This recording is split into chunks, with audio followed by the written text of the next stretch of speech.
Yeah, I started on a 50 mil lens. Now I'm about to bag 50 million. I can shoot all day, I got stamina.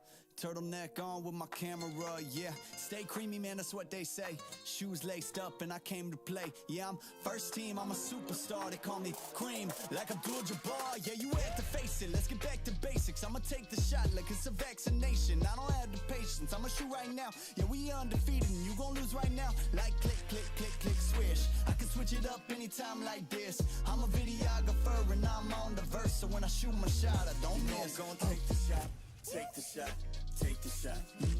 You know I'm gonna take the shot, take the shot, take the shot. Pull up and take the shot, take the shot, take the shot. You know I'm gonna take the shot, take the shot, take the shot. Yeah, kid noon, I've been shooting my shot, ooh. The into it, I've been moving the rock, yeah. My shit's wet like I've been using a mop, ooh.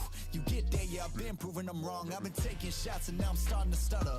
Vision getting blurry, I should check my shutter. I'm the cameraman, I need my camera madam. Shoot my shot like a Mansell Adams. I develop film, not feelings. Ooh, I develop film, not feelings. Ooh, I develop film, not feelings. Ooh, I develop film, not feelings.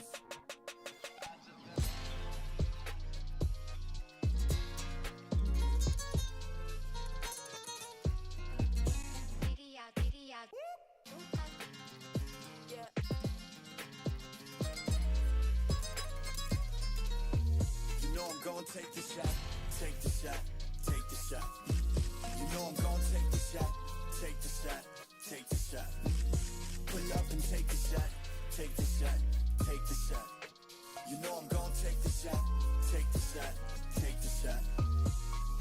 I develop film, not feelings. Ooh, I develop film, not feelings. Ooh, I develop film, not feelings. Ooh, I develop film, not feelings.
got started on a 50 mil lens. Now I'm about to bag 50 mil yen. I can shoot all day, I got stamina.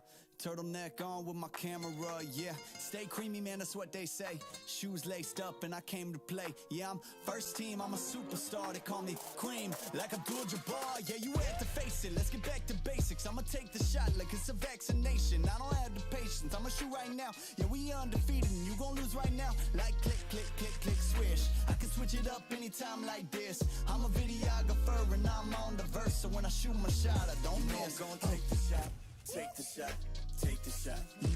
You know I'm gonna take the shot, take the shot, take the shot. Pull up and take the shot, take the shot, take the shot.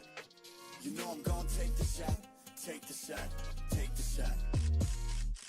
Yeah, kid noon, I've been shooting my shot, ooh. The into it, I've been moving the rock, yeah. My shit's wet like I've been using a mop, ooh. You get that, yeah, I've been proving I'm wrong. I've been taking shots and now I'm starting to stutter. Vision getting blurry, I should check my shutter. I'm the cameraman, I need my camera madam. Shoot my shot like I'm Ansel Adams. I develop film, not feelings. Ooh, I develop film, not feelings. Ooh, I develop film, not feelings. Ooh, I develop film, not feelings.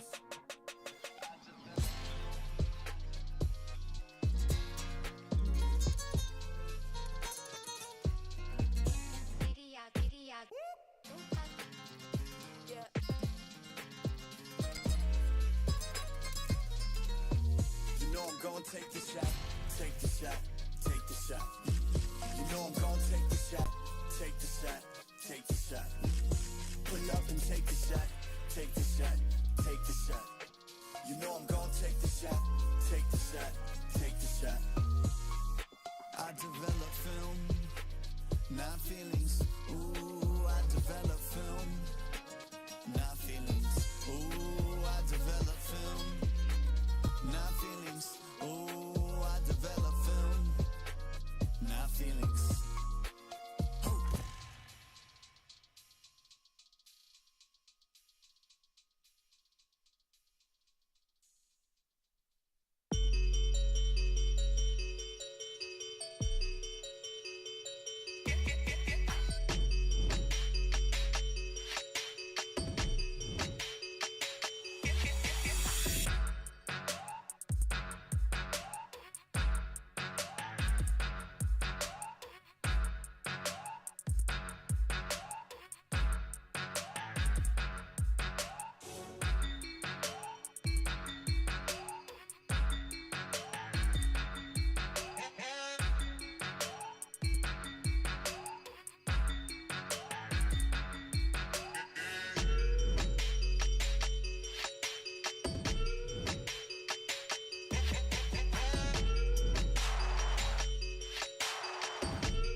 Yeah, I started on a 50 mil lens. Now I'm about to bag 50 mil yen. I can shoot all day, I got stamina. Turtleneck on with my camera, yeah. Stay creamy, man, that's what they say. Shoes laced up and I came to play. Yeah, I'm first team, I'm a superstar. They call me Cream, like Abdul-Jabbar. Yeah, you had to face it, let's get back to basics. I'ma take the shot like it's a vaccination. I don't have the patience, I'ma shoot right now. Yeah, we undefeated and you gon' lose right now. Like click, click, click, click, swish. I can switch it up anytime like this. I'm a videographer and I'm on the verse. So when I shoot my shot, I don't miss. I'm gonna take the shot, take the shot, take the shot. You know I'm gonna take the shot, take the shot, take the shot.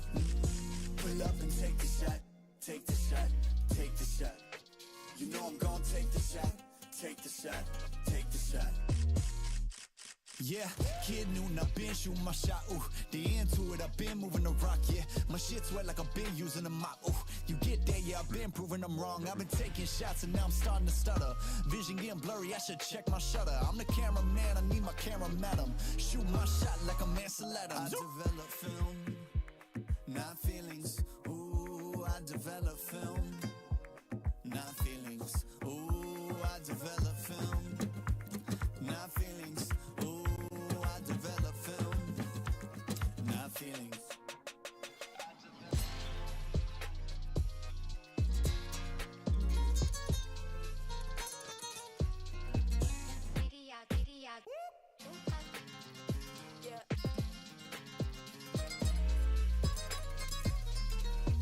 You know I'm gonna take the shot, take the shot, take the shot. You know I'm gonna take the shot, take the shot, take the shot. Pull up and take the shot, take the shot, take the shot. You know I'm gonna take the shot, take the shot, take the shot. I develop film, not feelings. Ooh, I develop film, not feelings. Ooh, I develop film, not feelings. Ooh, I develop film, not feelings.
Summoner's Rift.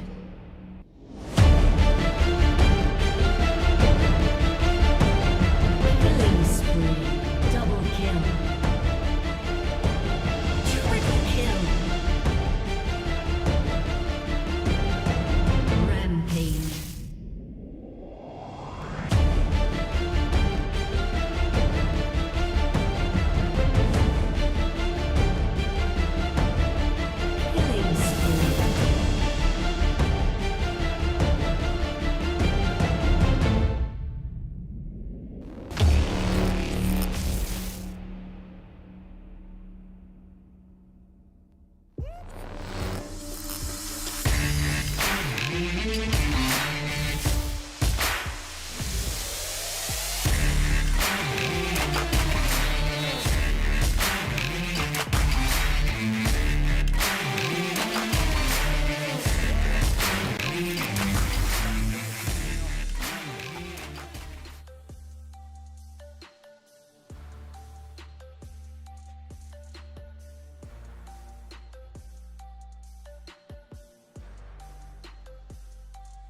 is day 2. My name is Mika Fabs alongside Ottilus and Osiris. And guys, we had some really interesting revelations yesterday, which we are really excited to discuss.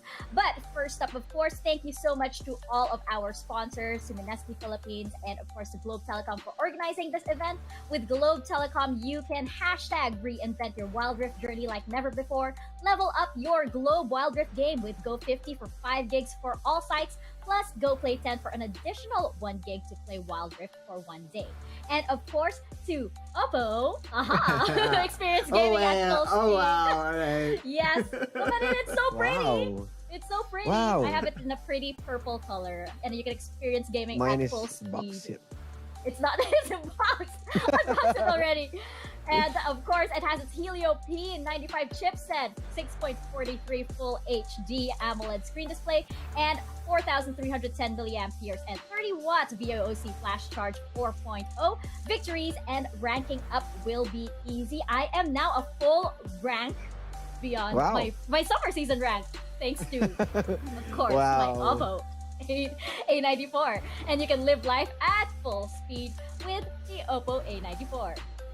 At syempre, nandito din ang sekreto ng mga gwapong gamers. Kahit buong araw na naglalaro, hindi mo ang na-GG, fresh pa rin at para fresh all day. Bring your clay game with Master All-in-One Clay Face Wash.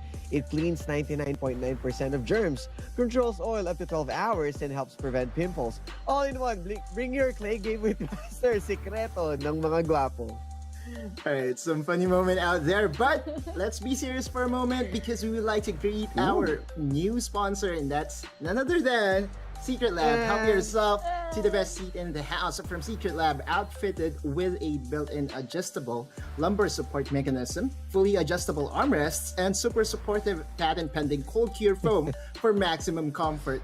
Helping every gamer secure that is, and helping every player that carries their teammates at their backs not have their backing whatsoever. Yes. That is Secret Lab for you.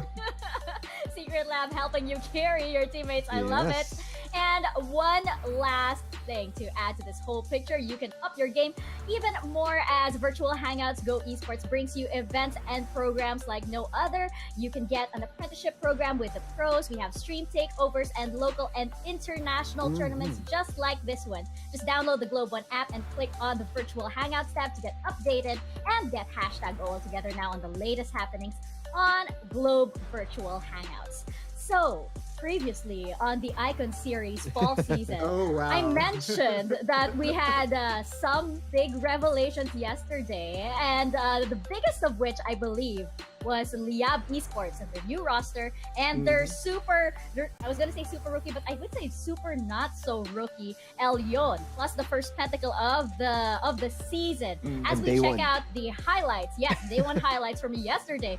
Day one, and I believe I think 2 or 3 hours into the fall season, we already had a pentacle, so that was pretty amazing. Let's check out our highlights from yesterday. I want to hear your thoughts as well, panelists, on your favorite revelations, your favorite highlights from yesterday. Yeah, I ditto your sentiment there, Mika. It was uber fun for all competitive fans out there. We witnessed the pentacle from an up-and-coming rookie, Elioni, from Liyab Esports. It was so iconic because I swear, the Infernal Dragon was wearing a GrindSky jersey, right? But he was able to trump over everything and was able to get that very iconic pentacle 2 days in, or actually 2 matches into the season. And next, we also have seen the meta shift. Specifically, tanks in the Dragon lane is now being picked up to be paired with Senna. Senna is very unique, allows this to happen. But yeah, it's not really as effective as we hope it would be. There are teams that was able to get some wins out of that strategy. But this day number 2, we will see further if Senna is really the deal or if it's some puzzle that is waited that we just have to wait to be solved. No clear upset from yesterday except for that match between Team Secret and GXR, right, Osiris?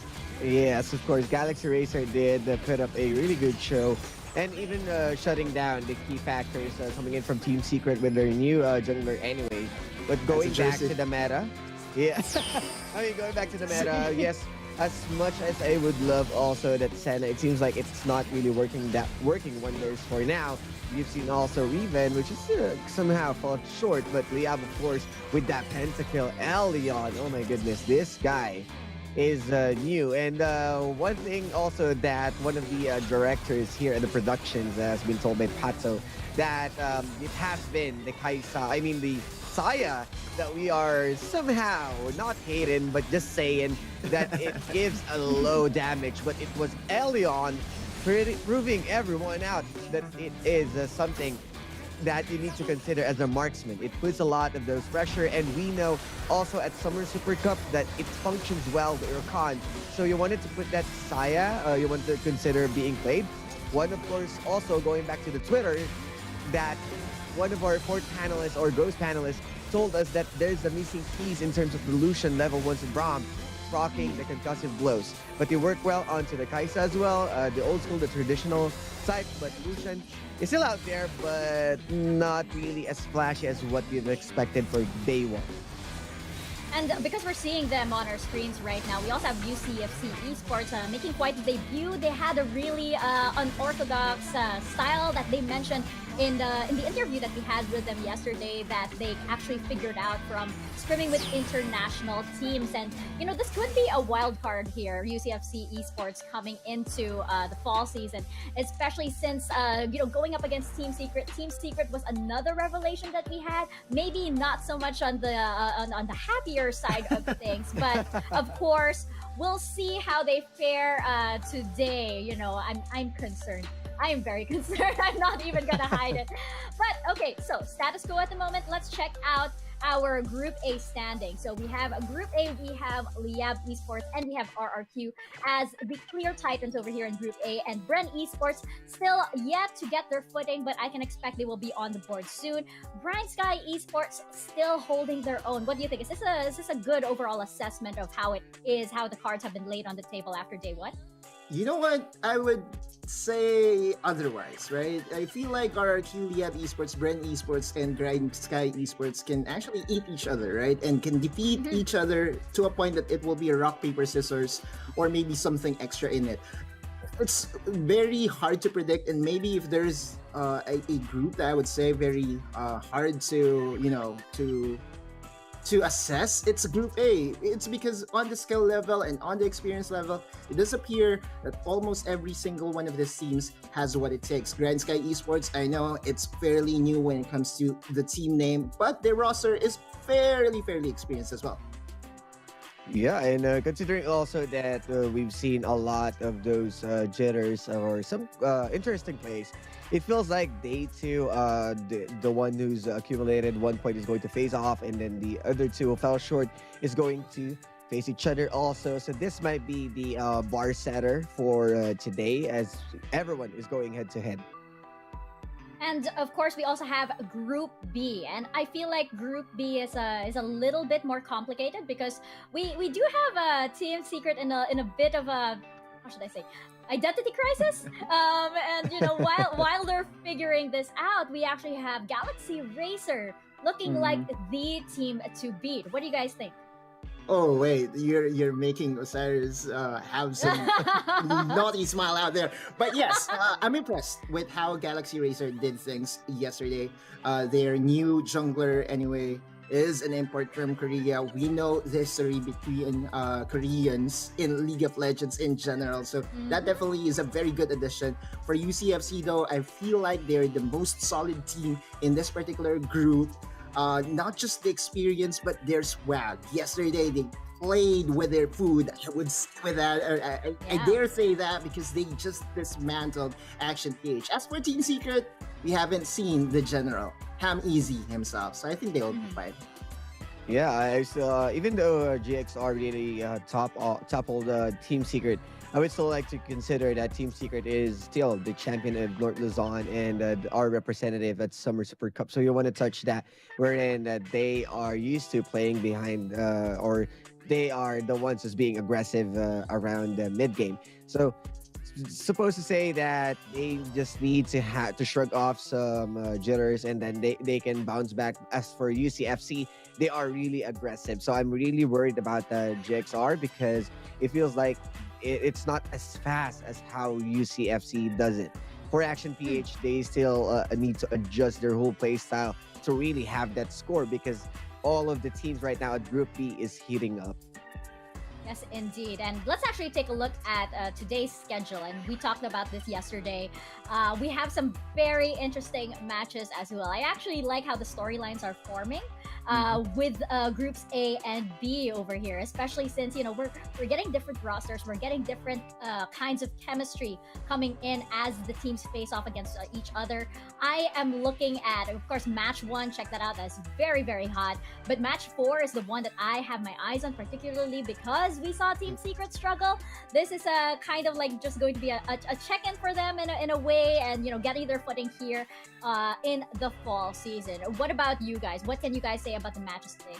Well, yesterday there was a trend, right? Left, right, or right, left, Yeah, right, left. yeah. I think we are going full left here for this particular schedule. Liyab Esports, Bren Esports, UCFC Esports, and Team Secret. Please, Team Secret, don't make me do the same mistake twice. So yeah, I feel like the teams on the left side would probably win. I think the most challenging one to predict is a match number 1, because Liyab Esports and RRQ are on the same footing. But Leon, right, the up-and-coming rookie, but might be, you know, one step closer to being this super rookie that we would love to see. Yeah, and right now it has been RRQ and Liyab really surprising us with their own method, and we talked about this, that Liyab also got their own different approach towards their training, and it improved a lot. You can see how well they played around the map. It was a really disciplined type of team fighting prowess that they put in. Match 3 also, I wanted to touch in. This is the one that I mentioned a while ago, UCFC super aggression against the Galaxy. So this might be something that we need also to watch as to who really owns the Group B. And you're right, match 3 over there. It will actually really show. Should Galaxy Racer win that one, it should really show how much they've grown since the summer season, and they will. I feel like they'll be the definitive titans of Group B should they win that match. But again, Team Secret, they are still indeed the Philippine representatives to the Summer Super Cup. They're probably just warming up. It could be first day jitters. That's a possibility indeed. And, you know, Bren Esports might have had that as well. They're still trying to figure out their footing, and it's entirely possible that things are going to change, of course, at the end of day 2 and at the end of this broadcast week. We actually have 48 matches to go through, and we'll have 48 matches indeed for the whole fall season. And the prize pool is actually still the same as the summer season, 5 million Globe Cup points. The allocation though is a little bit different this time, with 75,000 Globe Cup points per series. And again, that's 48 matches for the whole of the fall season, and leading up to the playoffs at the end of August. So I hope you guys save the date. That's right. For the lower bracket, for the playoffs, what's at stake is 400,000 Globe Cup points. And for upper bracket, Cyrus? So you want to stay at the top, getting that 1 million Globe Cup points in total. So spearhead, make sure that you got all the points here at the group stage, and then transition to playoffs, racking up more Globe Cup points. Yes, indeed. And that means that, you know, every series does matter indeed here in the fall season, here in the Icon series, because that is still a lot of Globe Cup points at stake. And speaking of winning, by the way, to everybody watching at home, you guys can also get a chance to win. We have some exciting giveaways this fall season, so do stay tuned for that. We will check out our standings first and foremost, as how our status quo basically left all of our teams at the end of day 1. And again, we have Esports on top, and RRQ not too far behind, UCFC Esports on the board as well, and Galaxy Racer with those points as well. And each of these teams will get 75,000 Globe Cup points. And we are waiting for our other 4 teams, Bren Esports, GrindSky Esports, Team Secret, and Action PH to get on the board. Now, one of the big storylines here is for Action PH. We mentioned yesterday how this is kind of a second chance for them, because they did not get to score any points or Globe Cup points rather in the summer season. So we're really hoping for them to really show how much they've improved and eventually get some Globe Cup points there on the board and maybe win a series, maybe even more. That would be great for Action PH, and it also is great, I feel like, for the Wild Rift esports teams because it shows how these teams develop. It is the first Icon series after all, so it would be great to see the development of Action PH here. And of course, as we mentioned, we do have giveaways for you guys, and it is going to be very, very interesting because well, yeah, as you can see, us panelists here have been sitting really very, very early over here on some secret lab chairs, and I think, some people out there might want to get one of their own, and I think they can do so with our giveaways. Let's take a Wild Force and a Secret Lab gaming chair. Oh my gosh. Okay, so Osiris, let's get the Wild Course first. How exactly do they get those Wild Cores? You want to get that skin first before winning. So we know you'll have to share your fearless forecast with us, and now is your time to express yourselves and bring out the game analyst in you and be one of the 15 lucky winners of 790 Wild Course. So here's how. Make sure to like and follow the PPGL page. Like and share the live stream with the hashtags #SISPH, #CIconSeriesPH, and then #PPGL Wild Rift. During the broadcast, comment your gameplay analysis along with your Riot ID on the stream chat. The best comment will be pinned after each series. A total of 15 winners will be announced on the last day of the broadcast week. And if you can't get enough with Wild Course, we are also giving away a Secret Lab gaming chair. Be one of us and own your own Secret Lab gaming chair. Just follow the mechanics. Number one, make sure to like and follow the PPGL and Secret Lab's official Facebook page. Number two, like and share the live stream with the hashtags #SISPH, #CIconSeriesPH, #PPGL Wild Rift, and #PPGLX Secret Lab. Before the end of each broadcast day, there is a link to a quiz. Okay, it's a weekly quiz that will be shared in the stream chat in Facebook. So which you need to answer. This will be your raffle entry, and the grand winner will be drawn and announced at the end of the fall season PH playoffs that will be broadcasted on August 29th. There you go. Save the date. And wow, Secret Lab really making you work hard for this chair. Yeah, there's a quiz. I know. I'm actually really curious. So maybe if some maybe if our audience out there who have taken the quiz can let us know. I want to know how hard is this quiz, or are they gonna ask very specific questions, or I don't know. I'm really curious. Can we actually get to? I want to see if we can participate, and because I just want to take the quiz. I don't know. I'm feeling competitive. But of course, we're also live on our other channels. So if you want to join these giveaways, just head on over to Facebook. But you guys can also be watching via YouTube, via Twitch, or via TikTok. And speaking of social media, we're also active on Twitter. So if you guys want to join in on the discussion, you guys can share your thoughts with us panelists over here. You can be like our fourth guest panelist for each of our like a mid-series discussion and everything. Just use the hashtags #CIconSeriesPH and #DominateTheRift. And of course, you guys can share all of your thoughts, and we'll pick out some and share your discussion, I guess, with everybody here watching the Icon Series PH. We are going to be taking a quick break, but when we will be back, we'll kick things off with day 2 over here with two of our very big teams. It's going to be Liyab Esports versus RRQ, so don't go anywhere. We'll be right back.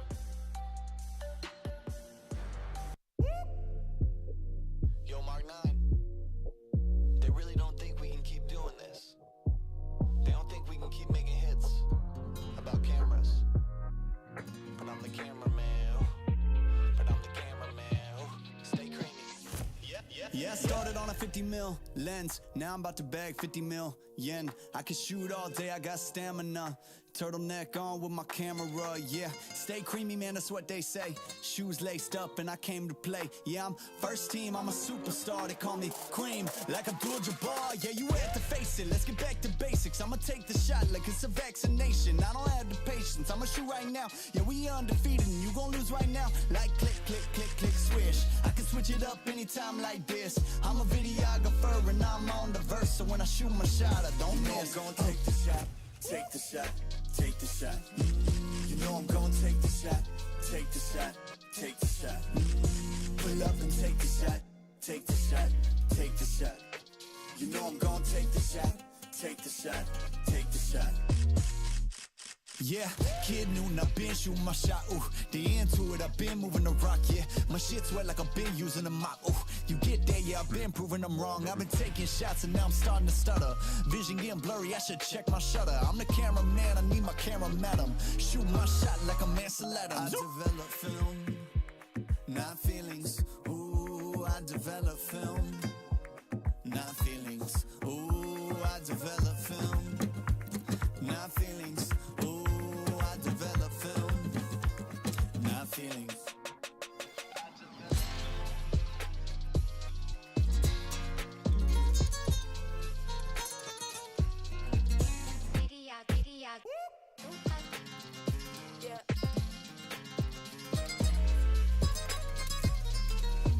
You know I'm gonna take the shot, take the shot, take the shot. You know I'm gonna take the shot, take the shot, take the shot. Pull up and take the shot, take the shot, take the shot. You know I'm gonna take the shot, take the shot, take the shot.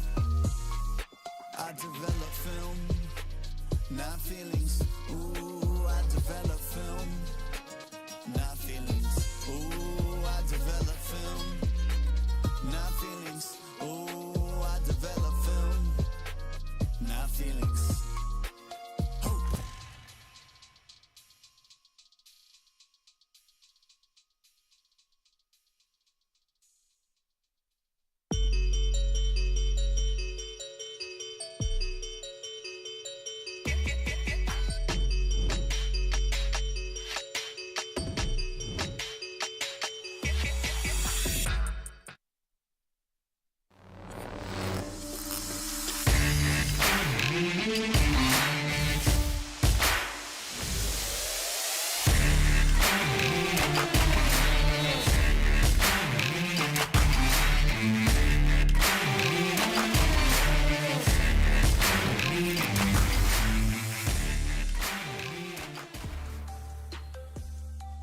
To the Sea Icon Series fall season.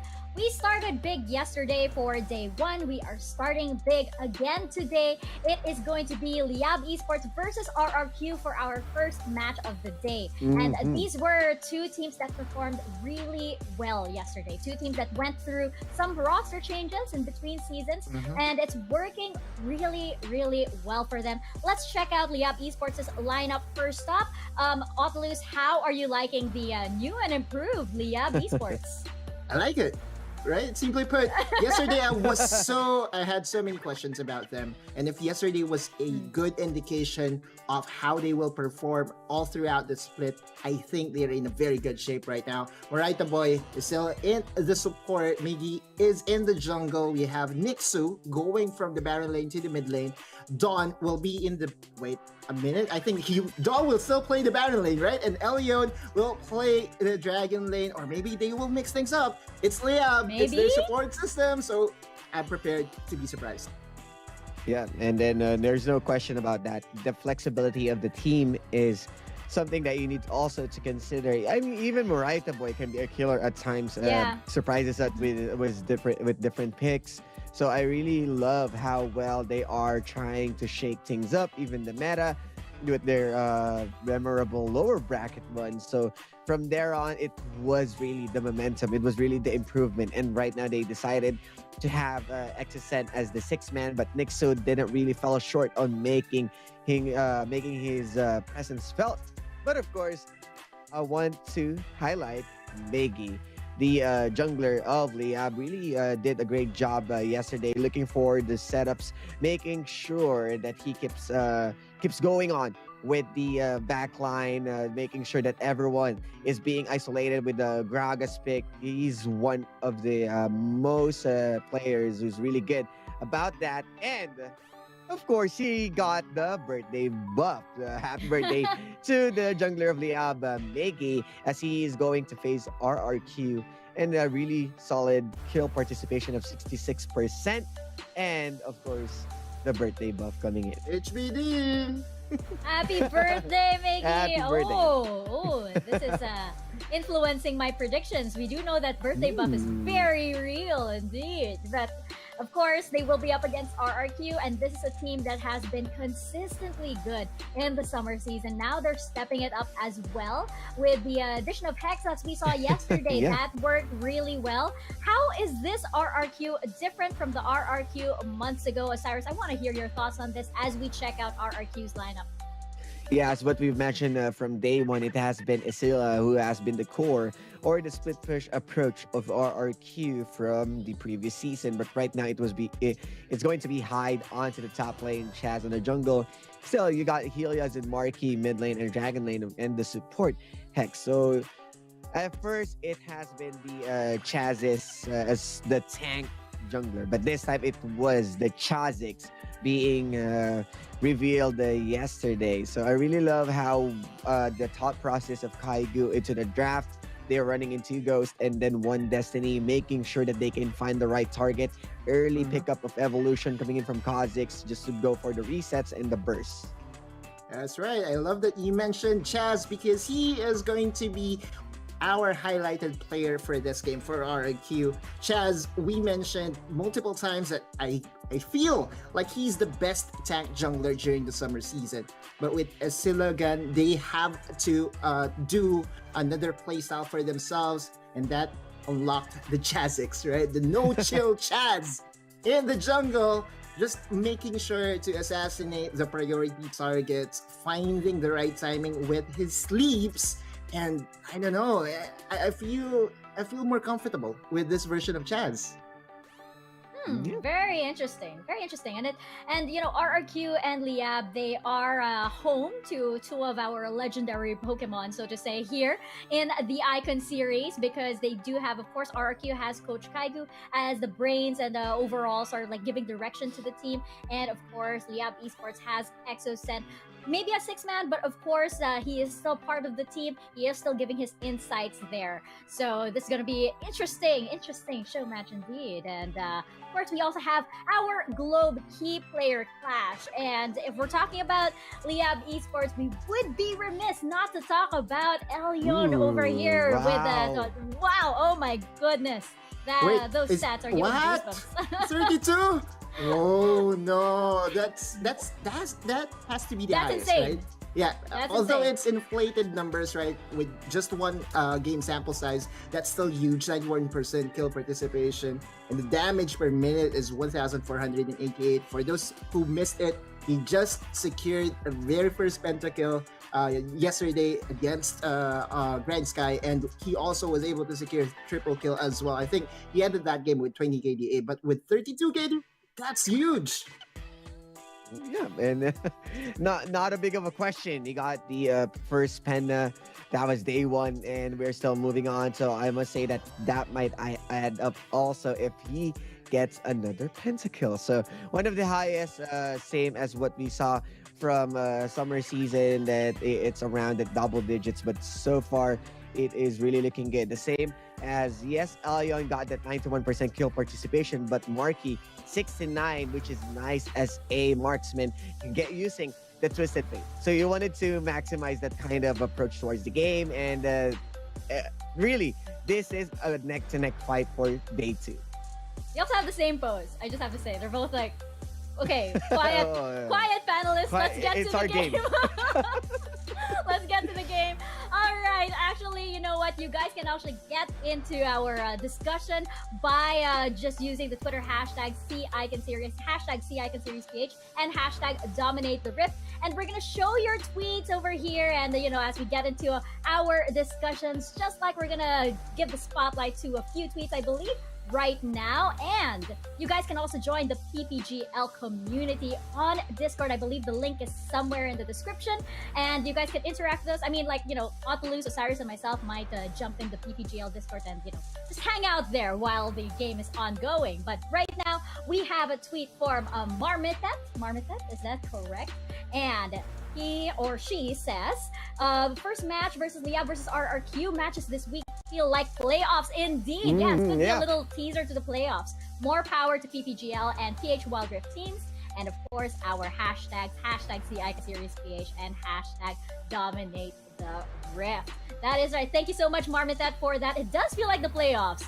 It does feel like this is a little snippet or a little preview to what we might be seeing at the end of August. So I hope you guys save the date for that. I think we do have a couple more tweets to show, if I am not mistaken. So we're gonna wait and see if they come on. But of course, again, you guys can join the PPGL community Discord. We are still fixing it up. If we have any volunteers out there to help us fix up, what we have ongoing, this is for you guys, so that we can have this sort of like big community discussion ongoing for our teams, and of course for Wild Rift Esports in general. And it looks like we don't have any more tweets to show. We are going to jump into our predictions because we cannot wait to start the match. As we saw Elion and Marky a while ago, quiet. All right, start the game. So Otolus, which way is this match going to go?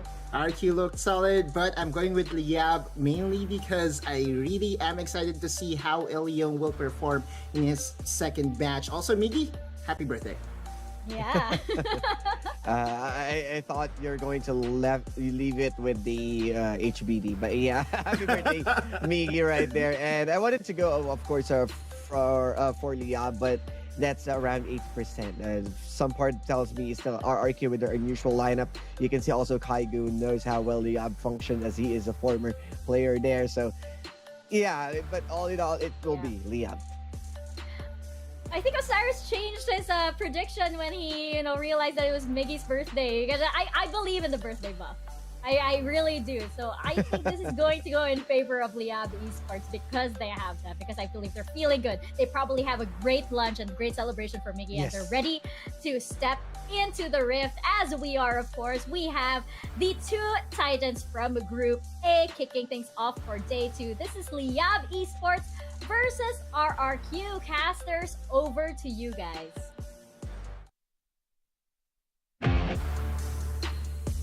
The team that is looking to continue their dominance here in the Icon Series fall season versus the team that is looking to get their second revenge from the summer season. Liyab Esports versus RRQ. We're gonna be your shoutcasters for this game. My name is Giang Gaming, and here with me is another GG Sphere. How are you, bro? What is up sa inyo lahat? At sana masaya kayo ngayon dahil masaya kami ngayon. Kahit medyo maulan, bukod sa sana masaya kayo, sana safe din kayo. At eto na naman tayo sa isa na namang mabigat na araw dito. Gonna be witnessing a match between RRQ versus Liyab Esports, kung saan kagaya nga sinabi ng ating mga panelists dito at ng isa pa nating ghost panelist na parang playoffs ang sitwasyon natin dito dahil ito din yung nangyari during the playoffs ng summer season. Parang isa rin sila sa mga team syempre na nag-participate doon. But we also have to take note kung gaano katagal, gaano katindi yung magiging laban dito because we have the legendary players coming in from RRQ and Liyab Esports. Take note, we have Exosen. I think he will be going back in this game. Tignan natin kung babalik siya dito, no? Kasi as far as I know, kahapon hindi siya naglaro. But we're gonna be having Liyab Esports na medyo mas mainit ngayon going against RRQ. We'll see about that. Yeah, sobrang tindi. Sobrang tindi ng parehong teams na ito. Liyab Esports kahapon, nagpakita lang sila ng ano yung makakaharap ng lahat ng teams. I mean, they gave a pat on the back sa GrindSky kahapon, giving them like what it feels to be beaten by a well-established team. Plus ngayon may birthday buff pa sila. Miggy, happy birthday! Nag-greet ko siya kanina and like, yun nga, mukhang motivated sila ngayon para sa araw na ito. Pero RRQ, huwag nating kalimutan, 2-0 sila dati. Team Secret, tinalo sila nung second day playoffs ng summer season.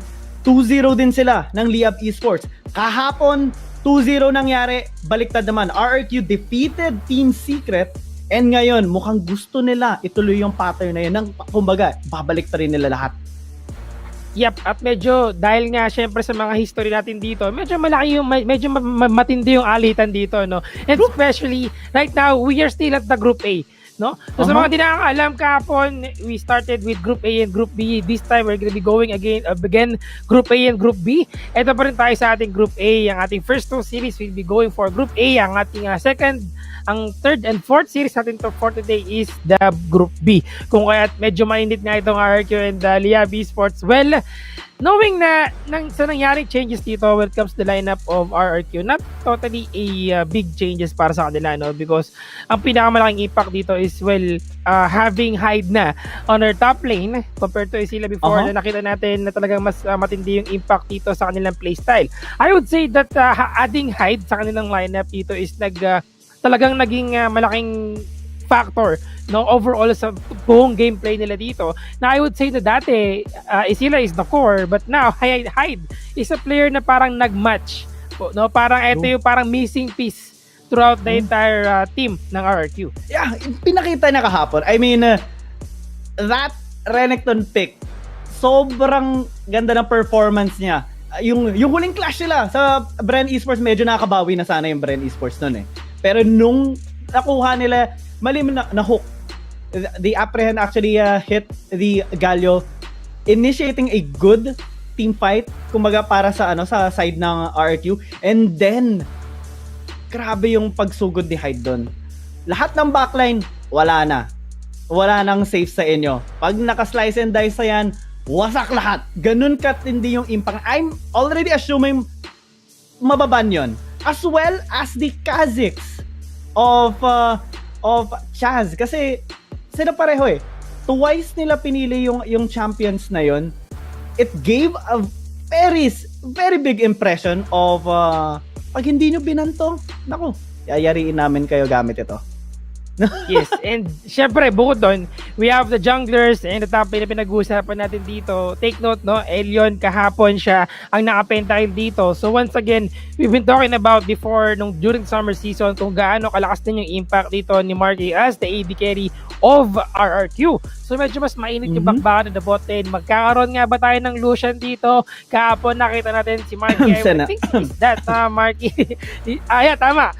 Marky used si Twisted Fate kahapon as the AD carry of their team, and also looking forward for another Senna picks dito dahil nakita naman natin yan kahapon kung saan talagang mas mainit itong si Senna na medyo may halong pagkamalamig dito dahil minsan talo siya, minsan panalo siya, parang back and forth lang. Pero ito na ang ating drafting phase, ito na ang ating mga bans and picks. Naku, una kaagad, Renekton for Hyde. Yeah, actually, Liyab Esports hindi nila binan pareho. Renekton and Kazakhs. Parang sinasabi nila dito, okay lang yan. Okay lang yan. Meron kaming birthday buff eh. Kahit piliin niyo ulit yan, magagawa namin ng paraan ma-counter yan. Look at that.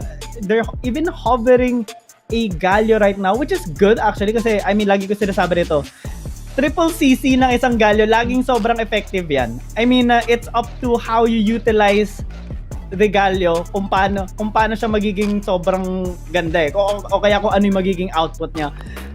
I still want to see a Senna though. Kasi syempre, narinig ko sa kanila kahapon na baka mag-Senna sila. Pero syempre, I'm not so sure. It all depends here in this game. Pero looks like ulit sila. RRQ, they're gonna go with Hex's Nami again.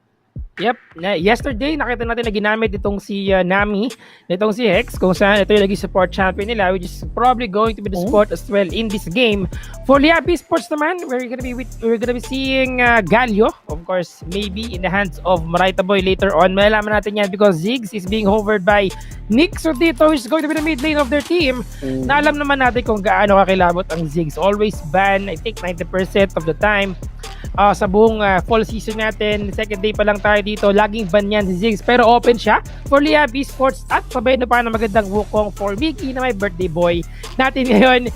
Twisted Fate will be picked by Marky. Is this gonna be the duo lane, dragon lane, Twisted Fate once again? We'll see about that guy dahil ang ating last over champion walang iba kundi Lee Sin for Hex, and I would say eto pipili ni Chas ngayon, medyo maliksi at makulit ito pag nagsimula na ang laban. Parang sinasabi dito ni ng RRQ, you're not the only one who can pull off a blind monk. Kami rin. Ano papakita na, ang gift namin sa'yo para sa birthday mo, tutorial para gumamit ng Lee Sin. Pero nagugustuhan ko yung nagugustuhan mo dito yung lineup ng Liyab Esports. They're going for team fight. So much CC and well, kahit kahapon, Nixu with the Ziggs. Ito yung nasabi natin kahapon na parang laging tumatama yung Mega Inferno bomb niya na talagang gitna. Well, it's with the help of that game, it was actually with the help of Moraita Boy with the Rakan. Pero dito ngayon, it's the Galio. So, I'm not sure kung lowered, it may be even better, di ba? Yep, and I would say na in terms of the lineup, of course, we have the upper hand dito going for Liyab Esports. Pag nagkaroon ng mga team fights, let's say clash, they have, the Heroes Entrance, you have the Cyclone dito, have a lot of CC coming from their team. But, last second, nakita natin na nagpalit pala sila. That's gonna be a mid lane Lucian. At ang Dragon lane nila ay walang iba kundi si Ziggs dito. Pero instead of going for the Twisted Fate Dragon lane, we're gonna be having Twisted Fate na mapupunta sa mid lane for Helios. Grabe nakakatawa yung animation na yun. Si Helios, the Twisted Fate was just like hovering. Alam mo yun? Parang mahalo, di ba? Chilling like a villain lang siya dito. Pero Liyab Esports are going with their usual thing. Ito yung pinakita nila kahapon sa sa GrindSky Esports. Yes, we can take mid and then go to the Dragon Lane. Pero RRQ, mukhang gumagawa sila na sneaky play dito. Hex and Marky, though, will get caught. So, babak na lang muna sila. They get even gushed by the wind here of Moraita Boy. Yes, they have to be very careful at this point of the game. Medyo simula pa lang tayo dito. Going back to the laning phase. Tamang pachi-pachi lamang at tansyahan muna sa sitwasyon na ito. The buff has been taken down of course by the junglers na kagad. And importante na kailangan nilang makontrol yung mapa dito because looking at the lineup of these two teams, medyo reliant sila ng sobra sa mga clash, especially having Twisted Fate as your champion in the mid lane. You really need to utilize yung destiny mo dito. Pero top lane? Grabe yan. Si Don, tinatalo na ngayon si Hyde sa may top lane, even forcing the flash. Grabe, parang pinapakita na talaga dito na Liyab na, no, the Renekton is not a problem. All we need is spin to win. Yep, and I would say that the advantage of Don dito is a Grasp of Undying as his summoner spell. Kasi the more that he could damage, of course, meron siyang return HP dito depending on the number of HP na meron siya. Pero Chas, try to get that Scuttler. He is being contested though by 4 members dito ng Liyab Esports. Medyo kalat dito ang RRQ. So, ibibigay na lang nila yung Scuttle Crab. At least they have put a ward in that pixel brush, diba? Scuttle muna tayo dito. Meron silang enough vision in that particular part of the map. So medyo may kalamangan dito kagad si Miggy. Ito na nagpo-proc na yata yung birthday buff natin dito kasi ito yung pangalawang scuttler niya pag nakuha niya ito. Pero ito na members of RQ. Parang sabi dito naman ng RRQ, no, isa lang pwede nung kunin. And maganda yung execution nila doon. Siyempre, they have Chaz, Hyde, and Helios ready to zone out the members dito ng Liyab Esports kasi, well, sila yung mas nauna doon Mas nauna sila doon. Ready sila. Kung i-contest yun ng Liyab Esports, medyo delikado. Baka ma-punish pa sila. Makakuha ng kill. So, back lang muna. Yan na naman tayo dito, no? I just realized this is once again Godzilla versus King Kong. Katulad ng laban kahapon sa ating last game nung gabi. We have Hyde, ang ating Godzilla. Hindi ko naman bakit Godzilla, pero butiki kasi. So, more on the lizard. May pagka-lizard yung ating alligator crocodile dito. At medyo mainit nga yung laban na sitwasyon. Pero this time, imbis na yung top lane natin is yung ating King Kong jungle, si Miggy dito. So medyo, alam mo yun, nakikita natin na playing it really safe muna for now. But it's reflecting properly kagad yung advantage na meron dito si Don at the top lane. Pero nakuha ng enough, nakahabol kagad si Hyde dito pagdating sa ating network. Yeah, okay din kasi talaga dito si Hyde. We saw how he performed yesterday even against well, ang hirap tumapat ng isang Darius pero kinaya niya kahapon, even not scared at all despite alam mo naman yung dugo ng yung bleed kapag tinamaan ka ng hemorrhage ng isang Darius. Medyo mahirap din yun na tapatan pero with Hyde on this Renekton, mga pinapakita niya actually before Renekton did not really had a good impression, especially nung kakalabas lang niya. Pero dito, nakikita natin na pinaprioritize na talaga siya. Maganda yung output na pwedeng mangyari. And especially right now, RRQ. Sobrang okay sila dito kay Hyde. Yes, and pauwi na sila ngayon. Of course, we gonna be seeing Dragon going up na at this point of the game. Pero si Chaz, mukhang hindi nila pipilitin na kunin ng Dragon, but instead gonna go on top lane. Yeah, top lane gank here onto Dawn. Medyo delikado ka, sisipain ka na lang sa iyong kamatayan. 4 members andito, walang malakas marami. And actually, that's not a big deal kasi Liyab Esports, para sa kanila, 1 kill for an objective which is a dragon. Worth it yan. Lalo na tutulungan siya dito ni Elione, pero kailangan nila magmadali kasi papunta na dito ang RRQ. Mukhang hindi nila masusulit yan. Dahil sabi dito ni Chaz, nope. Di forget birthday mo, makukuha mo lahat. Amin itong Cloud Dragon. Pero sabi dito ni Don, sugod ako, spin to win. That Sonic Wave though is gonna connect onto Mig. He needs to be a bit careful kasi ang laki din ng poke dito ni Marquis. Here comes a Blast Cone. Dito ni Chaz, pero inaabot siya dito ng Demacian Guardian, pero the package has been used. Nice steal here by RRQ, pero at what cost? That's going to be Chaz getting taken down, pero nakuha sila ng 2 miyembro ng Liyab Esports, and I think RRQ, they have done it. That is worth it. That is worth it indeed dahil meron na silang kill sa top lane kanina. They got the first blood. They also was able to get 2 champions dito sa teamfight na yon at a dragon pa. So, at first, I don't think they were planning to get that dragon, no? They really want to try and make a trade dito by getting the first blood at the top lane tapos kumuha ng turret kung pupunta silang lahat sa dragon. Pero, they have enough time. They have esports. Unfortunately, wala silang oras dito to get that dragon immediately. So, medyo matagal yung kanila pagkuha ng dragon dito at nagkaroon pa sila ng problema doon. So, Lee Sin, maganda dito talaga na may twisted fate, no? Kahit bulag si Lee Sin, meron namang destiny para bigyan siya ng liwanag dito. So nakikita niya kagad ang kanyang kalaban. Kaya nakikita nila, hindi porket bulag, walang nakikita dito para sa RRQ. And ngayon nakikita natin nga na 2,000 gold lead, that's not so bad. Lalo na ngayon, meron silang priority para sa 5th Herald na ito. And Liyab Esports, I don't think they are in a good position to actually contest this. Yes, meron na silang ulti pero not for Miggy. Kay Don, medyo papunta na, so I think they're gonna give this away. But this is crucial though, kasi pampush nila to. Referral gonna be taken down by... Happy naman! Grabe dito. RRQ spotting out Elion. Sabi na parang, bakit mag-isa yung Ziggs dito? This is free. Twisted Fate with a Destiny. Lagi binibigyan ng mata, mga kaibigan, si Chaz dito to choose kung saan nga ba ang tamang target na kailangan niyang puntahan. Since they have the referral, they have once again the advantage dito sa mga pagkakataong ito. Nakita natin na nag-bot lane na ang ating mga Baron laners. Pero at the moment, the net worth still in favor of RRQ. Meron tayong referral at 3-1-1 na, mga kaibigan, itong si Chaz. Getting the Black Lever, tapos meron pa siyang serrated dirt dito as his item. Pero surprisingly, ang makikita natin sa kanyang enchanted boots dito is the Gargoyle Stone Plate. So medyo pakunachi pa rin at medyo may kakunatan pa rin ang ating kaibigan dito na parang hindi lang siya ganun kaharabas sa mga teamfight. They have the referrals at mukhang go nila yung bot lane dito ng Liyab Esports. Yeah, Liyab Esports gusto nila kahit paano mabawasan yung healing region dito ni Hyde, pero so far, this is going so well on RRQ. Nakakuha na sila ng tower. Liyab Esports, they are trying to get an answer here in the mid lane, pero nakokontest sila. Here comes the hero's entrance. They manage to secure the mid lane tier 1 tower. However, Marky, punta na siya dito ng bomba-bomba, pero meron din naman dito si Elion. Pampigil lang para hindi na sila mag-collapse dito sa Liyab Esports.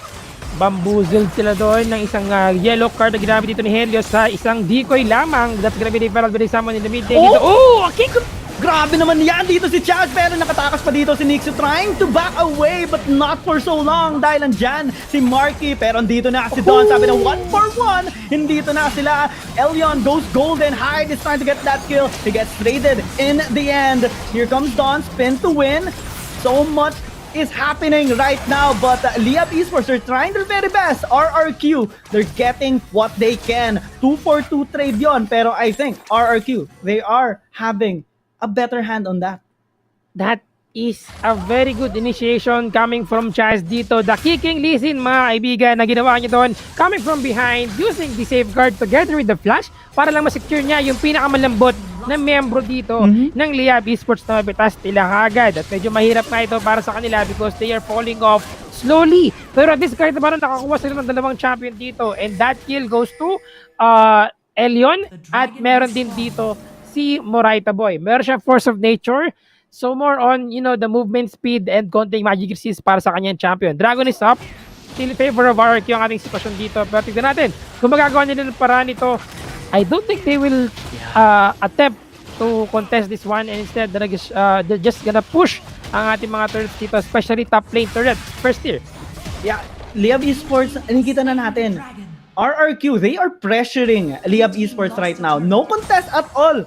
Yan sa second dragon, and that is already the second dragon. Actually, lahat ng objectives na kukuha na dito ng RRQ. In terms of towers, kahit nakakuha sa top lane ng Liyab Esports, lamang pa rin dito RRQ kasi pwede naman sila mag-rotate. Ito, kinuha nila yung bottom lane. And right now, they're sitting quite comfortably. Yung 2,000 gold lead kanina ngayon, going to, 6,000 na ngayon. Ang laki niyan. Yes, malaki yan indeed, no? And to think na, I think around, kung i-compute natin yan, medyo mahina tayo sa math, pero kung iisipin natin mabuti, medyo dalawa to tatlong major item yan na pwedeng kunin or main key item ng ating mga players dito. But 10 minutes tayo ngayon, and that gold amount dito, gold advantage na meron dito ang RRQ, kailangan nilang i-utilize yan, kailangan nilang siguraduhin na mapatuloy nila dito kung ano yung merong advantage sila. And looking at the lineup ng RRQ, I would really like to comment kung gaano ka-safe itong si Hyde pagdating sa kanyang laning phase. Talagang pagpachi-pachi lang siya dito, push-push lang siya sa Gedli. Sinusubukan niya lang magkaroon ng mga split push dito, clearing out the minion wave, kasi kung kahit nababasin mo, 0-1-2 lang yung kanyang score dito. Pero yung kanyang gold, kung i-compare mo sa gold ni Don dito, talagang I think 900 gold dito ang kalamangan niya kung i-compare din kay Don. Yeah, pati yung itemization niya, armor penetration, percent health damage, and even a lifesteal dahil sa Blade of the Ruin King na yan, kakayanin niya sa 1v1 session nila yan, si Don. Kaya in terms of split push, tinan mo, Don is backing away. Hindi na niya pinapressure dito. Si Hyde not really contesting, just waiting for the wave to actually crash onto him. Malaking big factor na yan kasi RRQ, panalo na sila sa gold, panalo sila sa objective, split push, panalo na rin. Ano yung way para makabawi dito yung Liyab? I would say na pinaka-importante dito for Liyab Esports is to execute properly pagdating sa kanilang mga skills dito, no? Kasi sinabi natin kanina nung pagsimula pa lang natin, nang nakita pa lang natin yung mga lineup nila dito, it's really important to make sure that connect na maayos si Mega Inferno Bob, the Heroes entrance, kahit na paano meron siyang enough champion to knock up para maganda yung AoE execution dito. Pero top lane being pushed by RQ, tignan natin kung makakaisa sila dito. Yeah, andito na rin si Nick. Bumaba din barel. Mega Inferno Bomb has been used as well. Pero RQ, ang bilis nila nakapag-disengage. Alam nila kulang sila. Numbers advantage dito sa Liyab Esports, so they know when to disengage. Plus, andito pa si Hyde, pressuring bottom lane. Pinagpiyo niya lang kanina yung mga taami, yung mid lane dito, no? Sinusubukan niya na bigyan ng pressure by clearing out the minion wave, pero nahuli si Hyde. Makakaisa nga ba sila dito? I don't think they can chase him out, pero top lane is still being pushed lang by RRQ.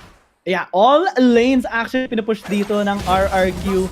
And, Hex, medyo in trouble ka dyan, Lodi, kasi hinahabol ka ng tatlo, pero actually hindi. Nakatakas po sila. Destiny has been used. Helios is now in the game. They managed to get a kill finally onto Moraita Boy. Even just that one kill, it can be significant kasi Baron is available already. And ang hirap ng sitwasyon ng Liyab Esports dito, no? Pagdating sa lineup kasi, kayang mag-solo kill ng RRQ. Habang ang Team Liyab Esports, they have to stick together para maging very effective yung kanilang lineup dito. And I don't think Lucian at the moment is working pretty well para sa kanilang team. Medyo nahihirapang pumesto si Nixu dito. Every time magkakaroon ng team fight, either may isang champion na namamatay kaagad si Liyab Esports because of the destiny coming from Helios na nagbibigay sa kanila ng magandang vision at magandang pag-assassinate ng mga champion. Yeah, sobrang nahihirapan na ngayon ang mga Liyab Esports. So far, so good talaga dito sa RRQ. And now, Dragon is spawning in the next 5 seconds.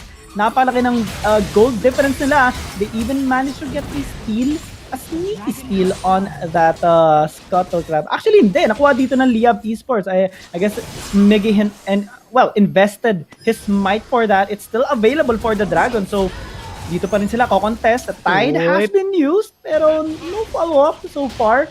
Here's the side ng RRQ. Here comes Liyab Esports, though, forcing the package dito kay Marky. And now, nire-respeto na. Hindi nag-overextend dito yung Liyab kasi alam nila pwede sila ma-punish dito. Kailangan nila ng proper timing, the best set possible, and it's up to Moraita Boy right now. And dyan na, Mega Inferno Bomb damage is insane though. Half health onto Marky. Here comes Don, but the taunt isn't coming. Hyde is doing his best right now. Chaz is being chased away by Liyab Esports, but Elion is gonna get taken down. Dawn as well is dead. Marky goes golden, but so far so good here on the side of Liyab Esports. Miraculously, they are getting the kills. That's 3 for 2 trade.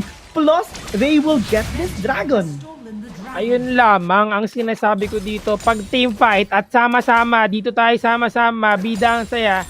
Pag sama-sama dito ang Liyab Esports, may kalamangan talaga sila doon. They have the upper hand pagdating sa mga team fight dito. At maayos lang na execution ng mga skill. Hindi lang yun, free hit pa si Nixu dito, si Nixu. So medyo mapayapa yung kanyang buhay nung nangyaring team fight eh. Kung kahit siya talaga yung nagkaroon ng magandang pagkakataon to do a free hit dito. Magandang effort para kay Chas na tumalo na naman siya sa backline ng Liyab Esports dito, pero hindi sila nagpatalo doon. Sama-sama lang talaga tayo mga kaibigan hanggang sa dulo. Talagang sinubukan nilang makapitas pa ng mga champion dito at sila pa nga yung nanalo sa team fight na yun. Malaking bagay ito for Liyab Esports. Yun yung comeback na hinahanap nila. Dragon and 3 kills para sa kanila. Yeah, and slowly but surely nakakapag-scale na sila ngayon. Pati Baron kino-contest na nila, pero syempre kailangan pa rin nila respetuhin dito ang RRQ kasi ang laki pa rin ng damage sila kanina. Medyo maganda talaga yung timing and execution ng Liyab Esports, pero medyo mahirap pa-pull off yung death. Brush has been set. Here comes the Tide. Moraita Boy has been caught. Matataunt niya yung dalawa, pero mapapatay ba siya? The answer is no. Destiny has been used. Chaz is now trying to back away, pero dito na si Helios. Nag-teleport, pero hindi na napatay si Moraita Boy. At ngayon, siya na ang hinahabol ngayon ng Liyab Esports. Wala pa namamatay. At mukhang yan na lang muna. No, si Helios na halo ng onte doon sa ginawa niya yung paggamit ng Destiny dito. No? I'm not sure if he's trying to chase down itong si Moraita Boy, pero swerte talaga ni Moraita Boy doon. Meron nadapisan siya ng birthday buff dito ni Miggy, no? Because kung hindi dahil sa protobelt niya sigurado patay na siya doon kasi talagang last second na pag-disengage talaga yun eh. And it was a pretty good thing for Moraita Boy na na-survive niya yun. To think na dalawa lang yung ult na nagamit nila dito, which is the Cyclone and the Mega Inferno Bomb from Elion and si Miggy. Medyo maganda pa rin na maparting na laban dito, pero delikado ang buhay ni Hyde. Ating Godzilla, kaya bang mag-disengage? Yep, was able to get away. Yan. Liyab Esports, slowly but surely they're getting back into the game. RRQ kanina, sobrang fast-paced sila. Lahat ng objectives kukunin.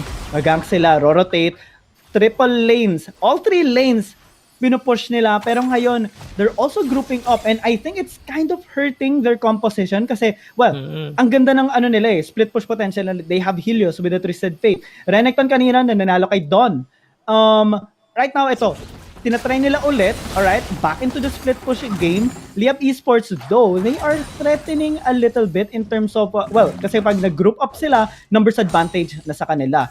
Pero ngayon, all they need to do I think is just stall out the game kasi pag kumunot dito si Don, Miggy as well, Nixu will hurt. And Elion, yung bomba niyan, magiging nuclear bomb na yan sa sobrang sakit. And on the side of RRQ, walang tanky enough para ma-take yun. And speaking of tankiness, Hyde here is tanking a lot of damage, but the Destiny comes in. Nixu will get taken down by the Crocodile, but the Divine Judgment answers back. Liyab Esports now trying to fight back on the side of RRQ, but it's at most a 1-for-1 trade. Gold card dito para makakuha ng pick, pero Liyab Esports, they're playing it out safe. Top lane though, the tower is no longer safe. It will be taken down, and slowly but surely, nakakakuha pa rin dito ang RRQ.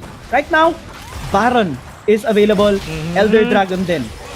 Aware sila dito, no? May ward sila na nangyari. They still have the Mega Inferno Bomb. Medyo maliit yung lugar dyan, no? So may pagkakataon dito ang Liyab Esports kung sakaling ipipilit nila na kunin yung ating Baron buff. In that particular trade, medyo na paaga yung Quicksilver dito ni Nixon noon. Kung mapapansin mo, the moment na tumama yung gold card, bago pa lang tumama yung gold card, nakapag Quicksilver stash na siya dito. So, ang nangyari, syempre, nandun pa din yung stun. But we have the Elder Drake na going up na right now. Miggy still there together with Elion. Tignan natin kung kukunin nila ito. They really have to get this one because that's Ocean Drake. Kahit isa lang yung dragon na meron sila dito, dalawa naman ang meron sa RRQ. They have to deny that for RRQ. Yeah, saka kung Elder Dragon makuha nila, lalo ng Ocean Dragon, extended team fights yan ang gusto ng Liyab Esports eh. RRQ, they want burst. Kailangan ma-minus mo na agad, lalo na kung si Nixu or Elion yung makuha nila. Big deal yon against Liyab Esports. Pero pag makuha dito ng Liyab Esports yung Elder Dragon, they will be able to threaten. Actually, they can turn around the game, pero it would be kind of difficult kasi ngayon, hinahabol ngayon si Don. Right away though, he managed to back away safely and they got a kill onto Hex. 1-for-1 trade so far, namatay dito si Murayta Boy, pero Liyab Esports medyo nagalit ata sila. Hinahabol nila ngayon ang RRQ pero medyo delikado dahil andito yung gold card. Crocodile is kind of tanky, lalo na meron pa siyang barrier na available. No support for both teams. Paano kaya nila to ma-execute? Parehong wala silang support dito as you mentioned. And once again, nakikita natin dito yung value na meron ng RRQ pagdating sa mga solo team fight dito. Pero naiwan kasi si Marky at si Hex, ng dalawa lang sila. And yun yung naging problema nila dito. Hiwalay sila pero yung this Dom, hinahabol siya ni Don. Dragon is being taken down. Tignan natin kung ano mangyayari dito. Yeah, Don versus 3. Medyo delikado nga talaga siya. And RRQ, Marky has slain Elion. 1-for-1 trade. Actually, 2-for-2. Pero si Don din pala, patay. Dalawa na lang natitira dito sa Liyab Esports. Mako-contest ba nila dito ang Elder Dragon na tinitake ngayon ng RRQ? Slowly but surely, niti-chip in na yung HP. Pero RRQ sabi nila, it's kind of crucial. Let's respect them. Back tayo. Oo, back muna. Medyo kinabahan sila ng konti dito because of the hero's entrance na up na si Murayta Boy. Pwede siya tumulong kagad. And the Dragon is up. Yeah.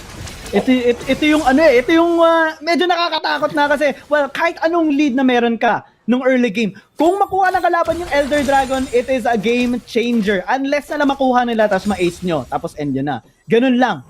Yun yung sobrang crucial point, especially at 21 minutes into the game.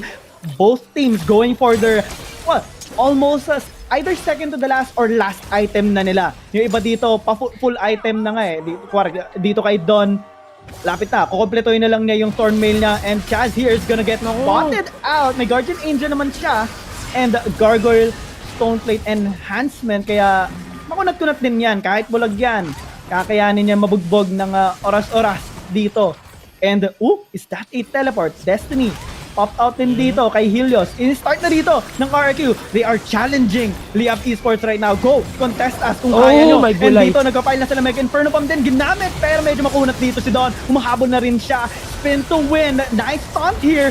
On to hide. Pero Helios medyo nakaka-catch out ata. They're catching Elion. They managed to get a kill. On to Murayta Boy. Crocodile is chasing down these Ziggs. That's a double kill already. Lakos for Lakos. Mapapatay na siya dito. Pero 1-for-2 pa lang ang nangyayari. Don here is burning. He is surviving with a sliver of health. Pero Guardian Angel up na dito para sa isang member ng Liyab Esports. Nixu is down. That is a 1-for-3 trade. And RRQ, baka makukuha na nila yung Elder Dragon.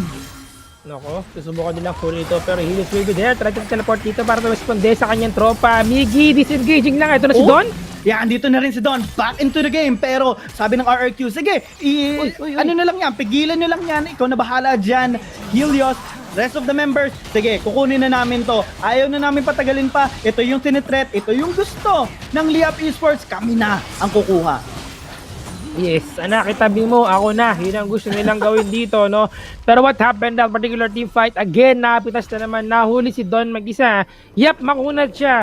But kapag gano'n yung scenario, kailangan nang rumisponde kagad ng Liyab Esports dito at nasisira yung positioning nila.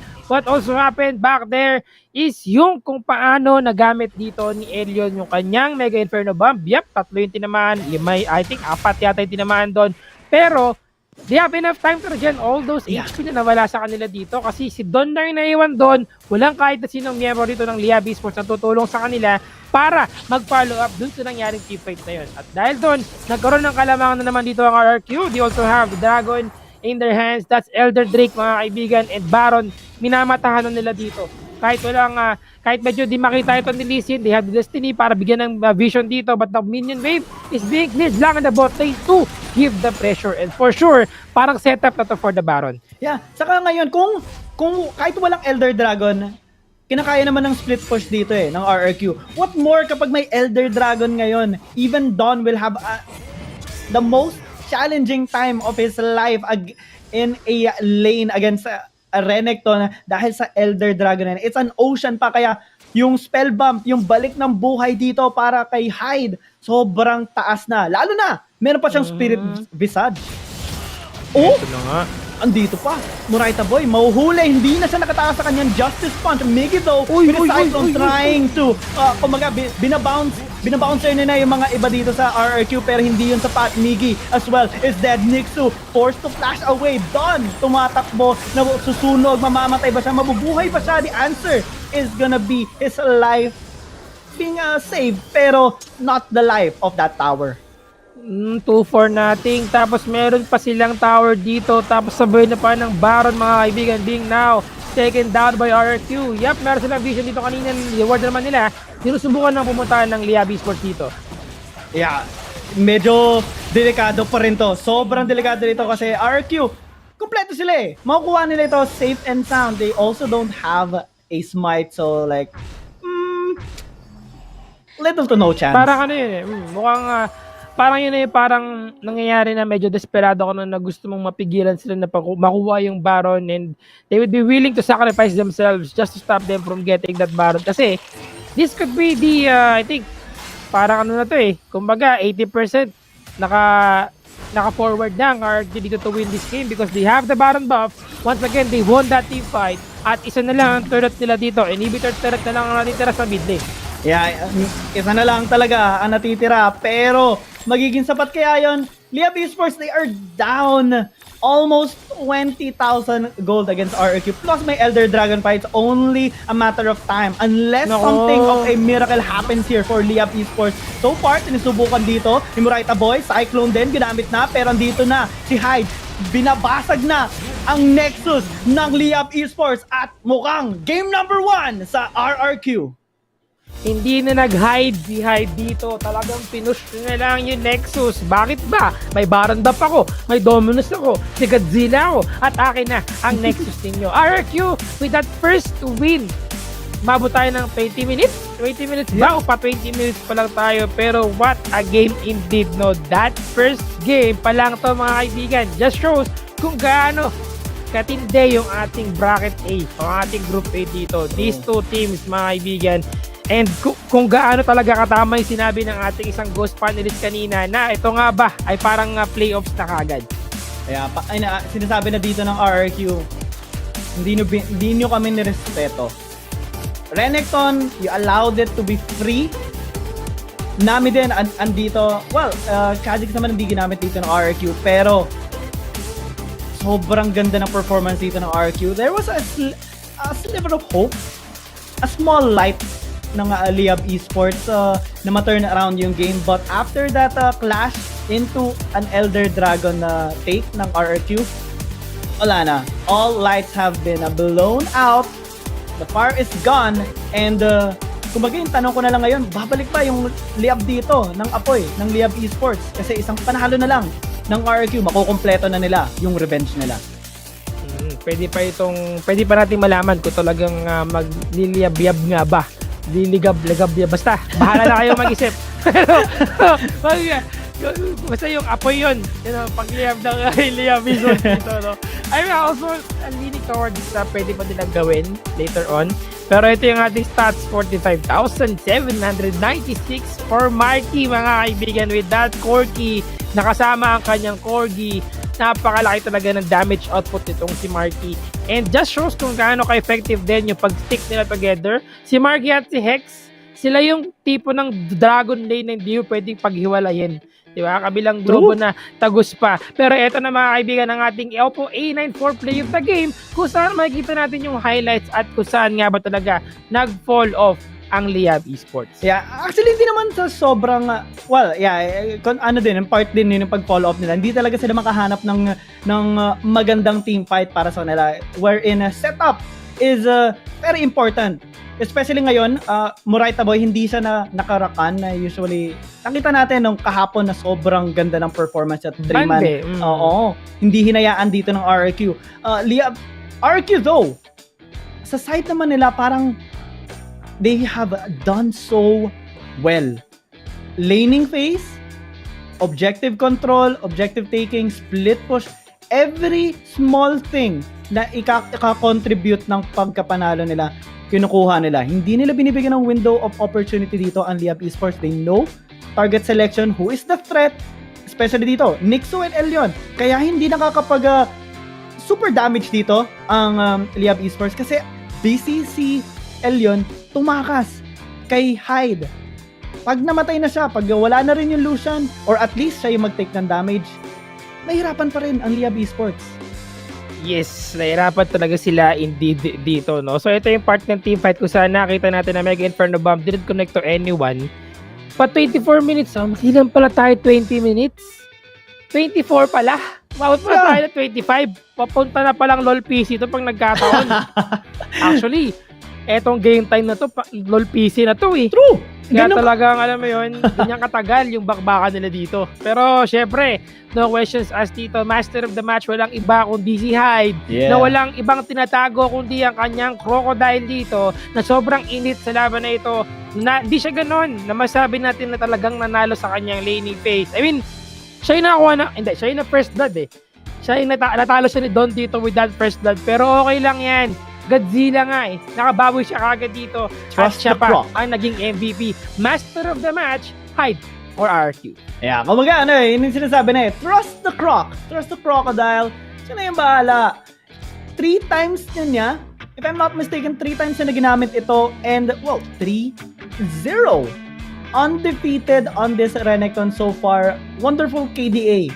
And overall, a performance of this player ng RRQ. Hyde showing to Liyab. Pag hindi na talaga binanto, mayayari kayo. Hindi nyo pwedeng hayaan na yan. If you don't ban that out, you're gonna get, GG. Talaga, totoo yan, no? Kasi nga, nakita naman natin kung gaano kalakas si Hyde sa paggamit ng Renekton. And this is the third time na ginamit niya na itong sa Renekton, which means lahat ng games nila during the fall season, he's using Renekton. So, baka naman mapaisip na kayo na dapat yung iba na ito sa Renekton. And I think I get where Liyab Esports is coming from, no? Maybe they have different plans dito for Renekton na baka isipan nila na pwede pa naman na nilang ma-counter out, no? Pwede pa sila makaisip na pwede nilang pang-counter dito sa champion na ito. So, we'll see about that kung anong plano nila sa ating next game. But overall, ang ating first game ay talagang solid. So, magandang unang game na ito. And I would say that, syempre, 25 minutes pa naman. Ewan ko na lang kung di solid yan. So, di ba? I would say also na ang naging weakness dito ng Liyab Esports is their team composition being reliant dun sa kanilang team fight potential, no? So, without that, habang yung RRQ naman is more on the solo kill. So, ang laking tulong para sa kanila na may Twisted Fate sila dito at may Lee Sin sila na parang alam mo yon, the coordination between Helios and Chaz is just there, and sometimes Hex is there as well to support yung kanyang mga teammates dito na parang destiny ako sa'yo kasi andun na yung kaibigan ko. So overall, that was a pretty intense match and we'll see kung paano makabawi ang Liyab Esports sa ating game 2. Yeah, kumbaga lahat ng aspeto ng game na yun nakuha ng RRQ eh. Laning phase, team fighting, split push, lalo na nasa comp nila yun, nasa draft nila yun. That Nami pick was amazing as well kasi kapag may na-gold card na, okay, wala namang pang-cancel wala namang Brom, wala namang Yasuo, no win wall. So, may chance na lahat matamaan, and pag may natamaan sila, setup na yun para kay Hyde. Andun din si Lee Sin. They have such a good pick potential, pero kapag 5v5 team fight din, nagagawa nila ng paraan ma-disable yung team fighting capability ng Liyab Esports. Lalo na kapag na-pressure na ni Hyde si Elyon and si Nixu. Kasi kapag andun na yung Renekton, it's hard to kill that crocodile. Lalo na sobrang taas ang lifesteal niya. Sobrang may ano pa siya, yung first skill niya, instant heal yun eh. Lalo kapag marami kang katabi and having so much defense items, na-allow niya na na ma-withstand lahat ng burst. Especially in terms of burst actually, wala naman ng Mega Inferno Bomb wala na rin Mega Inferno Bomb dun si Elyon kasi ginamit na niya usually sa teamfight kung saan mas marami. Pero katulad ng sinabi mo kanina, during a dragon fight nung hinabol si Don, okay lang kahit tinank nila yon yung Mega Inferno Bomb ni Elyon kasi andyan naman yung Nami. May heal naman sila. Tapos kapag dumating na yung Liyab, yung rest ng members ng Liyab Esports, back to full health na ulit sila. Pwede pa sila i-stop. Andyan na yung Renekton. Pag naiwanan si Nixo at Elyon, yari na agad sila. Kaya it's kind of complicated how Liyab Esports, diba, ang simple ng draft nila, team fight, go for team fight. Pero it's complicated, it's hard to execute it dahil sa kung paano sila in-outplay dito ng RRQ.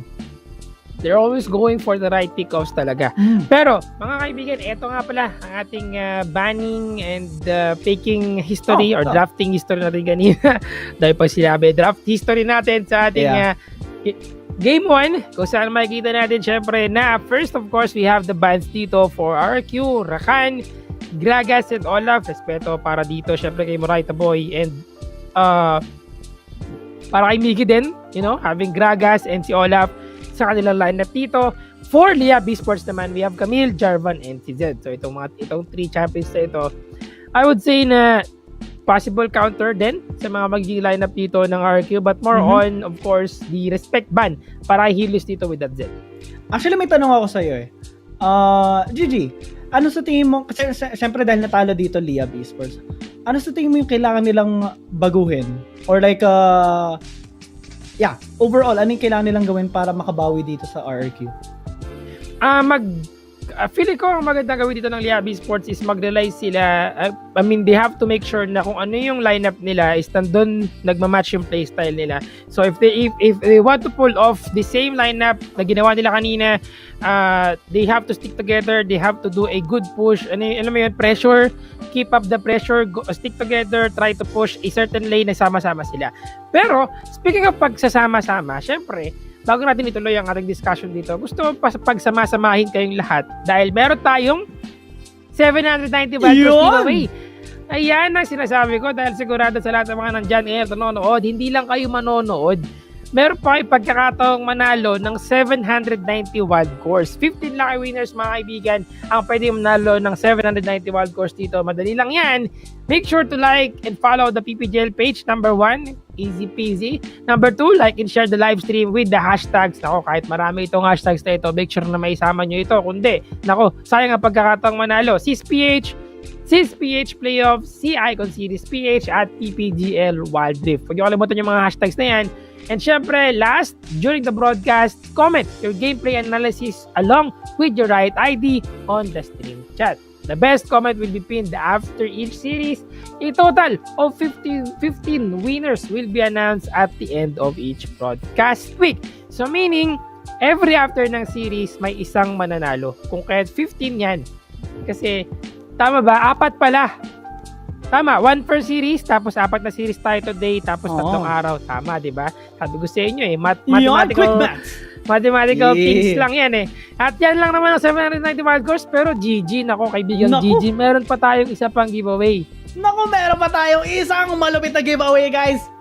Kung gusto nyo manalo ng isang secret ayusin natin. Kung gusto nyo manalo ng brand new Secret Lab gaming chair, ganito lang naman, 3 simple steps lang mga kaibigan. Make sure to like and follow PPGL and Secret Labs official Facebook pages. Number 2, i-like and share na lang yung live stream with hashtag SISPH, hashtag Icon Series PH, hashtag PPGL Wild Rift, and hashtag PPGLX Secret Lab. And number 3, of course, before the end of each broadcast day, bibigyan namin kayo ng link sa ating Icon Series quiz para malaman namin kung talagang nakasubaybay ba kayo at nakatuto kayo sa lahat ng nangyayari dito.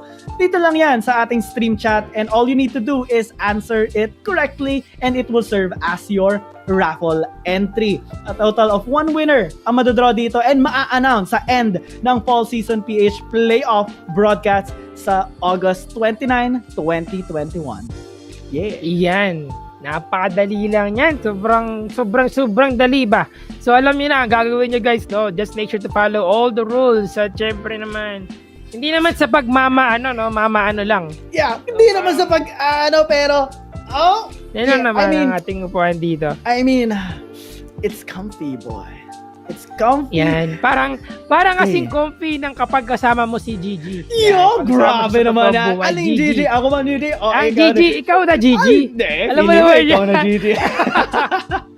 Yan, kasi nakikita ko sa mga comment natin puro mga giyang cutie, ganyan. Ay, grabe naman talaga ang kaibigan natin giyang dito. Mababasa ka na, wala kita lang. Pero, yeah, maraming salamat syempre sa mga nanonood dyan. Pero guys, sa mga nanonood dyan, meron tayong pagkakataon na pwede kayong makipag-discuss sa ating mga panelists right now na nasa isa silang PPGL community Discord natin which will be also posted or commented ng ating PPGL Discord. PPGL page natin dito. So tignan nyo lang sa ating comments. Iko-comment nila dyan yung ating PPGL Wild Rift or PPGL community sa ating Discord. Pwede kayong makipag-usap sa ating mga panelists na nandito ngayon at nakaabang ng kung sinong gusto makipag-usap sa kanila. Manood kayo para masaya ang ating kwentuhan. Oh, masaya yan. Lalo na yung mga yung sa Twitter na post. Pwede kayo dyan ipakita yung mga discussion nyo or like kahit sa comment section lang dito sa live stream, pakita nyo ano yung thoughts nyo. It will always be appreciated, guys. Kasi malay nyo, kayo na pwede maging next na di ba? Yun. next Young Gaming, di ba? Grabe naman. Next na GG Spear yan. Pero syempre, again guys, don't forget lang to check out yung ating Discord dito. Pag nakita ninyo sa ating chat para makasali kayo at makipag-interact kayo sa ating mga casters na naghihintay din at nanonood din ng ating games dito. Ito na ang ating banning phase once again. Drafting phase naman tayo dito. Bans, nako po, Twisted Fate, Zed at si DC. Nako, Chas.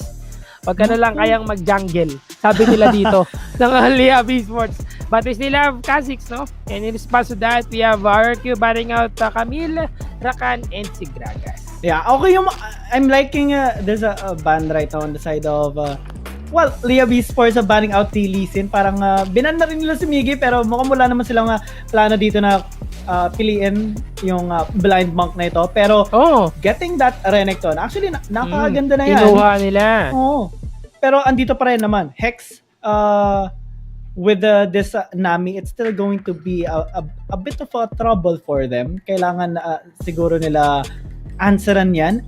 Lulu will be interesting. Ano masasabi mo dyan? Interesting indeed.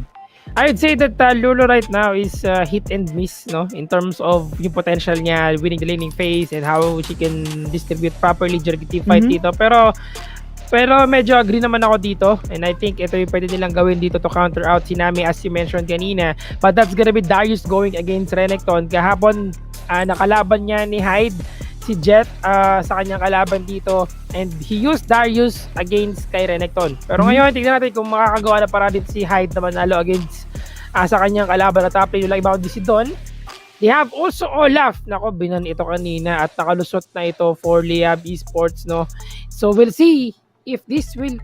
kaya pala Lulu, kaibigan. Buff me up, baby. Kaibigang GG. Yeah, buff me up. Ako na ang bahala. Rarat-ratin ko yan lahat. Yan ang gusto dito ng Liyab Esports. Medyo napapaisip nga ako kung yung Renekton, mapupunta ba ito kay Nixu. Pero after ko makita yung Corki, okay. It's gonna be a mid Corki and a top lane Renekton. Against a Darius 2, parang sinasabi dito ng ng RQ, kaya mo ba i-pull off yung ginawa namin sa Team Secret? Nako, kaya mo nga ba? Pag gusto lang gawin di talaga dito, sigurado, just giving out the pressure kung sakali, no? But again, we have the final lineup na Ari for the mid lane, Helios, mga kaibigan, going against Corky, itong si Nixu, and Don as well for that Jinx, or rather, Elion pala. Is this a potential pentakill 2.0? Tignan natin kasi kahapon he was the first one who was able to get that pentakill gamit sa kanyang saya dito, no? But we'll see about that kasi this is a different story. He's gonna go against itong solution which will be used by Marky in this game. Ako, alam mo yun, when you think about it, pag pinagsama talaga si Lucian at si Nami, nako, sigurado malakas yung impact nila dito sa game because of the Tidecaller's blessing, tapos yung kanyang pag dash in, dash out na pwede niyang gawin. Pero eto na ang ating game 2, mga kaibigan. Alam kung ready na kayo dyan at hintay na kayo dahil simula na ang ating game 2 once again, Liyab Esports versus RRQ. Yan, simulan na natin ang pangalawang laban. Siyempre RRQ gusto nila manalo eh. Napapansin ko nga dito Helios mahilig siya sa mga high pick potential champions. Kasi kanina Twisted Fate, ngayon Ari. Don naman, this is a surprising setup. Kasi syempre, maganda naman ito, tinanggal nila yung Renekton dito kay Hyde, pero it's still kinda difficult to pull off, especially that, si Hyde, mataas na yung mastery na dito sa Renekton. Alam na rin niya siguro kung paano counterin to.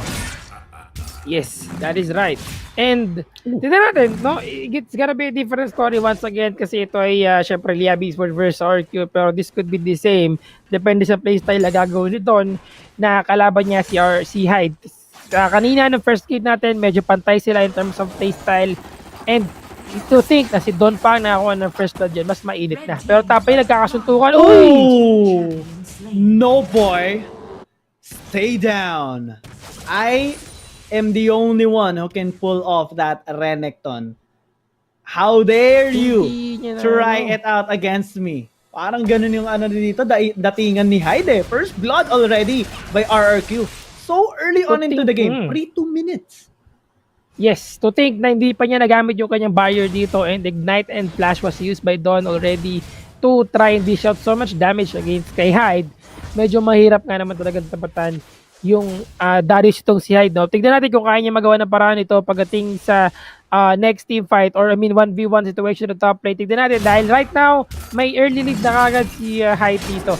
Yeah, and ito naman yung ginagawa dito ni Hyde. Meron siyang Bramble Vest. So pati yung yung healing dito ni Don reduce na, pero against a Darius may sarili din siyang healing. Nako, medyo mahirap na ito para sa Crocodile. Mukhang magiging lakos na ito kung hindi niya lagyan ng anti-healing din yung sarili niya. Naku, lakos na may anti-healing. Delikadesa yun pag nagkataon, no? Pero eto na si Miggy. Yeah, dito na siya. 2v1. Kakayanin kaya nila dito. Si Hyde, tinatry nila patayin. That Noxian Guillotine will not kill Don. And surprisingly, Liyab Esports, they have tied the score. Yes, nakabawi kagad sila dito. At hindi lang sila nakabawi. I think lamang pa sila dito because not only na meron nakuwang kill si Miggy dito, but we have also the assist na napunta kay Don. Pero when it comes to the top lane, I would say na medyo, syempre, mapaisip ka talaga kung talagang may kalamangan siya doon. Yeah, pero mukhang both junglers looking for revenge dito. Andito naman si Chad. Sabi na, okay, a flashless Renekton. Kakagamit lang ng slice and dice. Ako, dedo to sa akin.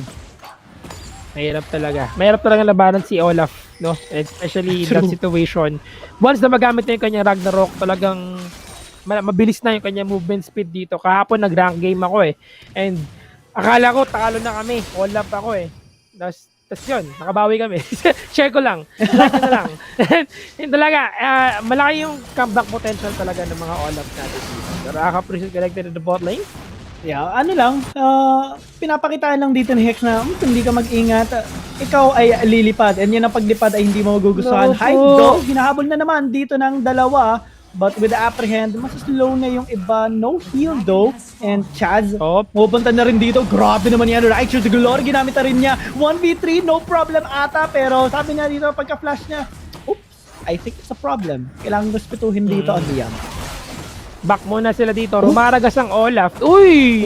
Pumuntang Aram. Pumuntang Aram yung Megadeth Rocket doon, mga kaibigan dito ni Elion, okay lang yan because the first tower kagad, first turret has been taken down by Liyab Esports. Naku, first break kagad ng tower ay nakuha nila kagad. So malaking kalamangan ito para sa kanila. Pero when you look at the gold, it's not that high.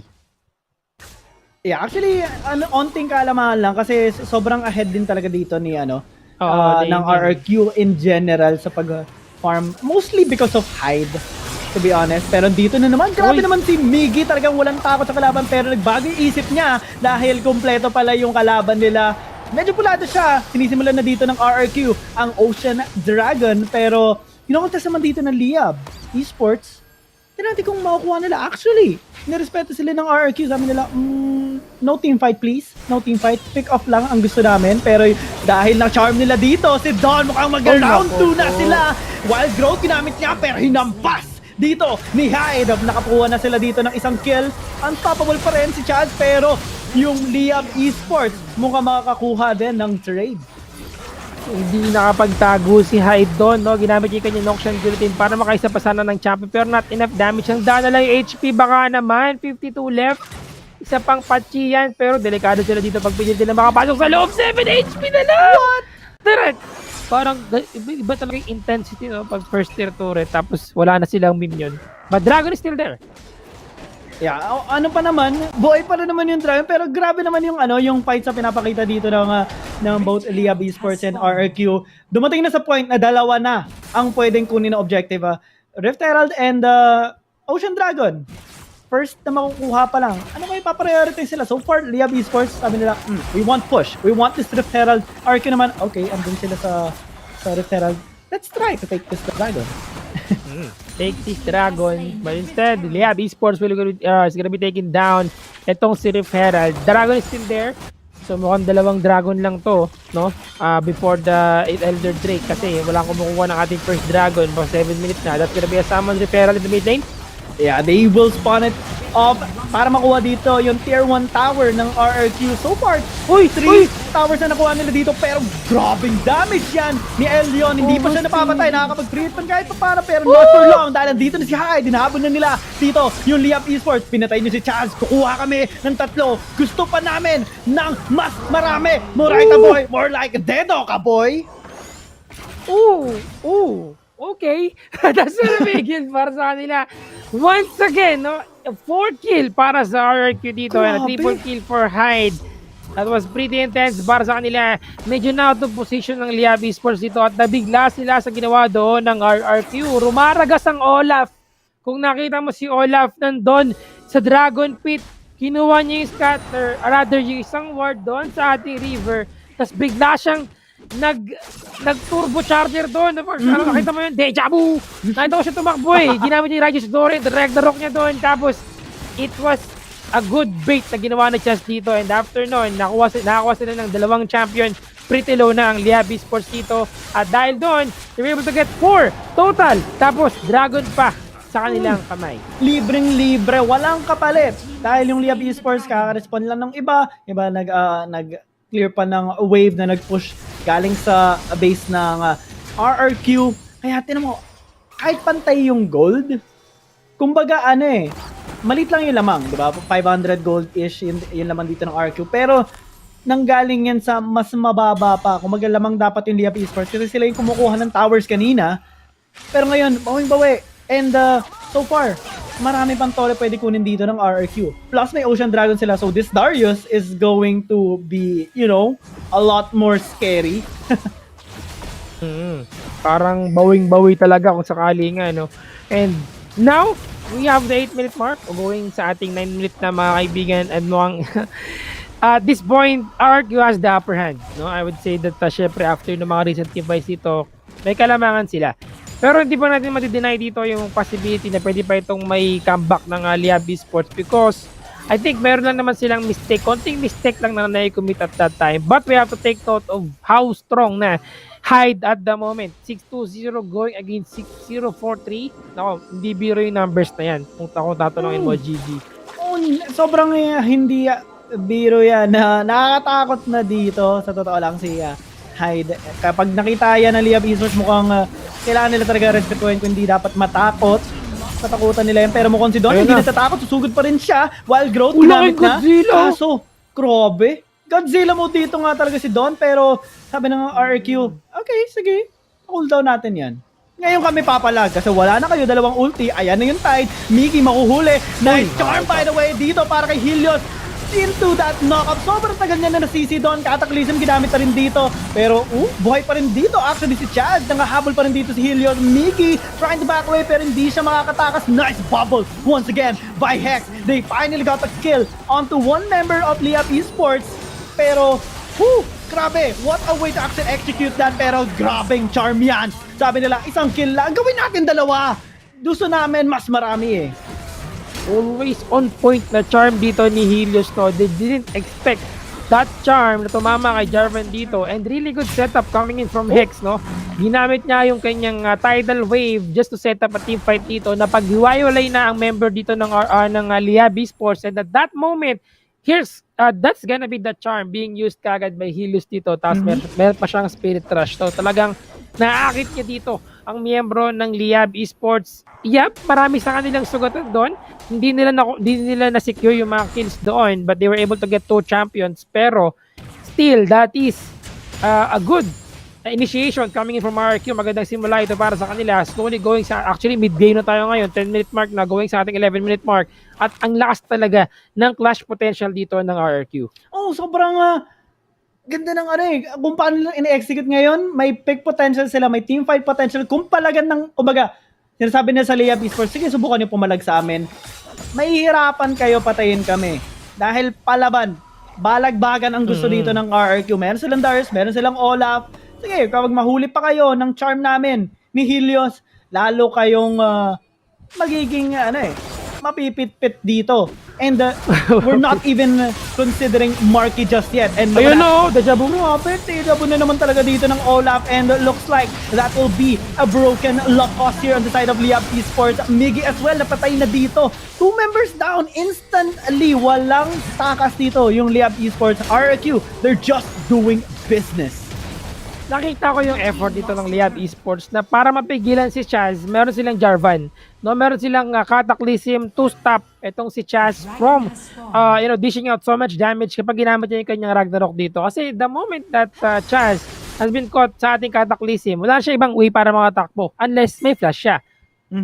Diba? So ang nangyari dito, hindi enough yung Cataclysm dito ni Miggy para mapigilan si Chaz. Kasi meron pang ibang members ng RQ to stop them. Or at least, I would say that Hyde is there to use that to apprehend para mahatak yung kung sino mang nasa labas ng kanyang Cataclysm dito.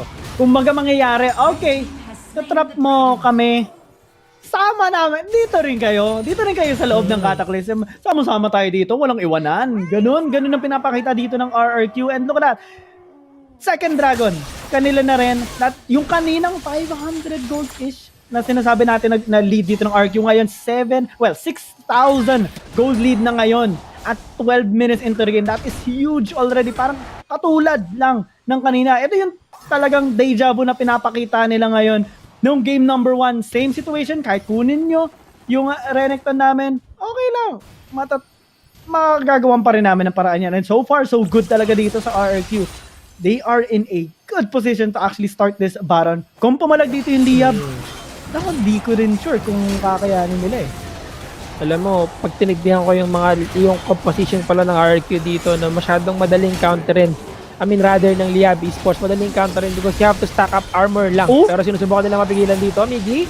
Na-pop na yung GA niya. Kaya medyo mapaburst na nila dito yung Baron. Round 2 though, sabi nila, okay, kukumikpan kami kahit nakuha nyo na yung Baron. Dahil gusto namin lang naman talaga, ay kayo ay patayin. Pero Hyde nagte-teleport, masastop siya daw dito ni Eldion. And so far, 3 members down. Not so bad actually on the side of Liyab Esports. Nakuha yung Baron. Pero at least it's only 2 members na buhay pa.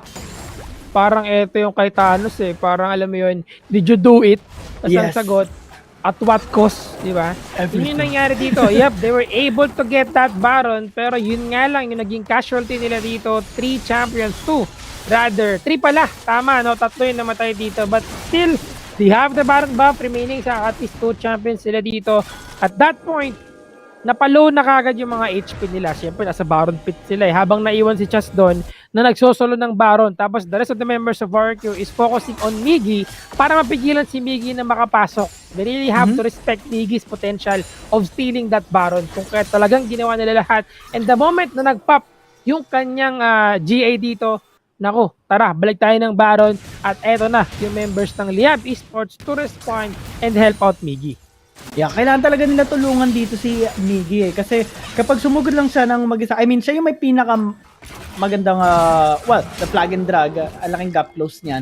Pero kapag ma-stop kasi siya, ang bilis lang din dito kaya i-chunk down ng RRQ yung Jarvan niya. Kahit may GA pa yan, kahit may gargoyle pa yan, kahit may force of nature pa yan, kung masabay-sabay nila yung burst damage nila ng RRQ, kakayanin nila yan. Again, go ulit sila dito. Forcing the flash dito ni Alyon. Pero medyo dikit-dikit ata sila dito. No reset though for Hyde. Pero go na go pa rin sila. Napatay na nila dito si Nixu. Don is trying to stop them. Pero it's simply not enough. Nakuha pa rin nila yung tower. Nakakuha sila ng kill. Mid lane, nagpupush. And RRQ, they're being unstoppable right now. May Baron buff pa sila. Kaya kayang-kaya nila gawin kahit ano na gusto nila. Kayang-kaya talaga. Indeed, what's happened in the bot lane, medyo napaagay pagkataklisin ito ni Miggy. He didn't expect that the rest of the members of RQ is actually going there as well para tulungan si Hyde dito, rather si Chaz. And with the items na meron si Chaz, no, we have the Randuin's Omen, we also have yung kanyang Black Cleaver dito. You cannot deny na mataas na yung meron siyang enough tankiness to survive all those damages coming from Liyab Esports. So, syempre, stacking HP, stacking armor as well. At because of what happened, nakapitas pa sila ng isang champion dito. The damage from Helios as well talaga ay sobrang sakit na. Kapag tumama yung charm niya dito, the magic penetration will be there and Orb of Deception will surely dish out so much damage. We have the Infernal Drake going up. Elder Infernal Drake na ito. Nako po, medyo delikado ito for Liyab Esports. They cannot let RRQ get this one unless or else, magiging problema ito para sa kanila. Yun na nga eh. Katulad ng sinasabi mo, stacking. Dragon stacks dito ng RRQ, sobrang taas na. Yung armor penetration, meron na sila. Meron pa sila dito based on HP damage ni Marky. Yung Orb of Deception na may true damage, napakasakit. Dagdagan mo pa ng Infernal Elder Dragon, that will hurt so much sa side ng Liyab Esports, and ngayon sinisimulan na ng RRQ. Kailangan i-contest to ng Liyab Esports. Alam nila na nangyayari ito kasi may ward sila sa loob ng Dragon Pit na yan. Naglagay pa sila ng isa, actually just for a good measure, pero andito na ulit. Don is trying to tank up so much damage, pero grabe naman yung cap close na ginagawa dito ng RRQ para, okay, contest nyo! Game na game din kami. Kami ang susugod sa inyo. Hindi kayo ang lalapit sa amin. Nice charm, by the way, onto Don.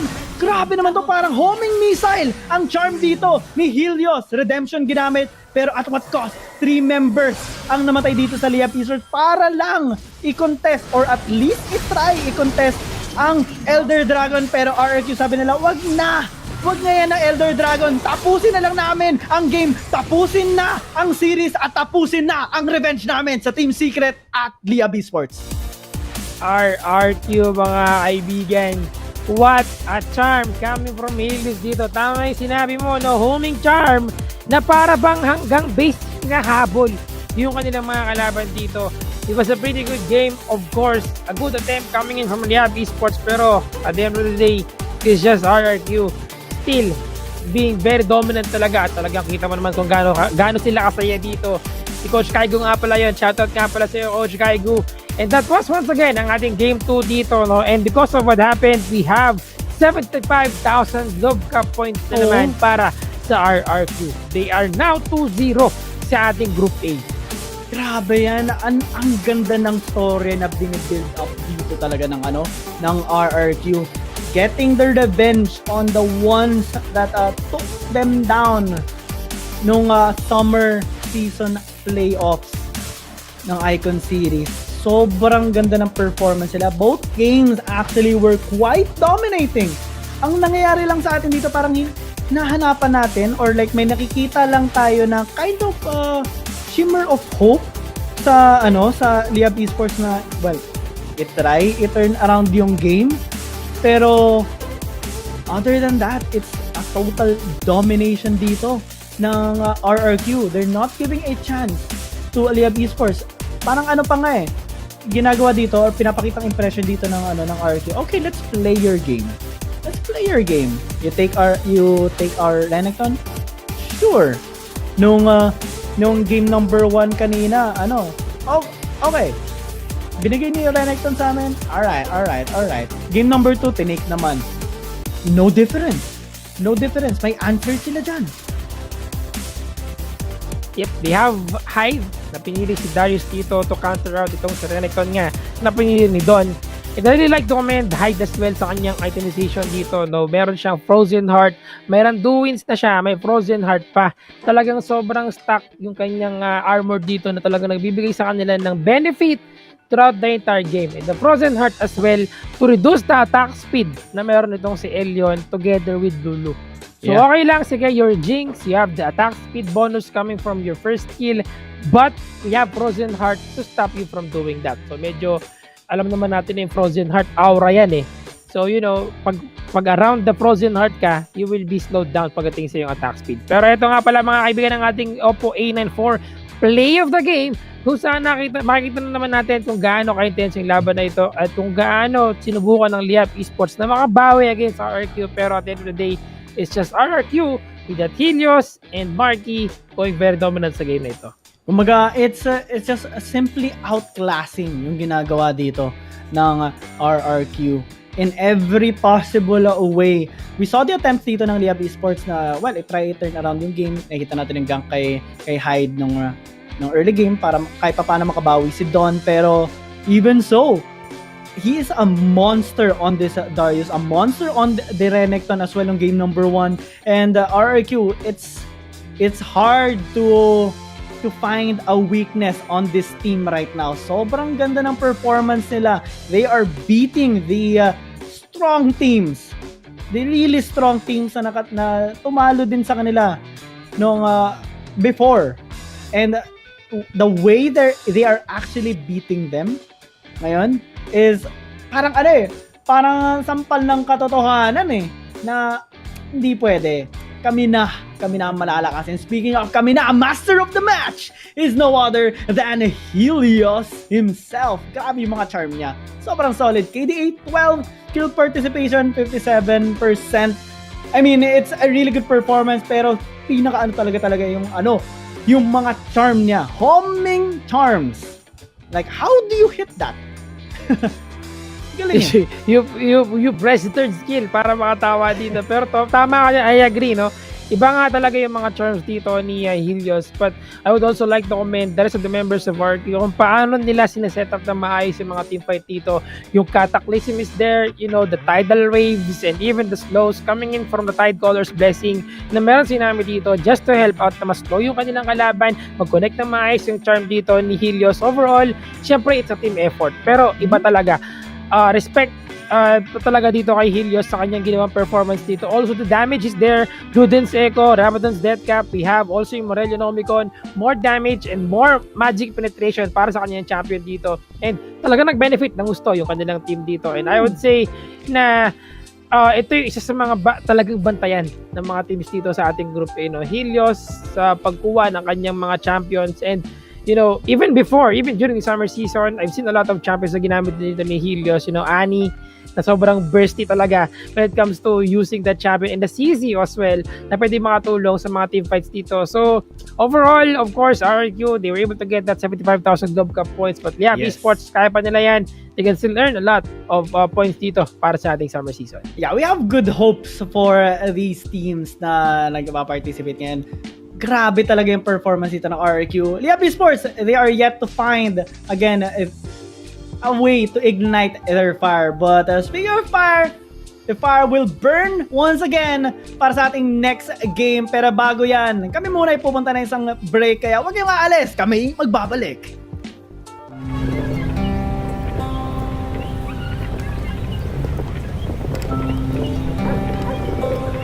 Manong Fishball ang tawag sa kanya. Everyday siya kung dumating. Kaya parang institusyon na siya dito sa area namin.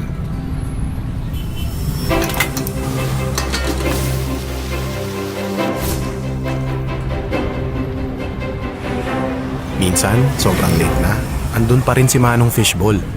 Ginagabi kayo, Manong! Enrollment eh. After some time, yung kariton ni Manong Fishball nadagdagan ng may bike. Hanggang kabilang kalye, nagtitinda na rin kayo, Manong? Ang notebook. Sunod na taon, pati menu nadagdagan. Nax, may squid balls na! Mahal kasi ang lapis. May kikya pa dyan. Bilib na bilib ako kay Manong Fishball. Akalain mong yung maliit niyang kariton, napalaki niya ng ganun?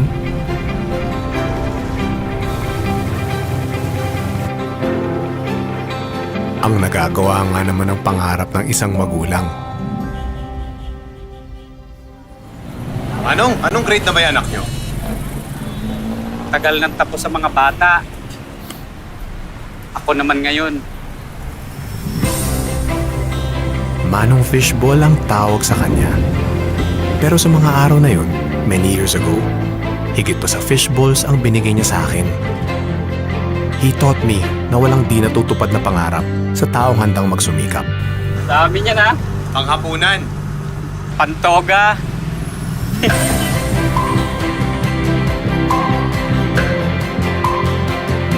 Atin ang pangarap. Atin ang pagsisikap. Atin ang mundo. Globe.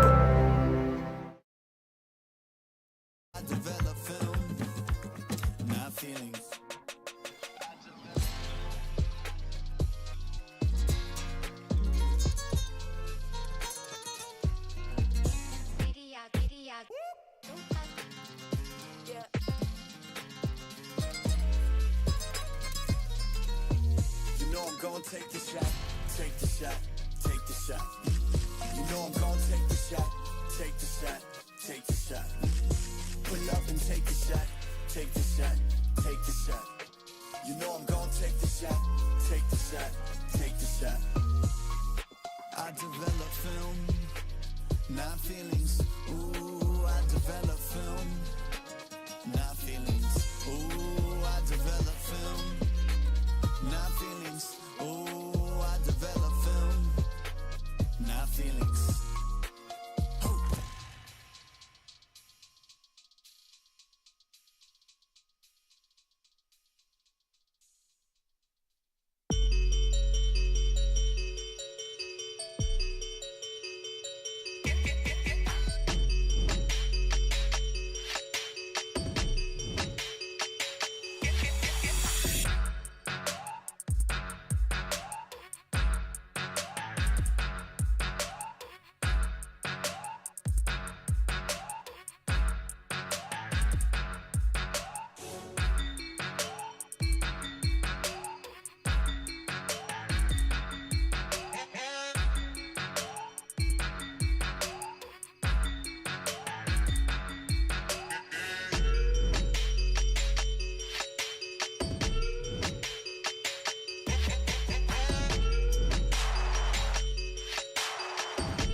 you are back with us on the panel at the See Icon Series fall season.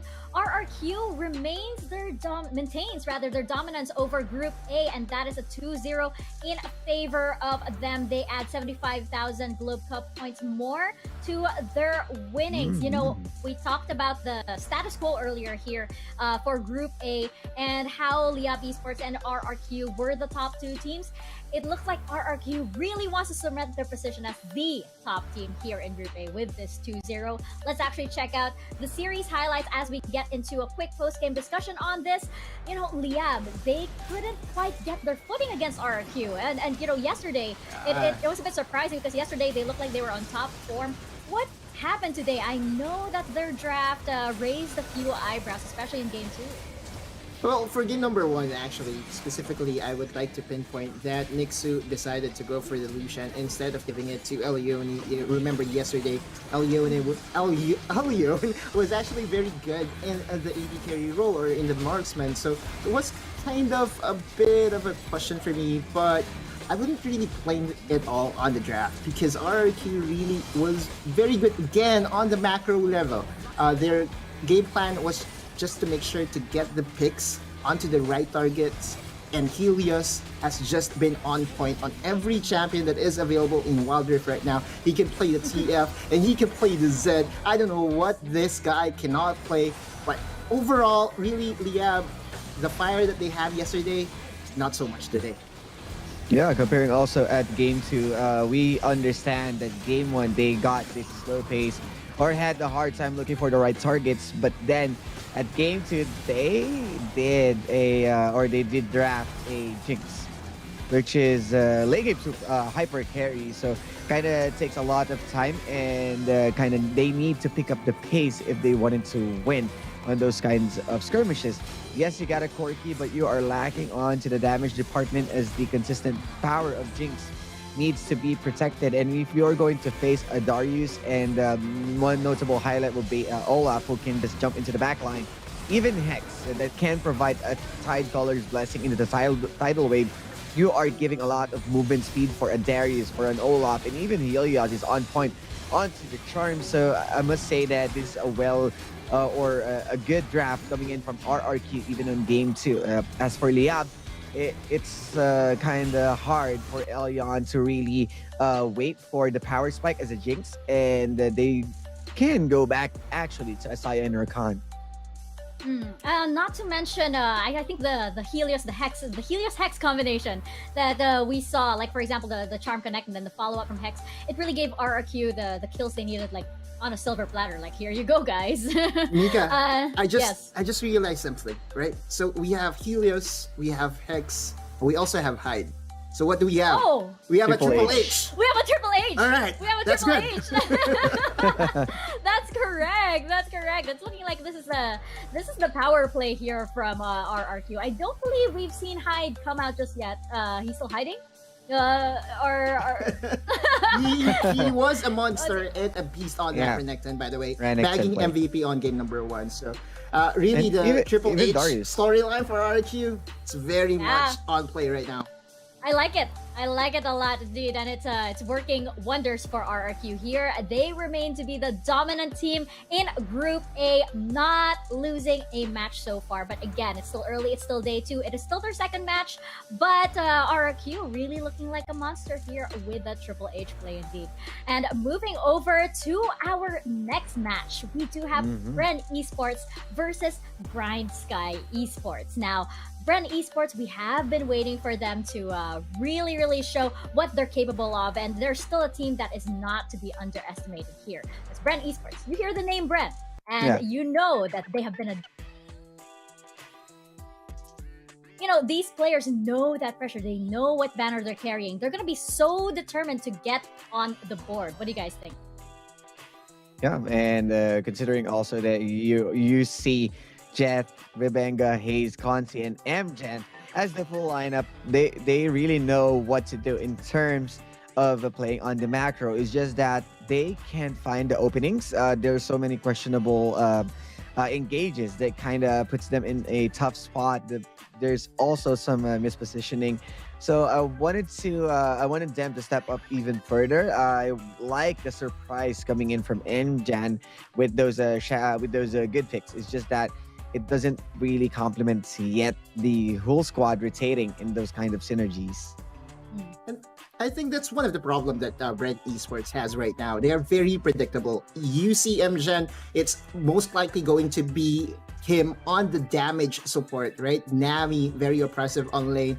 Gragas, look at his starting item. He's not going for the boots first item, rather he's going for the amplifying tome, which means that he's just going all out on the damage department. The tank duties will be left for Rebenga and Jeff in the Baron lane. So that's one puzzle that needs to be changed, because in this level of competition, if you're that predictable, you are in for a lot of trouble.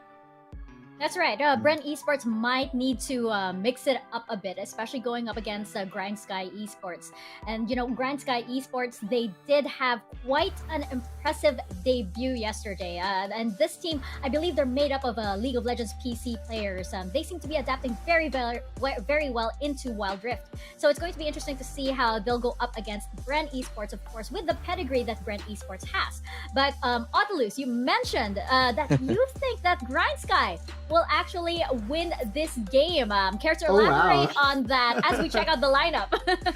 You just spoiled my prediction, but yes, I believe that GrindSky is in a much better form. Again, the question that I have for Bren Esports is that they are very predictable, and if you give that predictability advantage over to GrindSky, which has a lot of veterans in their roster, you have Bo, you have Majo, you have Tactical, which we have interviewed. And not to take away anything from GrindSky, they gave Liyab a very good fight yesterday. So just from their performances yesterday, if I'm going to transfer it over today, I feel like GrindSky has a better chance.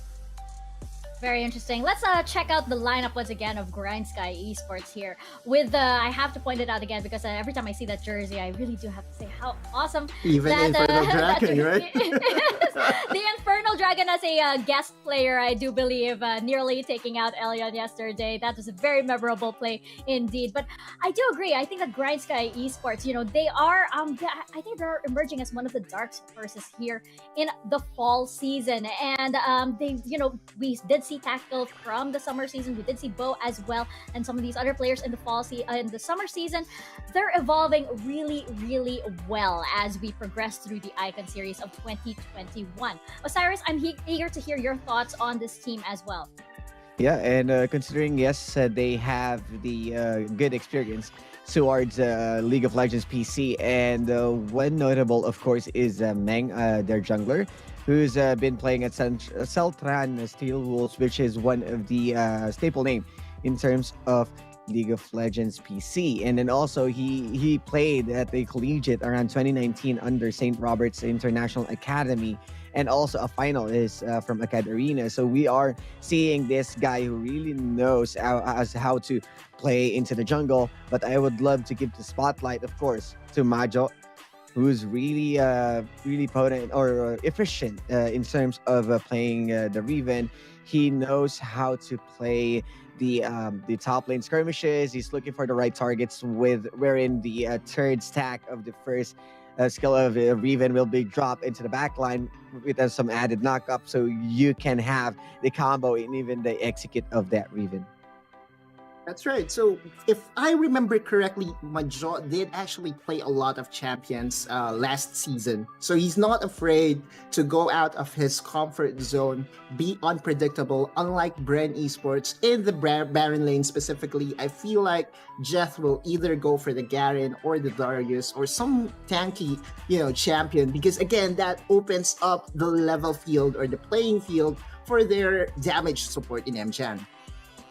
Yeah, and did you know that Majo's favorite League of Legends champion is Riven?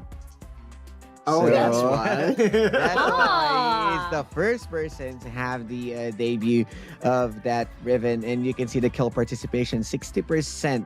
He really did put a show on that Riven. It's just that the other lanes are also struggling, making them even further into the back foot. That kind of puts them in a tough spot to bounce back. So far, Majo did play really well. It's just that they still need to step up. Yes, indeed. And I think there's a lot of chances for that to happen in this fall season. They are already impressing and turning a lot of heads here in the fall season with their first match against Liyab yesterday. And I'm really interested to see how they fare up against Bren Esports. And we did tag Bren as one of the titans to watch out for. It looks like GrindSky is really catching up to them as well in terms of reputation. So I'm really interested to see this Globe Key player clash that we have over here, which will be happening, I believe, in the jungle. And when you do say the jungle position here, you can't say that with, of course, the man, the myth, the legend himself. We are going to be taking a closer look at Rebenga, and of course, the jungler on the side of GrindSky Esports as well. We have Meng. This is going to be really tricky. Of course, we do have Rebenga, and not enough needs to be said about this player. And we have Meng on the other side, which also has a lot of really raw potential and talent. What do you guys think? How is this key player clash going to go? Okay, when you are talking about Rebenga, he always play for the team. That's a given, right? He will make sure to be put on the tank role duty, to engage the shot caller, because that's where he excels at. He's not going to be very flashy with the Kazakhs, with the Lee Sin, but rather be very effective with the Jarvan and the likes. I am actually hoping that Rebenga will pick up Ramos. Maybe we'll see it one of these days. But yeah, look at that kill participation. He makes sure that he's involved in almost everything. That's 88%. That's very, very high. Jungle proximity-wise, can't say enough for this guy, but he's going to be challenged here by Meng. Yeah, and Meng as well, pride of Iloilo, really putting a show when they fought against the app. It's just that, of course, Rebenga, that his experience coming into play, that's 88 kill participation for the reason that he is making sure that every lane is working well. The objective emphasis also for Bren Esports is really high. So this time around, we might see an early dragon fight, as also GrindSky wants to put a lot of attention just to make sure to deny the snowball potential of Bren Esports. I also like here how Meng is comfortably resting his head on the Globe Key player clash right there. And I'm sure he is going to be very comfortable indeed in the jungle, as well as Rebenga. Again, not enough can be said about this player. Oh, this is really tricky, but I am like, I know he was. I am really conflicted with this prediction, but I'm going to say, okay, Autolus, you are for GrindSky Esports in this match. Cyrus, what about you? What do you think? Well, for me, just gonna need to remove this because I'm going for Bren Esports. So this will be a Rebenga show and might be the potential first win, of course, of Bren. I actually do think that it will go in favor of Bren Esports as well. I know that GrindSky Esports, they're probably going to take this match into a really close one. It could be our first 2-1 match. We could be going to to game 3. We haven't had a game 3 yet. Can you believe that? We haven't had a game 3 yet here in the fall. So, but I think it's going to go in favor of Bren Esports. I think that maybe they just had like first day jitters yesterday. Maybe they can find their footing today. But let's also bring up on our screens over here our guest panelists, so to say, from Twitter. You guys can actually get in on the discussion. We will read out your comments, reactions, no matter how violent, maybe not too violent, but you are very much welcome to share the stage with us and join in on the discussion simply by tweeting whatever you want to say and use the hashtags #CIconSeriesPH and #DominateTheRift. You can also get into the PPGL Discord server where myself, Autolus, and Osiris will be hanging as we watch the games. And together so What we can a discuss the familiar name. games. And, you know, there's a very familiar name over here for Mr. Ziggy Chavez. Liyab Esports versus RRQ does not disappoint. Playoffs level match indeed. Agree. Yes, this is exactly, you know, this is exactly why that match was incredibly hot. This could be a preview of what our playoffs will look like, and if it looks like that, very promising indeed. We definitely agree with you, Mr. Ziggy Chavez. Thank you so much for your thoughts Always. and everything that you do for PPGL as well. Yes, of course. Yes, maybe you can jump into the PPGL community Discord and you know, keep us company, and you know, we will actually discuss the match with you real time as you guys are watching the stream, and let us know your thoughts, and maybe we could share it while we discuss and break down all the matches for you guys. But in the meantime, we are going to be getting into our second match of the day. This is going to be Bren Esports versus GrindSky Esports. Let's jump into the rift.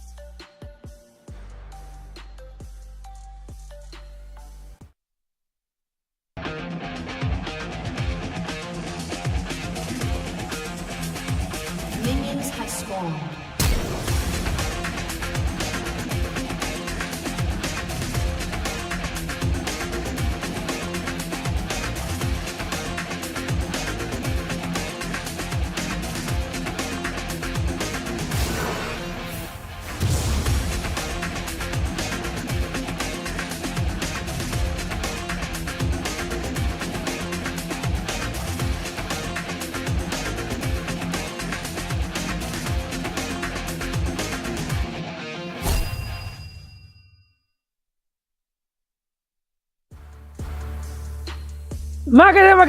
Magandang hapon sa inyo lahat. Medyo iba yung sa akin eh. And welcome back na naman mga kaibigan sa ating Vigon series. Full season. This is going to be the series 2. At eto, ay wala iba ako dito sa pagitan ng GrindSky Esports versus Bren Esports. Kami nga pala, ang magiging shoutcaster ninyo. Tulad nung kanina, ako nga pala sa GG Sphere. Kasama ko ang isa pang GG na si Giang Gaming. Kaibigan, kamusta ka? Yun, okay na okay, syempre. Napaka-excited para sa laban na to kasi syempre, parehas sila na, you know, kahapon medyo nahirapan sila sa game sila. Ayun, nahanap nila ngayon yung kanilang, syempre, yung kanilang panalo. Pero gusto ko din yung sinabi ng mga analyst, ng panel natin eh. They're looking at Bren Esports but also GrindSky. Kumbaga na sila eh. Feeling ko nahasa na sila ng onte dito ng Liyab Esports. Both teams are hungry for a win. And right now, I'm also looking at their draft. Maganda yung nila drafting nila. Both are actually quite unique in a way. Hindi sila yung parang madali lang basahin. It just so happened na outclass sila kahapon. I mean, it's 2-0. It's a dominating win. Pero right now, I think we're gonna be seeing so much blood on the Summoner's Rift.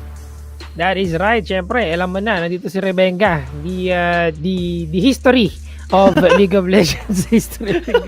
Ang taong bago pa lang mag-League of Legends, naglalaro na siya ng League of Legends. Sa lahat ng hindi naaalam. Ginagawa pa lang yung League of Legends, naglalaro na. Siyempre, totoo yan. And matagal-tagal na talaga siya dito. So, going against GrindSky Esports, no? Medyo, siyempre, GrindSky Esports, nakita natin sila before they are holding the banner of UCE from the group, from the Mindanao region natin dito, of course. And talagang mainit, no? At maganda yung kanilang pinakita performance kahapon. Pero yun nga lang, siyempre, as we keep on mentioning as well, kanina pa lang, sila, GrindSky and Bren Esports yung gutom sa pagkapanalo dito dahil sila yung unfortunately may tig wala pang 0 win pa sa kanilang group dito. So I'm really looking forward sa pwede nilang gawin dito. Kahapon nakita natin yung performance ni Rebenga dito when it the whole Bren Esports, pero Rebenga, siya yung parang nakikita ko na parang setter ng kanilang team dito, no? Na parang nagsiset up talaga ng team phase, ng team fight dito, kung kaya't siya nga naman talaga may pinakamataas na kill participation. GrindSky as well, I think meron din naman silang magandang, yung mga key points nila dito or yung mga winning condition nila dito is more on yung potential nila to win that team fight. And I would also like to I'm looking forward as well sa pwedeng gawin dito ni Tactical and Bo sa kanilang Dragon Lane. Yeah, actually, both Bren Esports and GrindSky talagang palag-palag naman sila eh. Sobrang ano sila, ready sila dito para sa umaga.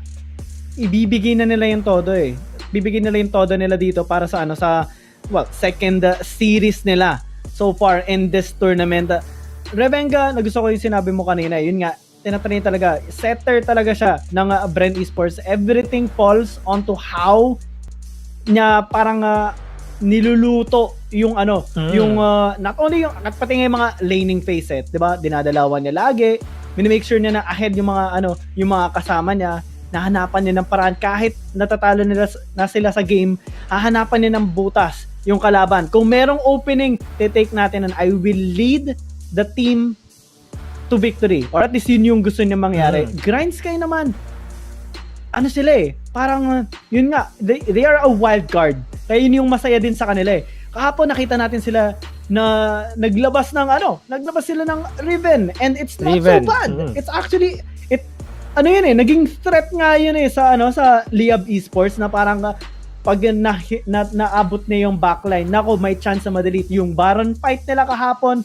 Para naging nakakatakot eh kung available lang yung ultimate niya, malaking factor na din yun na parang masistil niya or like ma-ace pa niya, mapatay na yung mga ibang members. And ngayon, sisimulan na natin ang ating game number 1 sa ating best of 3 series, GrindSky Esports at Bren Esports. Ano na ang mangyayari? Ano na nga ang mangyayari dito? We have now the bans, Lee Sin, Gragas at si Lucian. Respect ban ito para kay Rebenga and kay Consi. You know, and Lucian in general could go for the mid lane, could go for the Dragon lane na pwede talagang maging threat, no, for GrindSky Esports. And we also have Wukong, Camille, and Galio na binandout din naman ito ng Bren Esports. But this time, they will be having Twisted Fate as their first pick at Rengar kay Rebenga. Na-Rengar ka na nga ba ni Rebenga dito? Rengar para kay Rebenga. Parang ano ito this is a bit of a change, diba? Usually parang settle yung mga gusto niya pero Senna! Dito sa Bren Esports, grabe na, big changes! Dito sa sa drafting ng Bren Esports, Rebenga now going for yung mga imbis na setter ako, ako na yung papatay. Ako nang bahala. Ganun na lang. Ganun na lang tayo. Pero andito naman, meron silang Senna, meron silang Poke, may frontline sila kompleto. This is a good balanced composition inside the Bren Esports. Pero nakakatakot din dito yung sa GrindSky. I mean, may Varus sila, may Ziggs. Kung hindi ma-close ng Bren Esports yung distansya sa GrindSky, mapopoke down lang sila, tapos bigla na lang susugod sa kanila si Meng, si Majo. Mahirap. Kailangan nila mahanapan ng paraan. Pero ikaw, Gigi, anong expectations mo dito? Nagigigil ka na ba? May Meng tayo dito sa GrindSky Esports. Tapos may pusa sa kabila. So parang may mengin niya yan pag nagkataon dito si Rebenga. Tignan natin dahil right now we're gonna be having Vi once again sa ating jungle role na matagal na nating hindi nakita dito. And take note, isa pa din yan sa talagang solid na pagsamahin mo dito sa ating mga composition. Katulad nito, they have Vi and Ziggs. The CC is there. They have Chain of Corruption. They have the Assaulted Battery. Naku, tag-slide pa nga sa gitna mga kaibigan dito si Yato. Pero this is pansit ang simula ng ating Game 2, rather Series 2. Pero Game 1 pa lang tayo. GrindSky Esports galing sa kalangitan laban sa Bren Esports.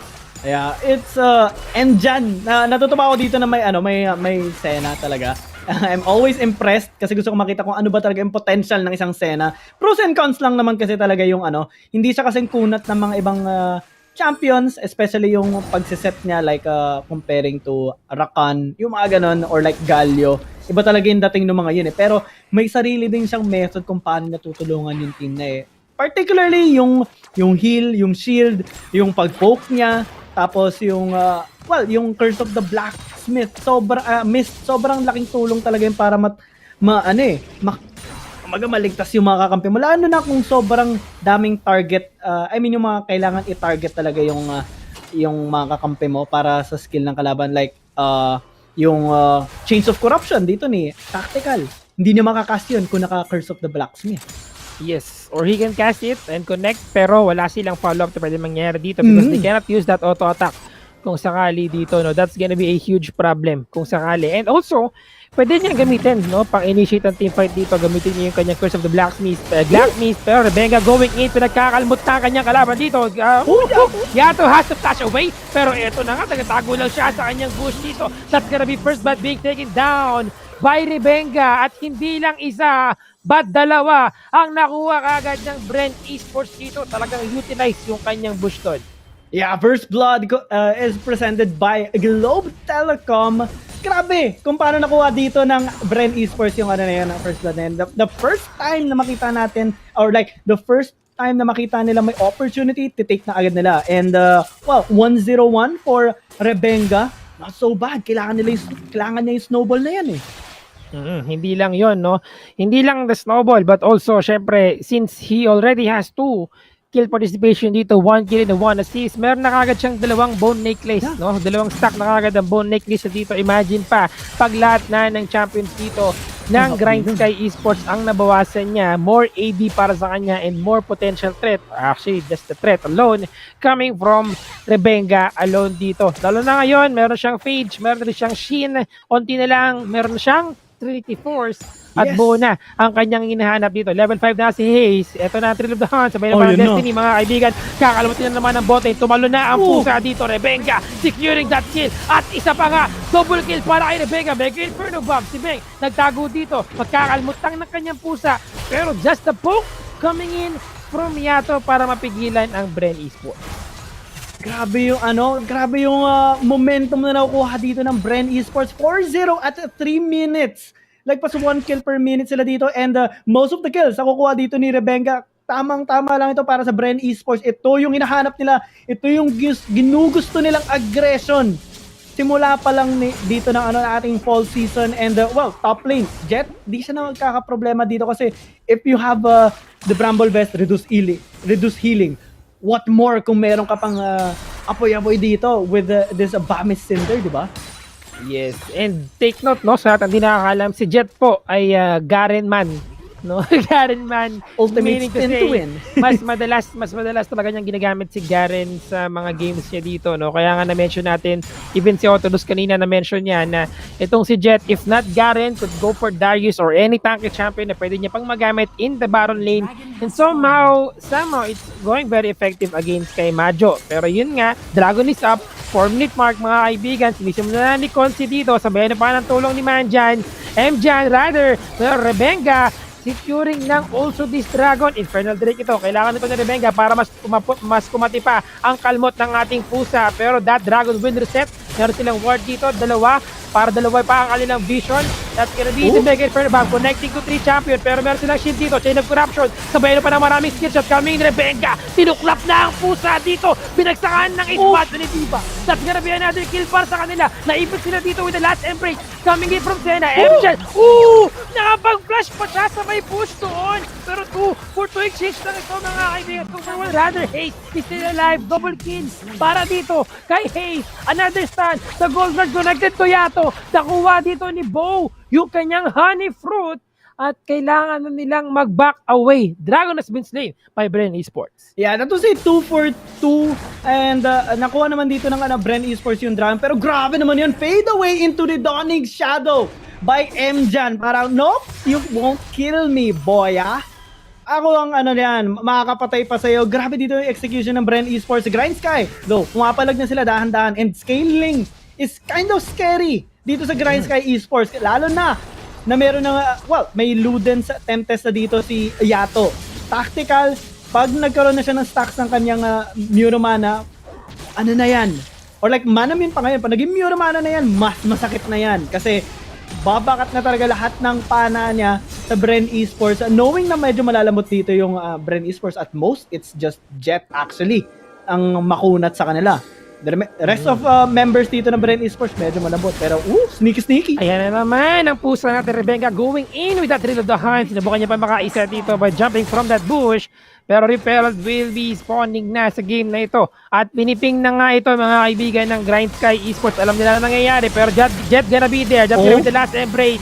Sabay na ba ng Dawning Showdown, hindi pa na ginagamit dito, mga kaibigan. Pero Mjan, disengaging muna tayo dito. Nakatakas pa nga siya doon gamit ang kanyang Curse of the Black Beast. Naku, Majo, buhay pa rin dito. The Alligator Crocodile. That's gonna be the Dawning Shadow. Ginamit dito ni Emjan. Sinubukan pang huli si Tactical, pero Tactical tinamaan ng last embrace si Bo dito. Naging Bo ka na, kaibigan. Going down, Rebenga. Delikado ang kanyang buhay, pero may smite ako. I-smitein ko na yung referral dito kahit maaga pa para lang sa HP Conti.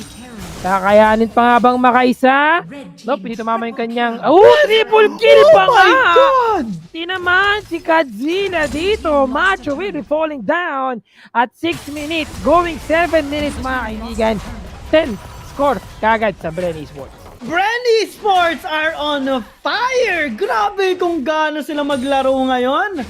Ibang klase talaga. Parang alright, nahirapan lang, parang sinasabi nila na na nahirapan lang sila. Nahirapan lang sila talaga kahapon against RRQ, pero ngayon nakalaban nila yung GrindSky, parang natuto na sila sa mga mali nila nung umpisa. Rebenga, hindi na siya nakatank champion ngayon parang go for kills. Hayaan na natin si Jet. Makunat naman yung kanyang Garen, and sabi mo nga kanina, Garen, Darius yung ginagamit niya. Basta spin to win, basta umiikot, magagamit ng sobrang ganda nito ni Jet, and the rest of the members, they have been making amazing plays. Emjan with this Senna is popping off. GrindSky, they have yet to find a good pick kasi so far yung isang clash lang sila nakakuha ng kills, yung 2-for-2 trade plus Dragon sa Bren Esports. Pero other than that, medyo nahihirapan sila. By the way, 8 minutes, 10,000 gold lead.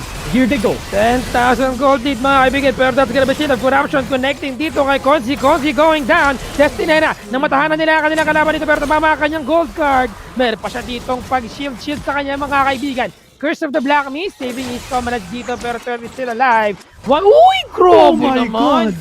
Yung puso niya to doon, napunta sa kanan. Dragon is going up na, mga kaibigan. This is the second drink of the game. Pero si Jet lang sa likod, mga kaibigan, ng kanilang kalaban dito, boxing out the enemy team. Dapat gonna be pero di sama nito mid dito. Pero eto na si Majo, gagawa ba siya ng milagro dito? But nope, ayaw ko dyan, may repair dyan. Dragon is being taken down by Bren Esports. Yeah, tower na lang daw saka Dragon, okay na sila dito kasi kung titingnan natin yung gold lead, talagang sobrang laki na ng difference dito. So far so good here para sa Bren Esports. Ang kunat na dito ni Jet, ang sakit na rin ng bawas. Medyo may hirapan na talaga dito si Majo, especially dahil gamit na dito Renekton. I mean, medyo basic attack kailangan niya talagang gawin, and lalo ma-reduce yung healing niya dahil sa Bramble Best na yan. Although may Black Cleaver siya, split pushing hindi pa rin siya para magiging ahead dito, and alright, even yung red buff kino-contest dito ng Bren Esports. They are trying to take everything right now, and dahil meron silang Twisted Fate, 1-3-1, sobrang possible. Yes, alam mo, kung mapapansin mo ngayon sa item dito ni Emjan, no, medyo hindi niya pa alam kung ano talaga yung bubuin niya, no.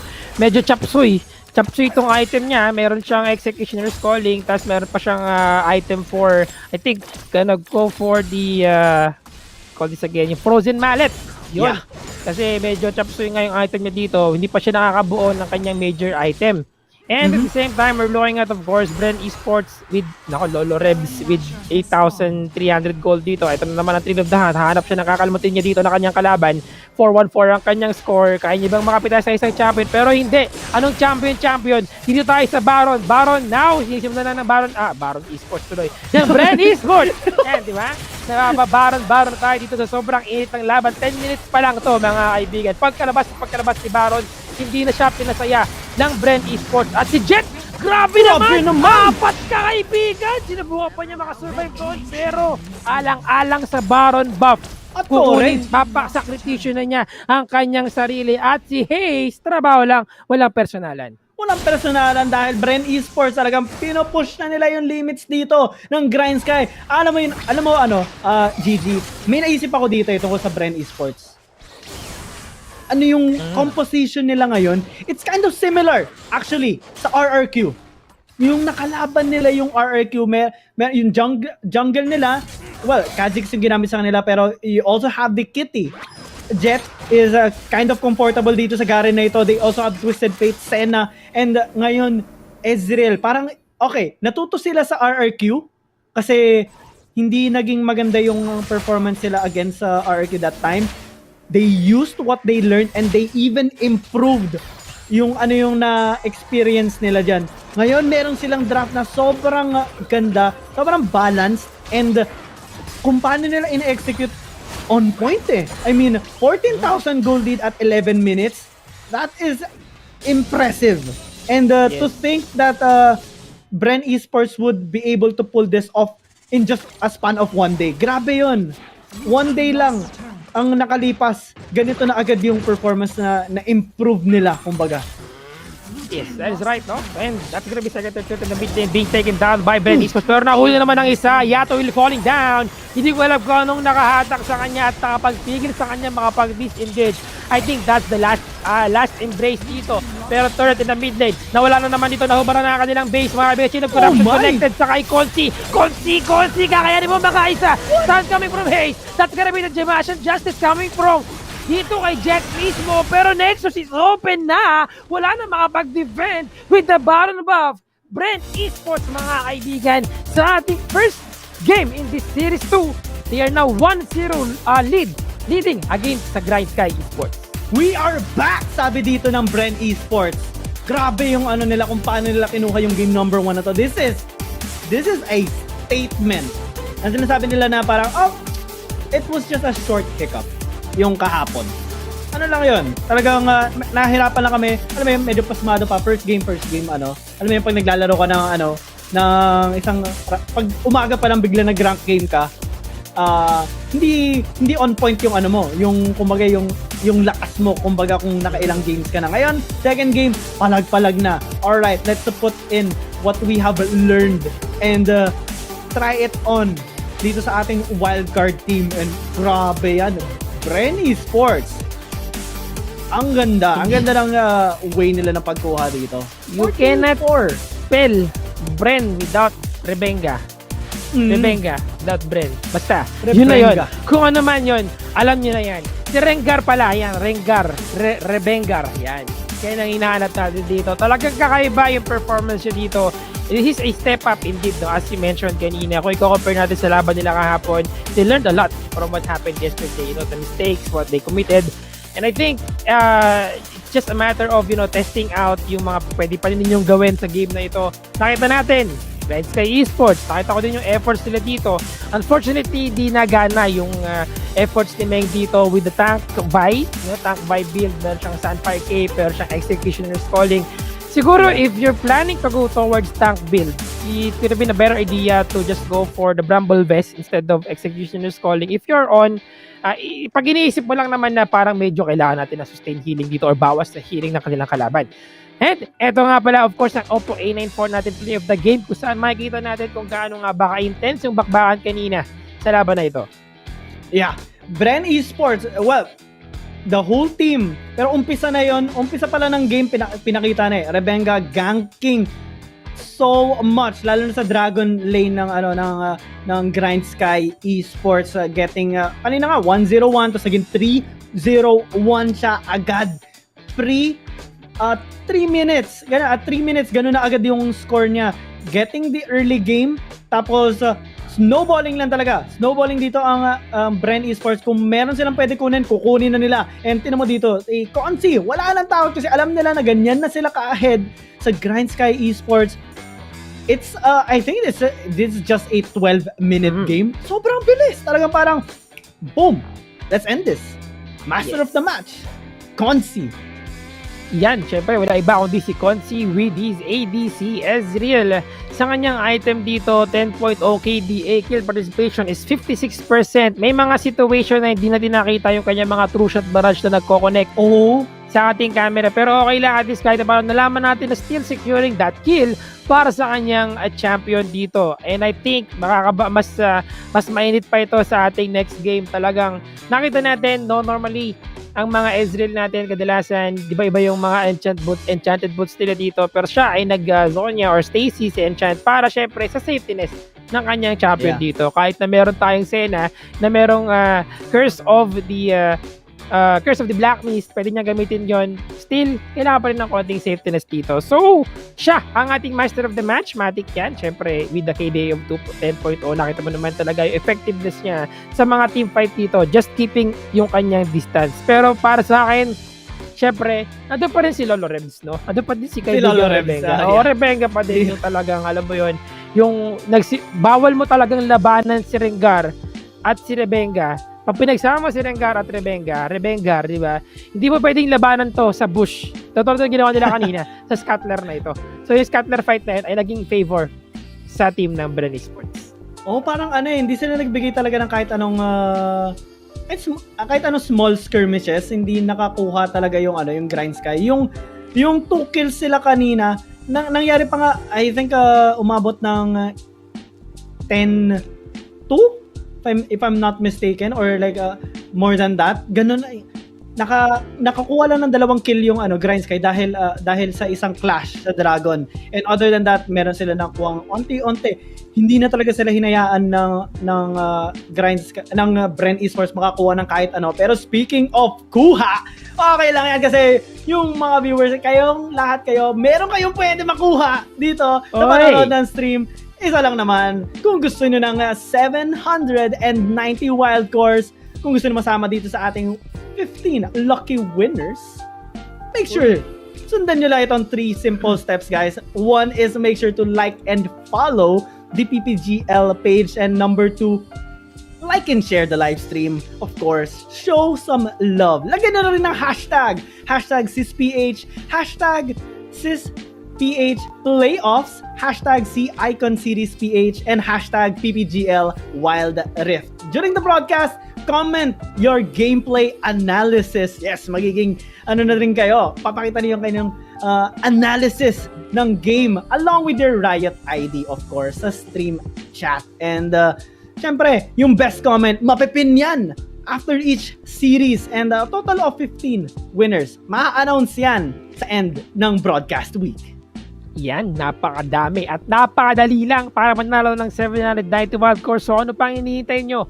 Comment na, make sure to like the stream, of course, and like and follow the PPGL page. Tapos gawin nyo ng lahat ng mga hashtags na yan. Easy peasy, lemon squeezy. Pero hindi lang yan, naku, 790 wild cores. Kung ayaw nyo ng wild cores, bakit pa kayo nag-wild trip? Gusto natin yan. Meron pa tayong isa pang giveaway. Wala iba, kundi Secret Lab gaming chair na gamit namin ngayon at napakasarap dahil nakatulog ako isang beses, hindi man lang ako natinag. At sobrang comfy talaga. Para manalo dito, easy lang din, katulad nung kanina. Make sure to like and follow PPGL and Secret Lab's official Facebook pages. So dalawa yan, PPGL and Secret Lab. Okay, yes. Number 2, like and share the live stream with the hashtag SISPH, CIconSeriesPH, PPGL Wild Rift, and hashtag PPGLX Secret Lab. Number 3, before the end of each broadcast day, a link to the weekly Icon Series quiz will be shared in the stream chat, which you need to answer. This will count as your raffle entry para sa ating giveaway. Isa lang ang mananalo sa darating na playoffs natin ng ating fall season, which will be on August 29, 2021. So madali lang yan. Sagutin nyo lang syempre yung ating quiz na kailangan nyo lang sagutin. At syempre, bukod doon, kailangan nyo lang gawin lahat ng mga mechanics na yan. Aside from that, iniimbitahan namin kayong lahat, guys, mag-tweet kayo. Mag-tweet kayo ng mga gusto ninyong sabihin. Halimbawa, napakagandang performance coming in from Bren Esports. Lolo Rebs is doing it. I-tweet nyo yan. Huwag nyo kalimutan isama yung hashtag natin na CIconSeriesPH at hashtag Dominate the Rift para ma-feature kayo mamaya at masabi kayo ng mga panelists natin, diba? Katulad kanina, may mga sinabi natin mga extra panelists natin dyan na nakakapagsabi din ng kanilang mga input at insight sa mga nangyaring laban. Kung meron kayong gustong sabihin na sana all manalo ng Wild Course or sana all manalo ng Secret Lab Gaming Chair, gawin nyo na yan. I-tweet nyo lang yan at make sure lang na ma-include nyo yung hashtag para masama kayo mamaya. We would love to see and hear about your thoughts, of course, lalo na sa game na yon. Sa lahat ng games, actually, kasi syempre, your thoughts, your opinions matter, lalo na dito sa ating PPGL Fall Season Icon Series gusto namin malaman ko ano yung sa tingin niyo sa mga laban nito. Ano yung nilook forward niyo or overall, how's the experience, diba? And speaking of experience, what a good experience nga pala dito sa game na ito, especially for Bren Esports. Kumbaga, parang ni-skyrocket nila yung momentum nila. Game number 1, balagbagan agad, no? Talagang hindi nila pinagbigyan ng pagkakataon dito ang GrindSky Esports na makabawi. Sa first snowball na nakuha kagad ni Rebenga dito, nakuha niya lahat ng bone necklace niya. Talagang kinalmot-kalmot sila ng pusa ni Rebenga dito at talagang intense, no? Yung ginawa niyang performance dito. At nakikita ko yung mga comments dyan, it's like more on Rebenga is doing it, Lolo Rebenga is here, Lolo Rebenga is back, diba? Hindi na wala si Lolo Rebenga. Okay, nandyan yan mula sa simula hanggang sa hindi pa nagtatapos, nandyan na yan si Lolo Rebs. Kaya talagang nakita natin ngayon na siguro yung kanyang playstyle ngayon is entirely different. We compare natin sa playstyle niya yesterday, but it's really impressive, no, na nakabawi sila dito. And of course, this goes to the rest of the members of Bren Esports as well. Maganda yung nakita nila performance dito. Pero eto, once again, yung ating drafting phase dito, yung ating bans and picks. They banned out Lee Sin, Gragas, and Lucian. Tapos sa kamay naman ng Bren Esports, they banned out itong si Camille, Galio, and si Wukong. So parang 3-4 jungle champions na ban dito totally. Total, sa buong game sa mismong ating drafting phase. And they have Renekton as the first pick na kinuha mismo ng GrindSky. Yeah, ang ganda ng, diba, second pick pa lang dito or like a first 2 picks dito ng Bren Esports, Twisted Fate and Renekton and Rengar. Agad parang pinapakita nila, we're gonna be aggressive. Sobra. We're gonna be looking for kills. And ang ganda rin naman kasi nag-follow up dito yung GrindSky. Diba nagustuhan natin yung lineup din dito ng GrindSky. Lalo na nilabas sila yung Varus and Ziggs. Naging problema lang. Kasi, yes, gugustuhin yung mag-poke, pero makakatakas ba kayo sa Rengar? Yun yung problem And so far, based sa game na yon, hindi. Talagang nangangalmot na lang bigla. Bigla na pag nakita mong may mark ka na sa taas mo, lalo na kung may destiny pa, naku, dasal na lang ang magagawa mo kasi bigla na lang may tatalo sa'yo. Para isipin mo na lang, sana yung kampi ko na lang yung talunan. Yung mga ganun na thoughts yung mapupunta sa sa utak mo kapag ganyan And to add Garen and Senna, I mean mataas yung sustain ng isang Garen. Laning phase na shutdown na Renekton na shutdown niya kanina si Majo. Ang galing na ginawa dito ni Jet. Like what you said, basta Garen or like Darius, sobrang okay to. So they have a stable top laner already. And the rest of the members kind of like made this unique draft. Actually, hindi naman sobrang unique. It's similar to what the RRQ has drafted yesterday. Pero yung execution was Yep, solid indeed yung kanila execution dito, no? Especially when it comes to that first blood na kinuha dito kagad ni Rebenga together with the his teammates, no? Being able to get that scatter para sa kanilang team and controlling the game kagad moving forward, ang laking bagay doon para sa kanila at yun yung naging mitya ng buhay dito ng GrindSky Esports. Pero hindi pa naman nila yan lahat para sa kanila kasi for sure they can still get another win or at least can tie up the match dito kasi 1-0 pa lang naman ang score. This is best of 3 match. So, look, going back lang sa ating drafting dito, no? As you mentioned kanina, first 2 picks kagad ng Bren Esports ay si Twisted Fate at si Rengar. Ito na dito mo na may isip na dito mo na kagad malalaman na parang alam ko na yung parang plano dito ng Bren Esports. Mukhang magiging aggressive sila dito. Mukhang ang gusto nilang gawin is to get the vision coming from the Destiny para makahanap kagad ng tamang target. Etong si Rengar, si Rebenga. So yun yung nangyari. Every time the Destiny is being used, there's also division. Yung first blood kanina, bonus lang yun Pero nagsimula talaga lahat ng threat dito from Bren Esports the moment that they reach yung level 5. The moment they reach level 5, nakita mo na naka-Thrill of the Hand na kagad dito sa bot lane and then nandun na kagad yung Destiny itong si Hayes. Yeah, ang it's a good thing talaga. Ang good change to na ginawa ng Bren Esports. So, hindi pa tapos lahat. I mean, GrindSky they can still come back in this series. I mean, sabi pa nga ng mga panels natin, ang assumption nila, it's gonna be 2-1 in favor of Bren Esports. Pero syempre hindi natin sure. Malay mo, maging 2-0 comeback to ng GrindSky. Ang dami nilang kailangan gawin though. One of which is know how to, well, in a way, shut down or disable Rebrenga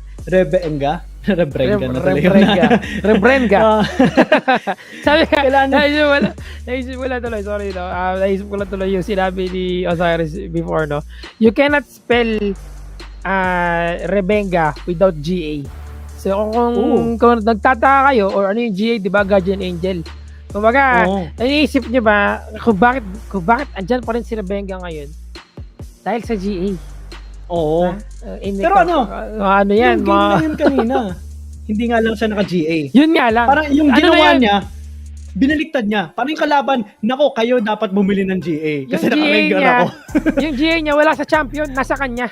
So, kaya yun yung sekreto ni Rebenga. So, kahit andyan pa rin siya. Pero, pasensya na kayo mga kaibigan. Pero ito na tayo sa ating game 2. Going back to the drafting phase, we have the bans from Bren Esports. Sila na ang nag-ban kay Rengar. Wala nang gamitin si Rebengar. Hindi niya nagagamitin si Rebengar dito. Iba naman ang gagamitin ni Rebenga na jungle. And for GrindSky, we have Ziggs, Lee Sin, and Tigragas. This is a good pick again by Bren Esports. Rebenga might actually go for a Camille jungle. So, same threat. As in, ano pa rin siya. Go pa rin siya sa mga small skirmishes. Pero, malaki na din yung impact niyan. Especially for big team fights. Kasi, Hextech Ultimatum onto, well, kay Meng or kay Yato. Magiging big deal yan. But an Annie pick on GrindSky though is a unique draft na binubuo nila. Oh, may nag-hover pa ng Timo kanina. Sana i-lock in yun. Matutuwa ako pag biglang may Timo. Support, no? But Timo support. Timbers. Reported ka talaga nun after ng game. Timo support pa naman gamitin mo pag nagkataon. But yeah, we're gonna be having Brom for Bow and we have Lucian. Oy, the Lucian Brom classic lineup in the bot lane dito. Kahapon, ginamit din nila to, no? If I'm not mistaken, we have GrindSky Esports also use this duo dragon lane dito. So, alam mo yun, the threat of that concussive blows. May konting nerf kay Brom as far as I know with the 2.3C natin, pero that doesn't matter. Ang pinaka-importante is yung CC, the bot lane, yung disables there. But we'll see kung paano nila ma-utilize dito. Ang dami nilang CC dito. They have stun from Renekton. They have the stun, the T-burst coming from Annie. And of course, the concussive blow and the cataclysm coming from Jarvan. Yeah. Ang ganda ng team fighting potential dito. Actually, ng GrindSky. Front to back team fighting. Meron silang threat. I mean, Renekton can just slice and dice all the way. And ngayon, makikita na natin kung gagana ba ito yung draft dito ng GrindSky as we head down to game number 2 of this best of 3 series, Bren Esports versus GrindSky Esports. Isisit pansit ang ating pangalawang laban. Tignan natin ngayon kung papalag dito si Yato against kay Hayes. Hayes with that bone plating. Ganda nung bone plating talaga, no? And ever since lumabas talaga yung bone plating, mas preferred ko talaga siya sa ibang summoners, sa iba nating mga runes dito, no? So I would say na mas naging very effective talaga, and in terms of duel potential, lamang ka talaga dito. Right now, tamang patsiyan lang at tamang laning phase ng ating mga teams dito. Yep. Ano nga speaking of Baron laners, it's a repeat of history. Jet again on this Garen. Majo is really comfortable with this Renekton. Tatry niya naman siguro na okay, kanina na counter ako, medyo nahirapan ako. Try ko ngayon na kayanin si Jet. At least yun yung gugustuhin na mangyari. Tignan natin kung magagawa ba na talaga kasi syempre iba na din yung junglers ngayon. Camille and a Jarvan. Both junglers actually gugustuhin yan mag-gank kasi plug and drag pa lang. Ang laking tulong na pero top lane. Look at the pressure being given From Jet to Majo, no? Hindi pa niya ginamit yung kanyang mga summoner spell dito, pero may kalamangan kagad si Jet. Well, of course, the sustain is there. And ang problema kay Majo or Renekton is you have to use the Call of the Mic or Kaldamik para magkaroon ka ng heal dito. Pero wala na pag-aalinlangan si Jet. Nagamit niya kagad yung kanyang barrier. Medyo maaga yan, kaibigan. May ignite pa si Jet dito. Pag isa pang pagtama ng kanyang decisive strike, this could be a kill para sa kanya. Pero ayaw niya magmalali. Medyo maingat lang siya dito. Tamang play it safe lang muna for a while. Since wala naman ng barrier si Majo. Yeah, nakakatakot yun. Forcing out the barrier, hindi na nga nag-auto-attack dun si Jet eh. Parang okay, Oy. gusto ko lang makuha yung barrier. Pero even forcing out Meng to actually gank top lane. Medyo naging maingat din dito si Jet. Nakamoy siya, no? Nakamoy niya si Jarvan na paparating na. And Meng has to be very careful muna for a while and just clear the minion wave. The Krugs dito, no? Sa kanyang jungle camps. So because of that, wala pa gaanong... Well, actually, wala pang nangyayari na initiation coming from our junglers dito. No attempts pa happening right now and they're just focused on getting that level 5, those ultimates para mas maging effective sila sa pag-gank dito. Yeah, GrindSky, well, actually, Bren Esports, this time, hindi sila nakakuha ng early game snowball nila. So, this is a good sign on GrindSky Esports. Kahit na, well, nakita natin na bully out ng onte si Majo sa top lane, pero looking at the goal, it's not really a big difference. Pantay pa lang sila kahit papano. Bren Esports, they need to find picks kasi mamaya kapag mga objective controls, pag nag-spawn na yung dragon, nakakatakot pa nag-group up dito, GrindSky. Rebenga with the attempt to gank top lane dito pero naamoy ito ni Majo. That's gonna be Predator sense. Naamoy niya kagad dito, no? Yeah. Nakutuban niya kagad yung pwede mangyari doon. Pero, Meng, slowly, sneaky like, gonna go for that gank at the bot lane dito. Pero may dragon tayo kung maging successful to para sa kanila. Secured dragon na ito kung sakali. Pero nakaamoy din si Consi at si Mjan. Ito na si Bren, mga kaibigan, si Jet. Kasama na pa natulong Rebecca dito with the help of Haze.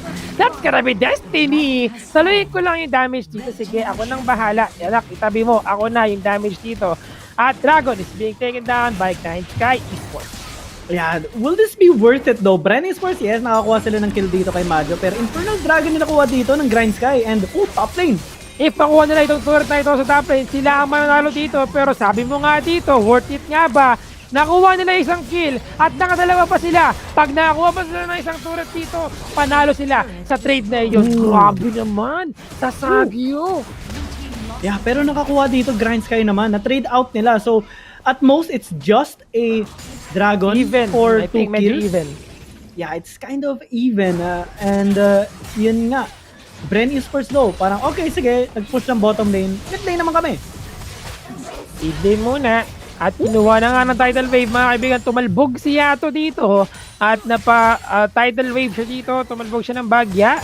And has to back away. Pero, nako kanina, nakita natin, Dragon has been taken down by GrindSky Esports. Nagkaroon ng magandang trade top lane dito.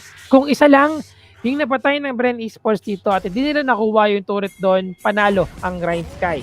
Pero dahil nga nakuha pa dito yung isang buhay ni Yato, naging maganda pa yung trade doon sa pabor ng Bren Esports.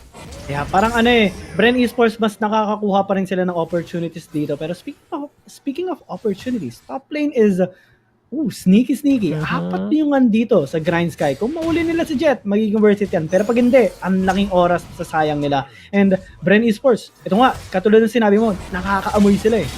Naamoy nga nila. Ang sangsang na amoy dito sa may bandang gilid, medyo malamok. Sabi nga niya dito, malamok dyan kaibigan. Ayun na, namatahan sila dito ng true shot barrage ni Consi. Yeah, nakita na sila dito. Pero are they going for the sneaky play? No, hindi nila yun yan. They want just the Lift Herald lang. Simulan nila parang, okay, GrindSky, try us if you can. Contest nyo. Subukan nyo. Basta kami, kukunin namin to. Fast and the Furious to. We have family. Sabi nga dito ng ating kaibigan. Pero that's gonna be tidal wave. Pero nalangan ni Bo. Inikutan-ikot na. Kuha nila yung referral dito. That's gonna be Bang. Going down. Exhausted pa. Naipit pa sa Yato dito. Pero si Majo, ang ating Godzilla, coming from behind. Conti was able to get away. Tumalbog na. Nalug ang utak si Tactical dito. Tactical going down. So, ibayan mo pa na isa pang kill. Destiny. Akala mo, ako ang magsisilbi at magdidikta na kapalaran mo. Tumama ang kanyang gold card. Aqua Priston. Talbukan na, jump rider, and the true shot barrage! How is my that happening? Talpakan coming from Bren Esports, 5-4-9, and the referral. Totally outclassed Bren Esports. What was that? Ang ganda ng ginawa ng Bren Esports doon. Those bubbles ni Mjan, pati yung tide niya ang on point, although na-stop ni Bo, pero yung coordination dito ng Bren Esports, so parang ang sync.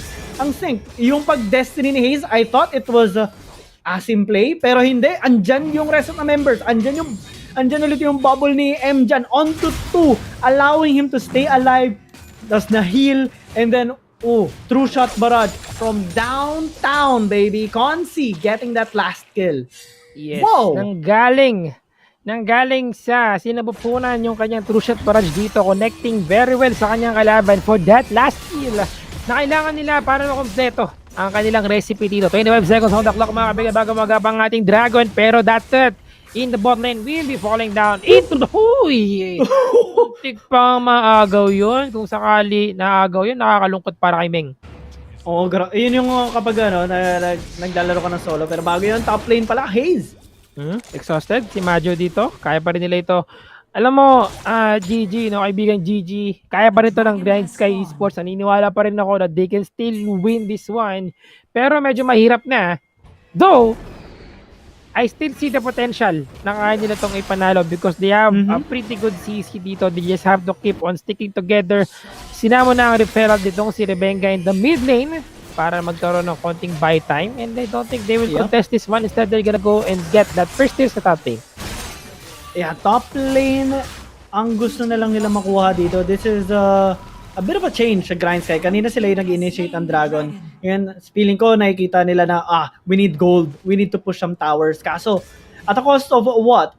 You lost Ocean Dragon, one of the most important o pinaka-importanteng dragon dito sa Wild Rift. Plus, tower na pupush siya dito sa may bottom lane kasi group up dito yung Bren Esports and top lane. Dito na sila. Talbugan, talpakan na. Hayes, Rebenga, combo mga kaibigan with that gold guard coming in from Hayes dito. Sabi na pa na magandang paggamit ng kanyang Hextech Ultimatum para lang makaisa. And Tactical, unfortunately, will be falling down once again in the hands of Bren Esports at medyo open yung kanilang bot lane dito. Look at that Iceborne Gauntlet. That's gonna be the tidal wave. Tsunami na nila ang kanilang kalaban dito. Pero tagtalbugan na ang kanyang kalaban. Nag-proc na yung kanyang Asterax dito. But that's gonna be the Shot Barrage. And the ultimate as well from Jet dito. That decisive strike. And the Martian Justice coming in from Jet. Securing 2 kills sa kanilang team dito. And that inhibitor turret almost there. Pero di pa rin enough yung kanilang damage. Yeah, that was unfortunate for Meng. Yung Cataclysm niya, hindi niya... I mean, kung gusto niyang ilasit yun kay Mjan or inisip niya mamamatay na lang yun. Pero hindi, Mjan nabuhay siya. And Bren Esports, sila yung ginang sa bottom lane pero sila pa yung nakakuha ng 2 kills. That is how strong they are right now. 8,000 gold lead sila, by the way, at 10 minutes. Ganun sila nagpa-pop off ngayon. Sobrang snowballing na nakuha nila dito. Jet is nearing immortality na ngayon kasi meron na siyang Sunfire Aegis Dead Man's Plate. Papunta pa ng Thornmail ata to, yung kay Jet. Kaya, lahat ng mga AD dito sa side ng GrindSky, mahihirapan na. And 4 yung ganon. Or like 3, let's say, na damage dealers and only Yato yung makakapatay sa kanya. And GrindSky chasing. Konsi, muntik na makaisa dito ang GrindSky Esports. Pero that's gonna be title wave na naman. 3 naman, pero si Jet ang galing sa likod. Gugulatin ko kayo. Hextech Ultimatum coming from Rebecca. May paggamit na kanyang Stacy. That's gonna be the Cataclysm from Meng dito. Napakalaki na kanyang HP coming in from the Sterax Gauge. Pero saan siya pupunta, kaibigan? Mali ka ng liga ang pinasok mo. Wrong turn yan. That's gonna be 2 champions falling down into the hands of Bren Esports. Pero may isa sila nakuha dito. Rebenga did fall down. Naiwan siya sa loob kanina. Nag-i-slow na. Dito si Yato. Yato, kakayanin nga ba niyang mabuhay dito? Pero Crocodile, Majo, nakupo sa lubong sa gold card ni Hayes. And that inhibitor turret will fall into the hands of Bren Esports. Buhay pa rin yung ating inhibitor turret in the bot lane. Hindi natin kumakaisa pa sila dito dahil si Consi, onti na lang ang kanyang mana, pero enough pa yan para sa kanyang champion na makapag-Arcane Shift out. At Nexus, inhibitor turret rather, kaya pa nga bang mabuhay? Two-shot barrage, tinigilan pa si Meng dito, pero tumalbog si Jet. Jump brother ka muna kaibigan. Si Meng dito, ginamit niya yung kanyang Gargoyle Stone Plate, pero back muna tayo dahil medyo matagal na ang teamfight na to. Grabe, GrindSky Esports yung sumusugod. Pero Bren Esports yung nakakakuha ng kills. Hindi nila binibigyan ng pagkakataon dito. Parang nauulit lang yung game number 1. Look at that. 2 kills lang ang GrindSky Esports. 13 na ang nasa Bren Esports. And ngayon, at this stage of the game, medyo mahirap na tumakomeback ng GrindSky. Kasi, well, tactical, kahit papano nagdadamage naman siya. Pero comparing it to the Ezreal, mas masakit eh. And meron pa siyang gauntlet dito. So, may extra survivability siya kay Majo, kay Ming, kay Tactical, at most si Yato na makakapatay sa kanya. Jet is, well, he's basically immortal right now. Wala na, parang, just don't. Naglalakad na pader. Ito na, naglalakad na pader, no, si Jet with those items na meron siya. Habang mapayapang kinukuha ng Bren Esports ang Baron dito, si Jet, tinatangkilangan lahat ng damage. Sige pa, kulang pa kayo, magdagdag pa kayo, isama mo na lahat, iwan mo lahat, pati pamilya mo. That's gonna be Destiny being used once again by Hayes dito, mga kaibigan. Just a second, pero Baron ay nakuha na naman dito ng Bren Esports. Rebenga nasa loob, wala siyang kaibigan na kasama dito, pero Cataclysm, ginamit mismo ni Majo. Si Meng pala, pero not enough damage, parang harang na sa shield. Si Hayes ay namatay, pero nakuha niya yung kanyang inhibitor turret dito. That's gonna be the executive connecting sa kanyang kalaban, pero kasi nabuhay pa. Consi nabuhay, pero hindi enough yung kanyang sustain from M10 dito. Rebenga ang next na target. Nakuha rin ng GrindSky Esports. Double kill for Tactical. Triple kill pa nga. 4 champion of Bren Esports falls down. Actually, that's an ace. Ang ipagkakataon sila na kunin ng Dragon na ito. So, nasayang lang yung Baron ng Bren Esports. Yeah, ang ganda na sana ng pag-stall ni M dyan kay Meng. Napigilan nila. Oh my God! Akala ko makuha niya pa yung Dragon ay pag nakuha niya talaga yun. Naglalakad na bato talaga siya pag nagkataon. Pero nakuha niya buhay ni Meng. Meng did fall down. And Jet ang naiwang mag-isa dito. And they have to back away muna. At least, that's gonna be a Dragon na nakuha ng GrindSky. 2 Dragon for their team sa laban na ito. Yeah, okay na sana ipag-stall ni M dyan kanina. Kaso, ito lang yung mistake siguro ng Bren Esports. Rebenga went in. Unnecessary fight yon. Although, maybe iniisip niya or like ng Bren Esports na kakayanin nila manalo sa team fight, but GrindSky, they proved nanalo sila on that clash actually na clean ace. At was a clean ace, although medyo not so clean kasi biglang nabuhay si Jet tapos tumalon siya galing yung papunta ng DR pit, tapos boom, nope, we're gonna take at least 1. Yes, yun nga talaga yung ginawa nila dito, no? Talagang si Jet din, no?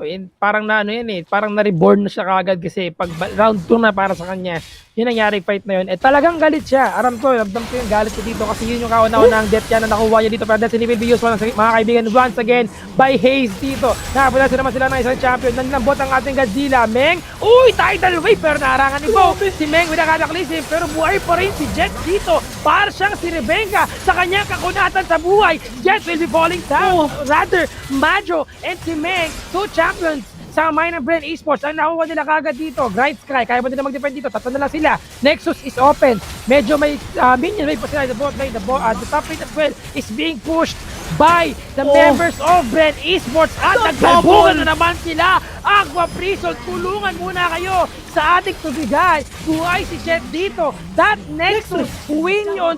Pero ang pagtalpak na ginawa ni Jet doon ang nagpanalo ng laban na ito. And Bren Esports, once again, will be earning 75,000 Globe Cup points in this Series 2. Grabe, Bren Esports! Yeah, dance baby, dance! Yeah, show some love! Kasi grabe nga naman talaga yung pagkapanalo dito ng Bren Esports. Talagang, maganda talaga. Pinakita nila sa kanilang mga fans na, no, we're not done. We are back, guys.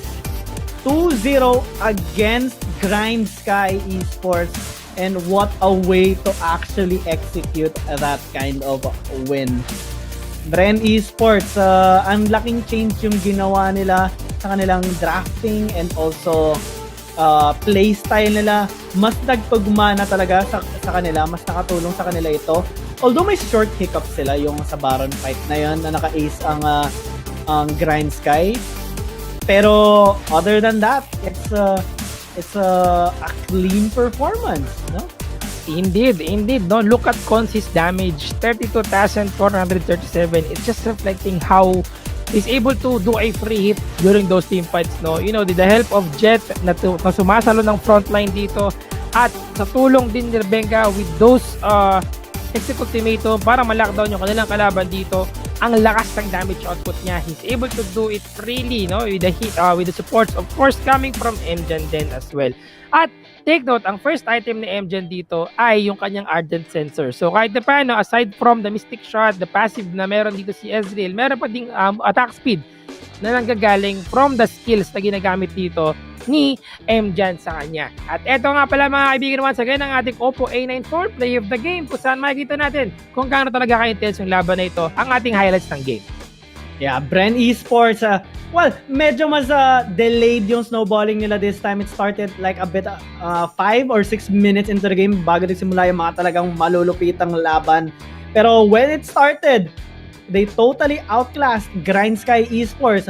Nakikita nga natin kanina na GrindSky, tinatry na lang sumugod or like mag-gank sa Bren Esports, pero si Bren Esports yung nakakakuha ng kills. Kaya nakita natin sa bottom lane kanina, yung laban at most na nanalo yung GrindSky, yung sa Baron lang. That one fight, dun lang sila medyo nakabawi doon. And malaking factor dun yung actually napatay nila si Jet kasi 4v5 team fight ang nangyari, and it started a bit disadvantageous syempre sa Bren Esports. Although, commendable yung pag-bubble talaga dito ni Mjan.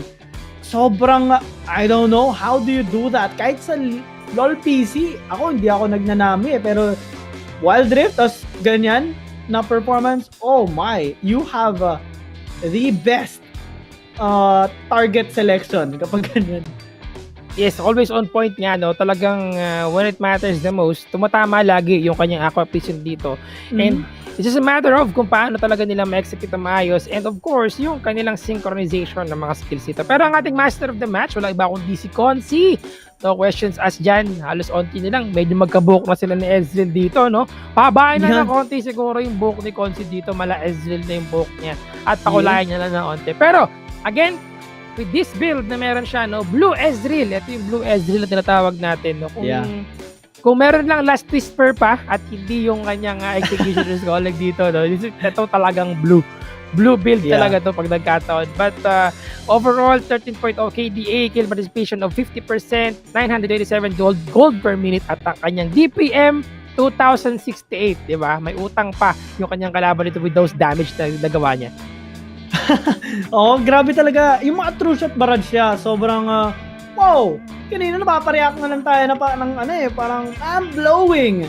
Boy, kung paano mag-aim yung mga eto sa Bren Esports, napakaganda, napakatindi kung paano nila nilaro yung both two games na yan. GG, well played talaga. Bren Esports, you have come back strong from the 0-2 yesterday against RRQ. And GrindSky naman, they have yet to find their first win dito sa fall season. So far, medyo sila ngayon, on heat. Talaga, medyo mainit-init sila dito at talagang marami pang potential to win those upcoming matches dito. But we'll see about that. At that's gonna be the series 2 concluded na mga kaibigan. Sila, Bren Esports, they're still there. You know, they're back once again, back on their feet, and I'm really looking forward kung paano nila mapapanalo pa yung mga succeeding matches nila sa ating Group A. At hindi pa uli ang lahat para sa GrindSky Esports, no, mga kaibigan, because I think kailangan na ng konting adjustment, you know. Overall composition is good, But just a matter of kung ano yung sa tingin natin na, ano yung sa tingin nila na magiging mas effective pa sa kanilang lineup dito pagdating sa kanilang mga composition. But that's gonna be the series to mga kaibigan. Alam ko medyo naging masaya kayo dyan at nag-enjoy kayo. And hopefully, no, stay safe, safe kayo sa lahat ng mga lugar na nasan kayo ngayon. And that's gonna be the series 2. We'll be right back after a short minute break. Once again, I'm Sphere together with Gigi. Kita-start ulit mamaya. Sikreto ng mga gwapong Master Gamer? Para fresh all day, bring your clay game with Master. New Master All-in-One Clay Wash. Fights germs, controls oil up to 12 hours, and helps prevent pimples. New Master All-in-One Clay Wash. Sikreto ng mga gwapo.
Yeah, kid noon, I've been shooting my shot, ooh. The into it, I've been moving the rock, yeah. My shit's wet like I've been using a mop, ooh. You get there, yeah, I've been proving I'm wrong. I've been taking shots and now I'm starting to stutter. Vision getting blurry, I should check my shutter. I'm the cameraman, I need my camera madam. Shoot my shot like a Mansell Adams. I develop film, not feelings, ooh. I develop film, not feelings, ooh. I develop film, not feelings, ooh. I develop film, not feelings.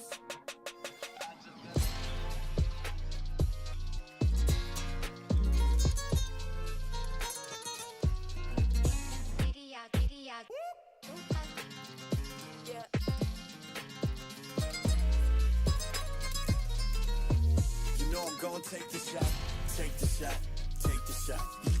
You know I'm gonna take the shot, take the shot, take the shot. Pull up and take the shot, take the shot, take the shot. You know I'm gonna take the shot, take the shot, take the shot. I develop film, not feelings. Ooh, I develop film, not feelings. Ooh, I develop film, not feelings. Ooh, I develop film, not feelings.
Welcome back to the Sea Icon Series PH Fall Season. Bren Esports now on the board with their first win here at the Icon Series. They win against GrindSky Esports 2-0, and they will be taking 75,000 Globe Cup points home. And Jeff, I believe, is very, very happy. I think he was the one dancing his worries away. I'm gonna need Bren Esports to win a bit more so that we can see some of those dance moves. Very entertaining.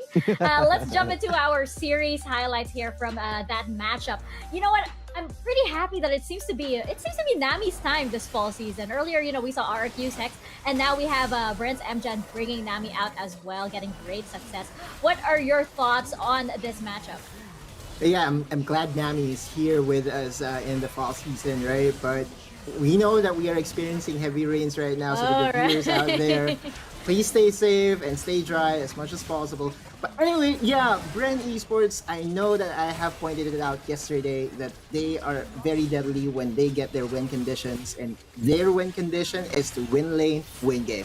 In game number 1, the Dragon lane was able to just, do a very good job against the Lulu and Varus, and it's actually a bit I would say questionable, but I would prefer for them to play the on-hit Varus rather than the poke Varus. Jeff was on his comfort pick, but really the deal breaker for me during game number 1, and this was actually to counter my prediction. Rebenga went on to pick the Rengar, so I thought he would go for the tank. He did not do so. It was very effective. Rebengar. Yeah. It's a thing now.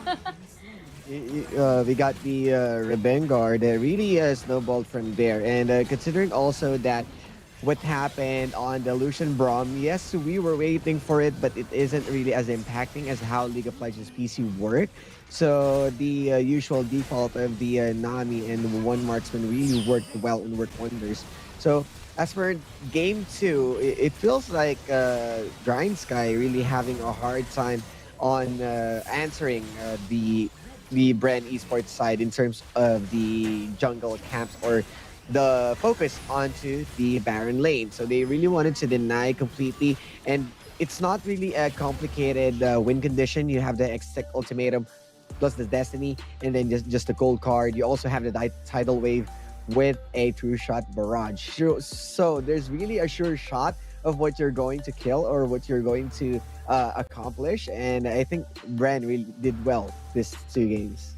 Yeah, and there you have it. They're finally on the board here for the Icon Series for day 2. And, GrindSky Esports, they seemed a bit thrown off, but I'm sure they will come back stronger tomorrow. I'm sure there's lots to learn and lots to improve on from this matchup. And they are still one of the teams that really turned heads and really impressed us from day 1. So I'm sure they'll get their footing back, and I'm sure that they will still, continue to impress us here for the fall season. Now, moving over to our next match of the day, we do have UCFC Esports versus Galaxy Racer. Now, UCFC Esports, this is a solid team that, they have the advantage of keeping their roster from summer because they were previously known as a VVP Esports. They have that twin thing going on, of course, and that's, that's very impactful in game as well as in real life. They have that connection. Let's check up their lineup right now, and I want to know, panelists, what your thoughts are on this team, especially from their performance yesterday. Oh, really fun lineup over there. Yeah, and you can see Nasjo, Renzi, Dragon, and Demon Kite as well as Damp here really showed a lot of potential in terms of being hyper aggressive. They really, it was easy for them to look for the right targets. And they just played it very well, especially on game 2. It feels like, as what we talked about yesterday, feels like a solo queue-ish, but during the interview, they did told us that it was really used them again with their scrim at Vietnam. That really worked well to them. I mean, it fits the aggression that they can do, the Zed and the Cinch. So it was really UCFC's game. Yeah, we need more of this pose, right? So we have our Q with the serious look at me now, Helios pose, and then you have Dragon doing the thing that we're doing in the panel. But I'm going to focus on the other half of the twins, and that's Demon Kite. Yesterday, Demon Kite did play 2 champions, one in the Vayne, and the second, you will hear this correctly, the Cinch pick. right? It's very well documented that I'm a very big Sinch fan, and it was unlocked in the Dragon Lane mainly because he was paired up with Senna. Now you would see that the numbers may be skewed towards the Baron Lane, right? Look at that damage taken per minute, 818. Wow. That's because of the Sinch pick, right? So he's absorbing as much damage as he can without really neglecting his duty in dishing out a lot of damage. You will be surprised actually with how much damage a Sinch pick can actually bring out. And his Vayne needs no more introduction. Finally, we have another player that has picked the Vayne in the Fall Icon series. Actually, it's a debut here in the Fall Icon series. But to me, it's Demon Kai is one half of the carries that UCFC can always rely on and is very consistent. And I just have to say, their lineup is just so fun. They look like a Korean boy band almost there, especially with the colored hair. I love it. I like the colored hair buff. They will be up against Galaxy Racer though. So okay, so if we have RRQ for Group A, we've got Galaxy Racer for Group B. Their roster change, adding anyway to the team, it has been working wonders for them, and they got a win against Team Secret yesterday. This matchup is interesting though because it's a new roster versus one that has been through the heat of summer, so to say. So what are your thoughts on Galaxy Racer's roster, especially with their new additions here? Yeah, well, primary edition is of course going to be anyway, right? Yeah. I believe that he's still situated abroad, so I think we have certain conditions that there is a reason why he's not yet part of the boot camp. I could be wrong. I'm happy to be corrected there, but mainly when I look at GXR and you look at the Baron lane. That's a former Dragon laner, and he was able to get a solo kill against Azar, no less. So that to me is very promising, looking at this roster.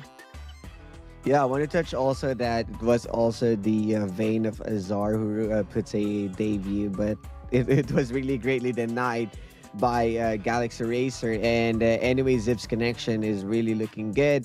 But I wanted to put the spotlight from sub to the starting lineup. That's Pau as their Dragon laner. When he started his debut at summer season, he did a pretty good job. I mean, overall performance, he's delivering. But Siv's moving on to Baron lane, it opens another opportunity for this guy. And we saw whenever anyway is going for the flashback body slam, it was really Pau who's ready for that killer instinct and putting all the stacks with that Kaisa just to make sure that everyone is being reached out with the damage. You can see that the kill participation is 81% with that Kaisa and Lucian. So he's more like of the traditional marksman, not the mage that we are seeing a lot. Damage per minute is 1,163, really delivering onto the Dragon lane. And considering we remember that Papao rather was a little bit late into the summer season, right? That's right. So he went in and made a name for himself, I think, in the last couple of games of GXR. Yes. We were actually wondering if the results could have been different if Pau was the one placed in the starter role. But, that's a thing of a past. Yeah. What I'm actually wondering about here, Osiris, and maybe you can talk to me on this. Draven has been buffed, right, of late, and has been very good. But so far in the Fall Icon series, I don't see the glorious executioner. Yeah, it seems like because the shift of the meta that yes, Draven might be good, but it feels like we are moving away to the duels of the Dragon lane. So it feels like mostly it was a farm game right now instead of you bullying the Dragon lane because of the available picks for the support. There's so many flex picks right now.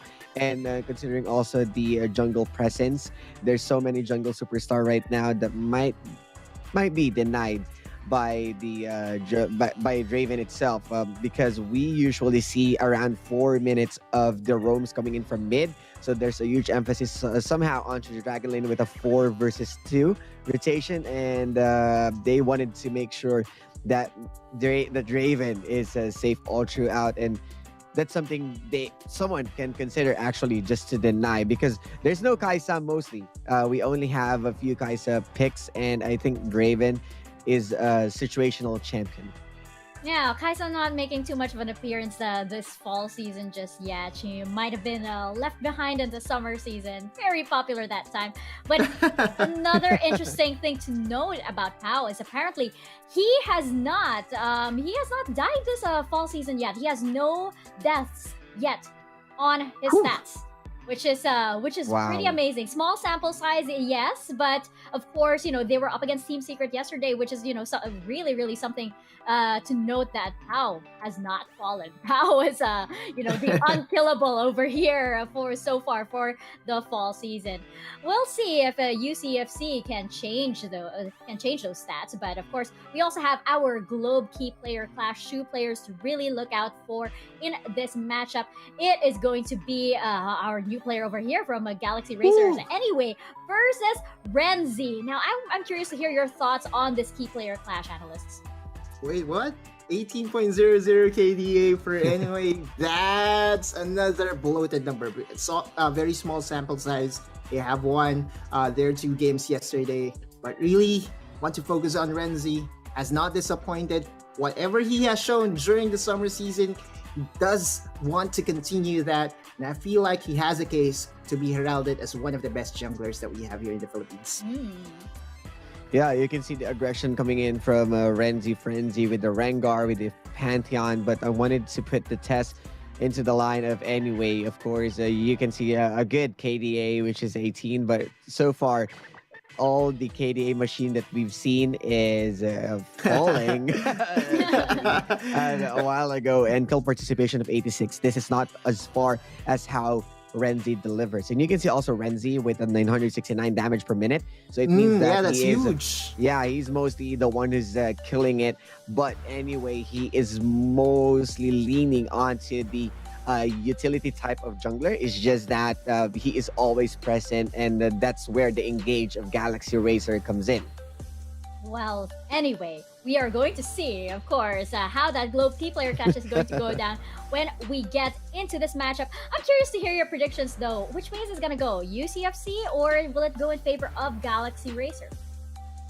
Both of them have impressed me so far, but I feel like the chemistry that has been there for UCFC has now transcended them to another level, right? If we look back during the qualifiers, UCFC, I believe, they qualified during the first day. That just means to show that they are very well prepared, a very good pickup for UCFC in general, because VVV, during the summer season, they have shown flashes, and I think they are back for vengeance.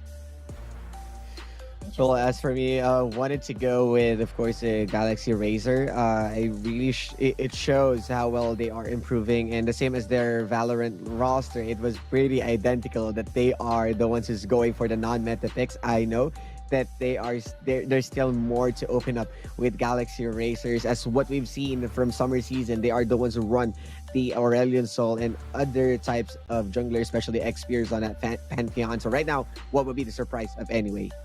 That's right. They did champion the ASOL pick over in the summer season. I wonder if we'll see it back. But of course, we're going to see as we step into the match. I do think it's going to go in favor of Galaxy Racer. I really like how the team is looking with their new addition, and how Pao has really come into his own over here in the fall season, and really as part of the main roster as well. He was already impressive during his last few matches during his only few matches in the summer season. So it's good to see him on the main roster. So I think it's going to go in favor of Galaxy Racer. Of course, you guys can share what you think as well. Your comments, your reactions.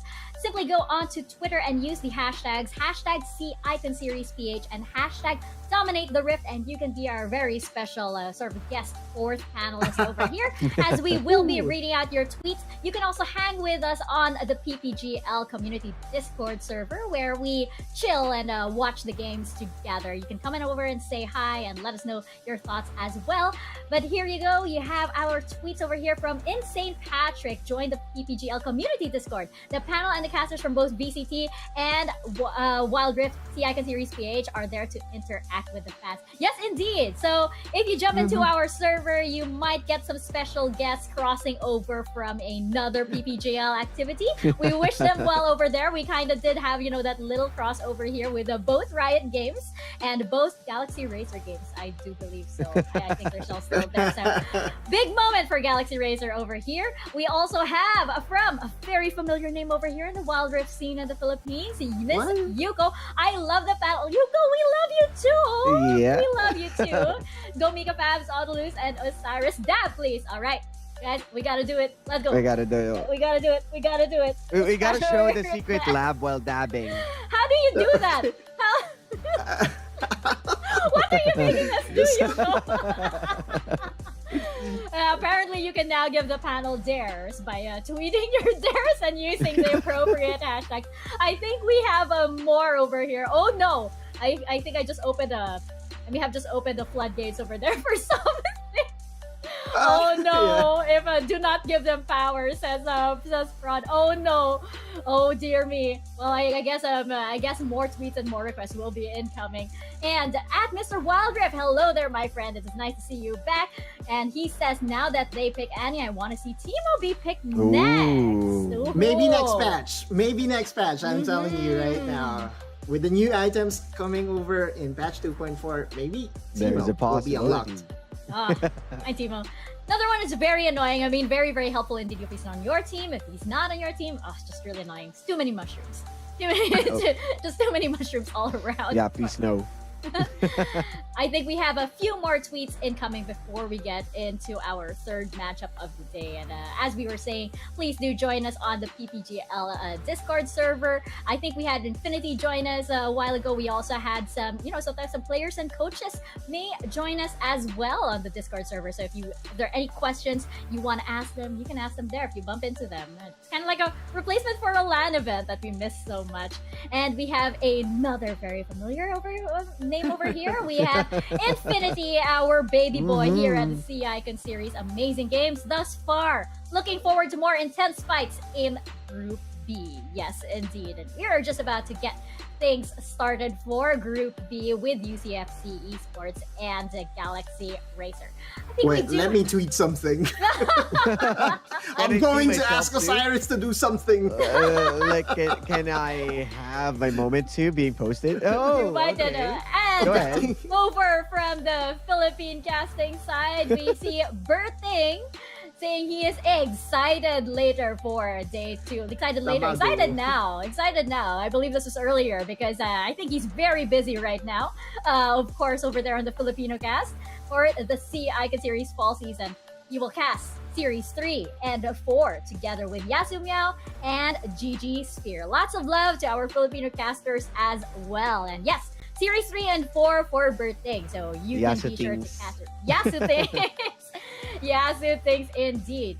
All right, you guys. Again, you can join in on the discussion on Twitter simply by using 2 hashtags, hashtag Sea Icon Series PH and hashtag Dominate the Rift. And now we are just about ready to step back into the Rift. This is match 3 of the day. This is UCFC Esports versus Galaxy Racer. Let's get to it, casters. Over to you guys.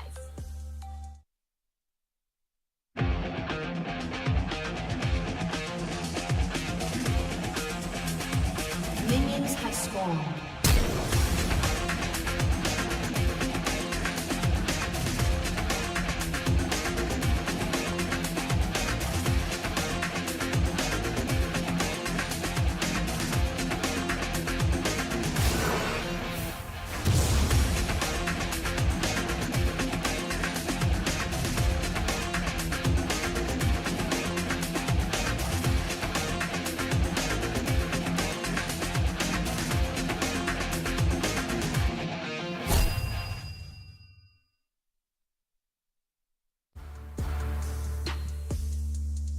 And welcome mga kaibigan para dito mismo sa ating series number 3 for the Fall season group stage day number 2 at kami makakasama nyo dito sa series between UCFC versus the GXR. Ako nga pala si Berting Magiting, kasama ko naman dito si Yasmiao at Yasmiao, ang ganda ng mga series natin. We have 2 series na natapos na. Ngayon nandito na tayo sa series number 3 at ano ang masasabi mo dahil parehas walang talo itong grupo natin? Actually, parehas walang talo, parehas silang 2-0. And what's interesting, no? Syempre ngayon nakita natin nakabawi yung Bren so far. And syempre hindi naman palagi dapat puro panalo. So medyo meron nang nagkaroon ng talo kanina sa first series natin. Pero what's interesting, meron din kasi tayong dalawang maglalaban na nanalo sila kahapon. Wherein 2-0 din yung nakuha nila. And as well as sa 4th series natin, nandun pa yung Team Secret at saka Action PH na natalo din sila kahapon. So probably isa sa kanila yung mananalo. Pero eto nga, UCFC versus GXR. Alam naman natin na nakita na natin to, dalawa na naglaro kahapon. Pero kasi ito yung dalawang teams na hindi ko masabi kung 2-0. Alam mo yan, Berting. Ito yung medyo tagilid yung vapor na malamang 3-1 Kumbaga hindi mo matansya Anytime kasi pwedeng umangat yung isa, anytime yung isa pwede namang umangat. Kumbaga para silang roller coaster, hindi natin alam kung sino ba yung aangat, sino ba yung bababa dito. Which is very exciting, Yasumeo, dahil pares wala kang talo sa kahapon. Ngayon dito sila magkakaalaman kung sino ba ang madudumihan ang kanilang records, dahil we know naman GXR, also the UCFC, especially the GXR na si isa na napakaganda rin na pinakita nila, day 2-0 yung ating Team Secret, which is pinangalanan natin King of the North nung summer and one of the best teams ngayon dito sa Wild Rift, and we didn't expect na masisweep nila yung series na yun, while the UCFC sila lang ang gumamit ng Singe Dragon Lane sa side mismo ni paring Demon Kite. And sobrang ganda ng pinakita nito. Hindi lang si Demon Kite, syempre ang may pinaka-highlights. Also Nashio using the Renekton. Talagang on point. Sobrang ganda rin ang pinakita niya. So for the series number 3, Yasumio, do you think makakita mo tayo dito ng other champions na hindi pa pinapakita nung day number 1 nila? Kasi meron pang mga Riven di ba? Riven Jungle, may Irelia pa. Ang dami pang champions. Do you think may mga iba pang champion na ilalabas sa magkabilang grupo? Yeah, malamang. Gaya ng kanina na nakita natin itong si Ezreal. Pero ito nga, instead na nanguhula kami kasi ready na yung draft natin para dito sa ating 3rd series of the day between UCFC at GXR. So makikita natin yung bans natin. Ban na dito si Galio, si Rengar, and si Lee Sin. Samantala sa side naman ng UCFC, meron ditong Camille, Gragas, and Olaf. And first pick nga nila dito sa si Pantheon. Gusto ko lang i-highlight etong Rengar. UFC, formerly known na alam natin, BBB sila before. BBB. And natuwa ako kahapon. Kala ko, yung first game nila, nagbago na yung UCFC. Hindi na talaga nila pinupush yung Rengar. Kasi back sa summer natin, ang dami nilang Rengar. Oo, hindi naman ganun, puro sila pusa. Hindi naman ganun ka-solid, yung record nila sa Rengar. Pero ang hilig nila sa Rengar, if not pick, binaban nila yung Rengar. Ayaw nga naman kasi nilang ibigay sa kalaban yan. And this is a nice respect ban na ginawa ng GXR.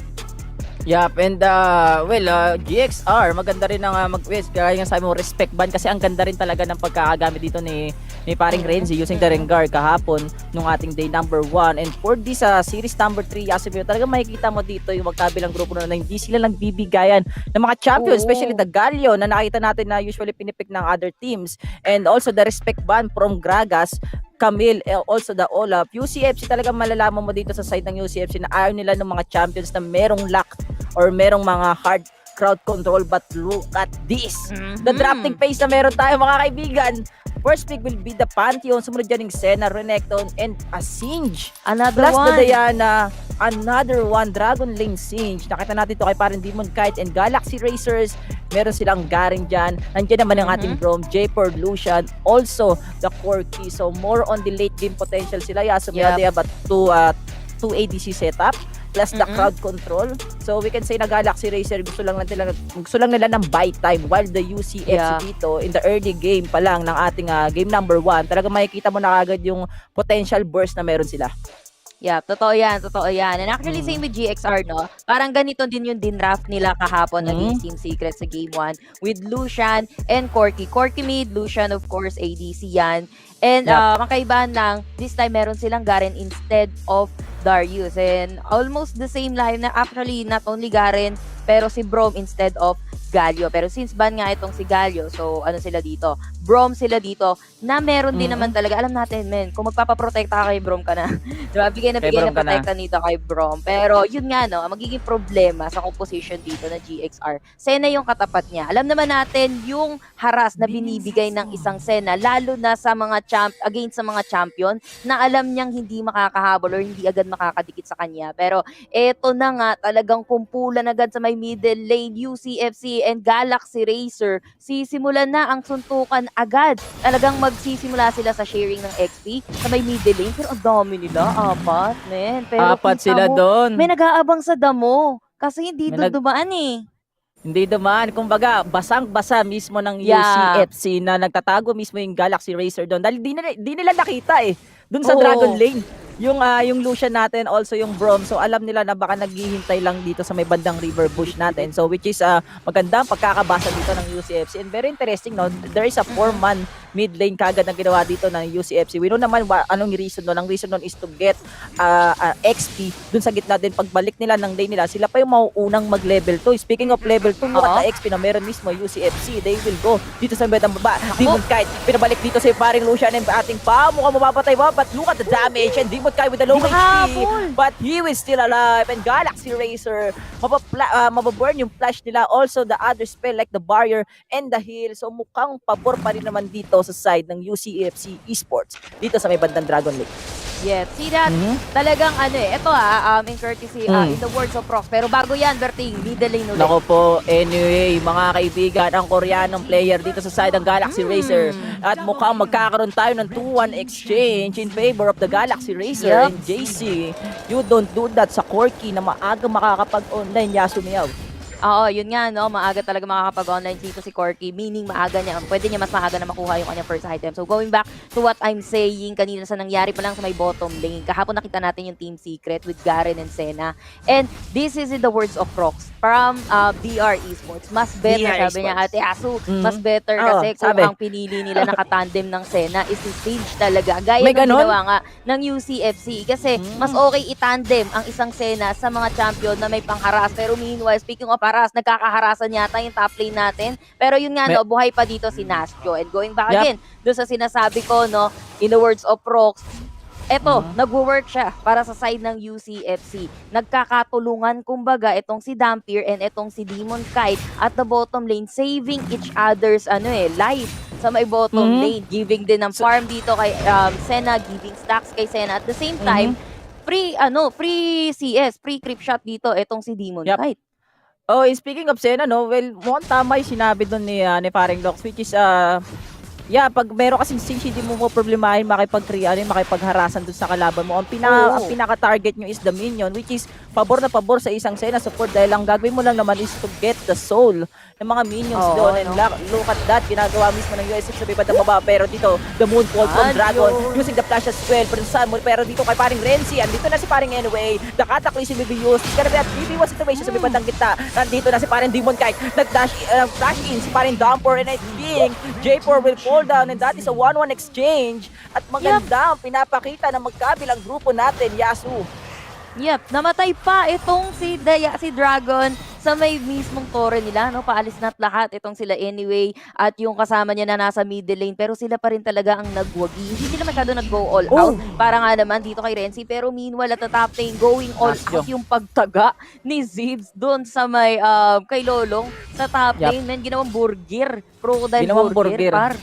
Crocodile burger na dimasyan sa na espada siya ni Bajule. Ito yung maganda Yasumiyaw sa items. na meron mismo si paring Zips. First item niya walang iba kundi the Bramble Best to anti-sustain mismo yung mga lifesteal na meron dito si paring Nashio, which is good dahil I think ang gagawing item dito ni Nashio will be the BRK dahil dito sa setup ng item niya is na pang requirements talaga ng BRK. Pero as of now, dito sa ating DR pit, nakuha ng UCFC yung scuttler natin. So medyo magkakaroon ng konting vision sila if ever na mag-commit itong Galaxy Racer dito sa ating DR. So mukhang magkakaroon tayo ng konting reset, but no, Galaxy Racer, Yasumiao, they will start the Cloud Drake dito as soon as possible. Pero eto na, the Curse of the Black Mist dito para kay Parang Dapper para di sila makita. Pero there you go, Nashio will go in, the Moonfall sa apat!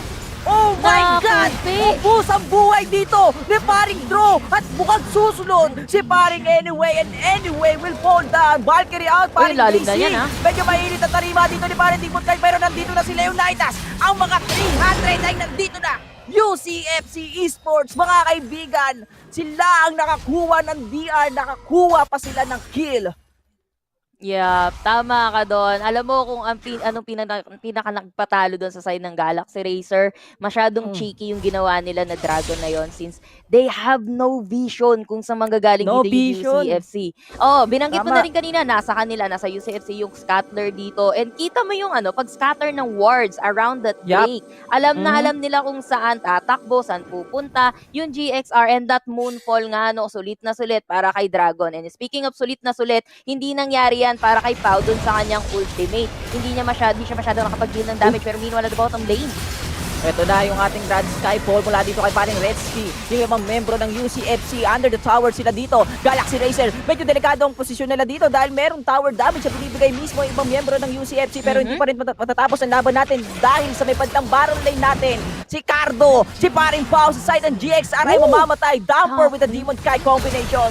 They will get a one champion, pero the Moonfall sa dalawa. Mula dito sa ibang membro ng UCFC, walang buhay si Galaxy Racer. Ngayon, kailangan nila tumakbo. At sila nilamang dito, Yasumiao, what a clash sa magkabilang grupo. Nagkaroon tayo ng dalawang clash sa Oo, top lane. Huli, pitas sa top lane, clash din sa may bottom lane. Pero ang kaibahan, walang nagkapatayan sa may bottom lane, pero may mga lumabas na duguan, no? But that's still won by UCFC kasi napatay nila itong si Pau, and nag-iisa kasi si Pau, hindi siya masyadong nag-play safe at the top lane. And again, ang ganda ng combination ng Senna at saka ni Dampier at saka ni Demon kahit at the top lane, Senna and the Singe. Sabi nga ni Rock, ang lagkit niyan. Ang lagkit ng dalawang combo na yan. And what's more, nakakuha din sila ng Torres. So panalo dun in terms of gold na nakuha sa objective, yung UCFC. And then may kasama pang kill. And now, sila na nga yung una pumuposition dito sa Rift Herald na nako po. This is information, wala dito itong si Jarvan. Wala Rift Herald. This is a free Rift Herald para sa kanila. Pero yun nga, going for the trade na lang dito yung Galaxy Racer. Push na lang sa may bottom lane kung makakapag-push sila kasi pwede push na lang ng UCFC. Pero UCFC kasi binibwisit din yung top lane, no? Grabe yung pressure nila. Second tier turret na to, no? Kailangan na nilang bantayan. So nila kunin. Naman si Diana. Ito na naman si Piaran Diana dito. Dalawa na naman na mahuli niya. But look at the follow-up mula dito sa ibang miyembro ng UCFC. Cardo ay wala nang buhay. Paring Pau with a low HP. Naignite siya doon. Pero ito yung maganda mismo sa ibang miyembro ng UCFC. The Senna support using the Curse of the Black Mist para magbigay mismo ng onting movement speed. Actually, hindi onti. Mabilis na movement speed. Para makapahabol kayo. At di lang yun, hindi mo makikita sa mapa eh. Kumbaga invisible kayong lima eh. Pwede kayong mag-gank ng 5-man rotation. Diba? Ganun kaganda etong champion na to. At di lang yun, pasok na pasok lahat ng skill niya dahil most likely 3 melee champion ang meron ng Galaxy Racer. So talagang napakagandang pick ng ating Senna dito. Pero look at the mid lane natin, Yasumiao. Medyo nagkakaroon ng konting bigayan dahil nakapwesto na rin naman dito ang ibang miyembro ng UCFC. Ilang segundo na lang lalabas na yung ating Mountain Drake. Yeah, another dragon na naman. And probably UCFC, sila na nagsiset up na sila dito ng stage. Pero aside from stage, naku si Zibs. Naku po, paring Zips, 3 ang umaatake. Pero kita mo si paring Anyway and JC will use the package dito para makahabol lang flash in. Si Nashio, walang buhay si JC. Nag-flash in na rin dito si paring Demon Sky. Pero nakatakli si Mr. But look at Dumper! Siya mismo ang tumatangke ng turret damage para tumagal yung buhay mismo ng isang Singe. And UCFC, they still have the advantage pero di pa tapos ang laban natin. Leonidas, oh my what God. is your profession? Awu. 4 ang sugatan. Actually, 4 ang patay sa Galaxy Racer. Yasu. Ano? Ganon ang Spartans eh. Alam mo naman. Oo. Diba? Spartans ba? eh. Akala ko maalano ka na pare. Spartans yan eh. Si Leonidas, no? Oo, si Leonidas eh. Pero yun nga, no, wrap up the team fight from top lane to bottom lane. Pero alam mo, isa lang ang tanong ko, bakit laging mag-isa si Pau? And bakit laging overextending etong si Pau? Yun yung the biggest question of all eh. The biggest question of all. UCFC, sila yung laging nagtitake ng objective dito. Yep. Walang masyadong contest. Aside from the first dragon, no? Actually, ninakaw pa nga nila yun dahil nagkamali doon yung GXR. Pero Galaxy Racer, kalat-kalat sila. Yung formation nila, kumbaga hindi sila sama-sama. And then, Pau, siya yung Lucian, yes, kailangan niya mag-generate ng damage dito. Kasi honestly, kapag wala kang damage ng Lucian, wala kang gagawin eh.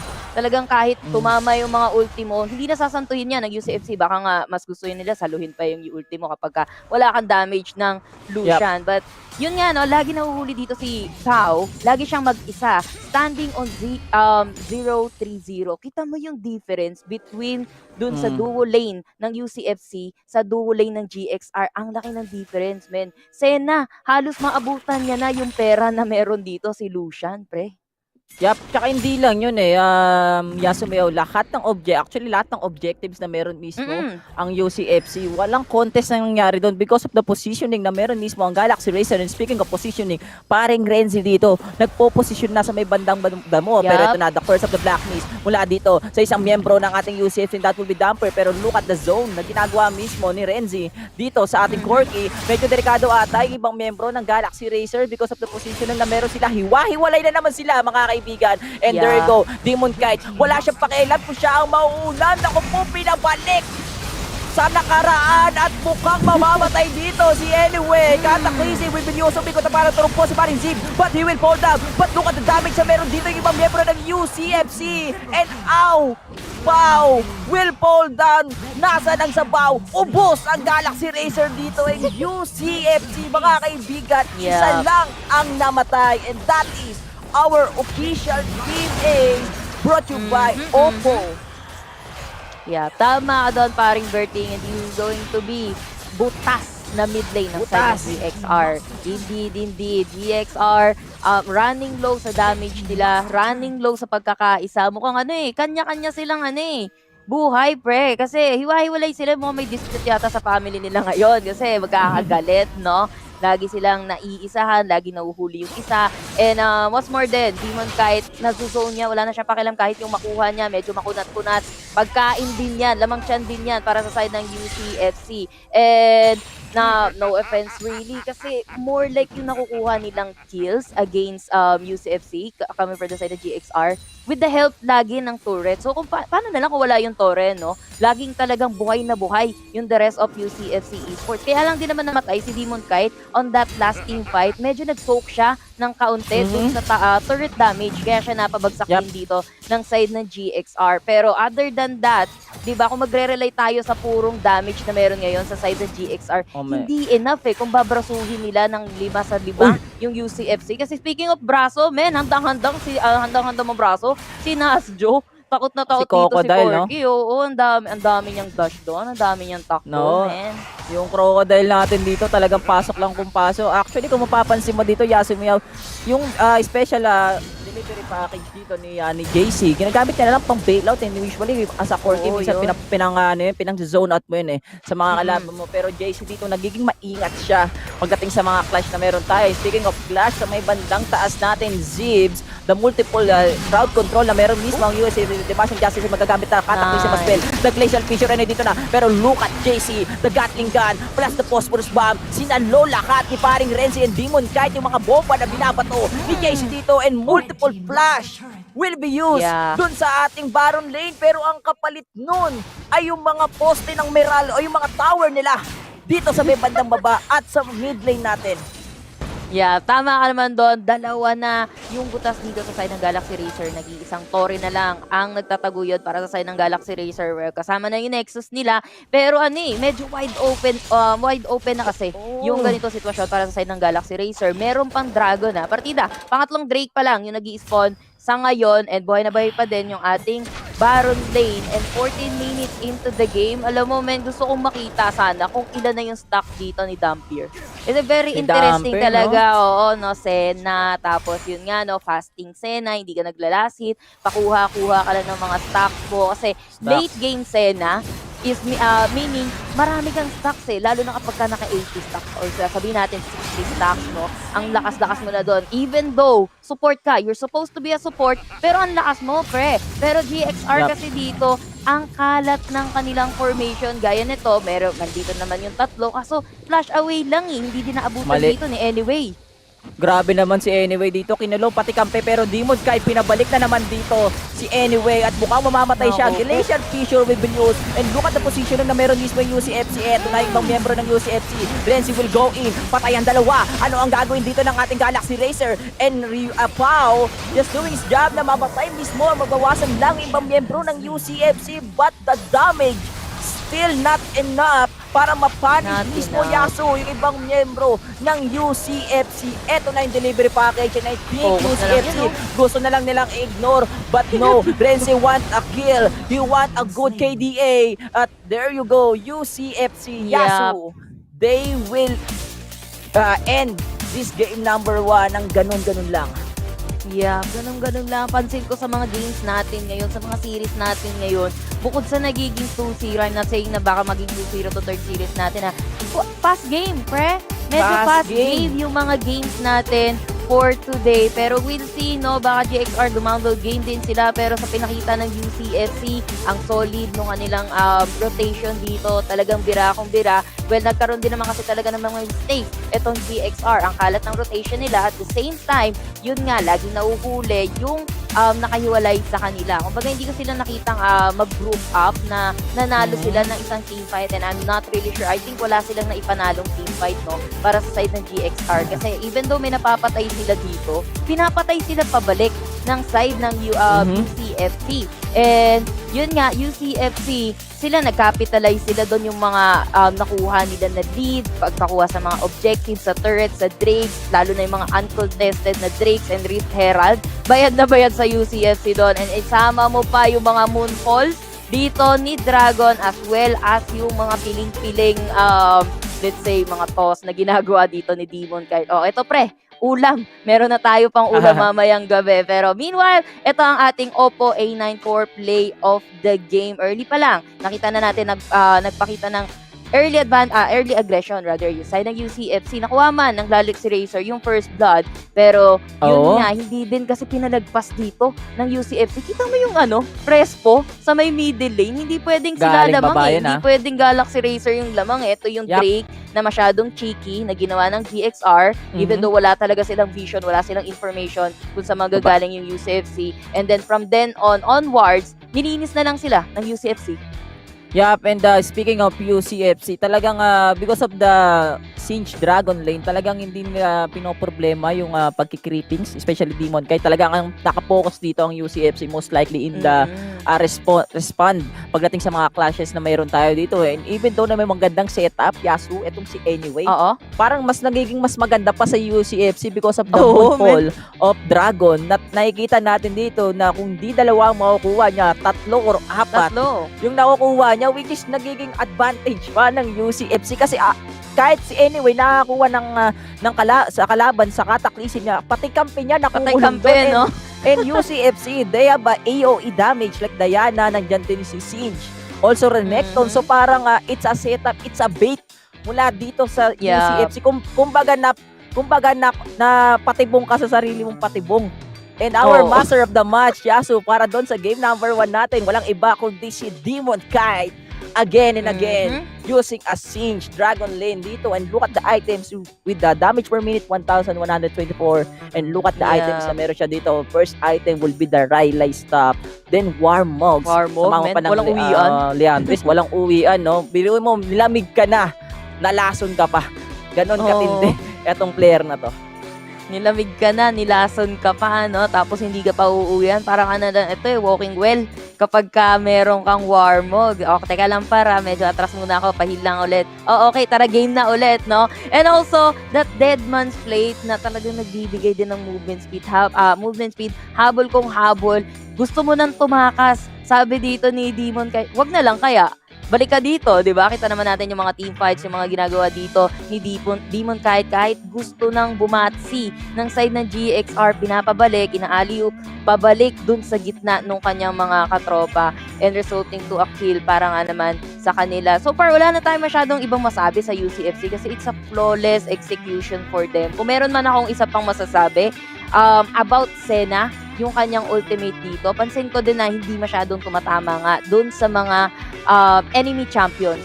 Pero, the thing is, yung protection, yung barrier na binibigay ng Senna, there are times na napoprolong niya pa yung buhay or yung HP ng mga kasama niya na nakukulong doon sa Cataclysm. It's not about the damage always. It's not always about the damage, no?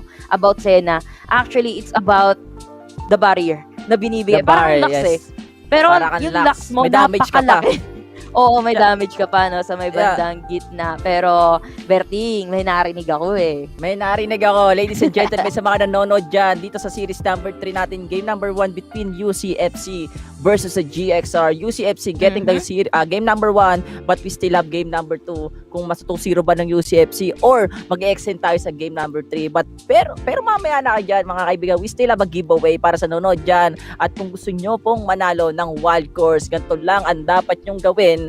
We have a 15 lucky winner na makakuha ng 790 wild course dito mismo sa ating live stream. Ang kailangan mo lang gawin is i-like and i-follow ang PPGL page at i-share yung stream natin with the hashtag of SISPH, SISPH Playoffs, C-Icon Series, and PPGL Wide Rip. And during the broadcast, guys, mag-comment po kayo kung anong malupit na game analysis ang meron kayo sa ating game at ilagay nyo sa dulo ng comment nyo ang inyong Riot ID at makakuha tayo ng 15 lucky winner na i-announce during the end of the broadcast para sa linggo na to.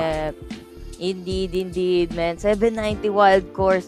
Laking bagay na niyan, man. Pambili mo na ng pangalawang skin mo, dadagdagan mo na lang ng onte, no? Pero, wait, there's more. Kung hindi ka naman manalo sa wild course, meron ka pang probably mas malaki, talagang literal na malaki, no? Na pwedeng mapalalunan kapag ka sinunod mo itong mga steps na to. Secret Lab Gaming Chair lang naman, men. Yung pwede mo mapanalunan with this giveaway. Just make sure, na nakasunod ka dito sa 1, 2, 3. Una, like and follow PPGL and Secret Labs official Facebook page. Pangalawa, eto ang wag niyong kakalimutan, yung mga hashtags. Pag may nagkulang na letra dyan, bahala kayo dyan. Hashtag SISPH, hashtag C-Icon Series PH, hashtag PPGL Wild Rift, hashtag PPGLX Secret Lab. And before mag-end ang broadcast for today, magkakaroon tayo ng link para sa weekly Icon Series quiz natin. Syempre, kailangan nyo ding sumagot doon kasi ito yung magsisilbing raffle entry nyo para dito sa Secret Lab Gaming Chair na giveaway. And ano pa hinintay nyo? Upo na! Upo na! Nanood ka lang, may chance ka pang manalo ng Secret Lab. Ang upuan ng mga taong may lihim na pag-ibig. Secret Lab. Okay. Ayos ba yun? Pero okay. Okay. pero that is our game number 1, Yasubiao. So sa mga hindi po nakapanood ng game number 1 natin, this is the previous picks and the band between UCFC versus the GXR. Look at the bands na meron tayo. Very interesting, no, Yasu? Kasi UCFC, nag-stick sila sa ban nila nung day number 1. Gantong-ganto yung ban nila eh. They always ban the Camille, the Gragas, also the Olap. Talagang wala silang ibang champion na gustong tanggalin sa game kundi etong trio na to. Siguro there is a reason kung bakit binaban nila to. Siguro ito yung mga champions na makakapag-counter sa strategy na meron sila. But GXR, they know kung sino yung dapat nila irespeto, which is the Galio. Also, the Rengar mismo na nakita nila dito sa side ng UCFC na talagang gumana. But the naging main problem dito sa side ng GXR is most likely para naging yung first 3 picks ng UCFC is sobrang solid. They have the Pantheon plus the Lucian and the Renekton, and naging prayo naman dito ng GXR will be the Sen, the Lucian, also the Brom dun sa may bandang Dragon Lane. Tingin mo ano ba yung naging problem sa side ng GXR bukod dun sa mga positioning na meron sila? Yeah, yun nga, no. Gusto ko lang din sabihin, kaya hindi natin nakikita si Kaisa, no, dahil sa paglabas neto ni Lucian. Lagi, ang daming beses na napick dito si Lucian, and I think isang beses pa lang ba nanalo or dalawang beses pa lang na game na nalalo itong si Lucian. Pero going back dun sa question mo, no, para sa side ng GXR, again, kung sakali nalaro nila ng tama, especially this Lucian, yung kanilang composition, probably kaya nilang pumalag-palag. Gaya ng ginawa nila kahapon against Team Secret, no, para sa side ng GXR. They have Lucian. He's supposed to generate a lot of damage kung nakapag-farm siya ng maayos dito, kung naging sulit yung kanyang mga ultimates dito.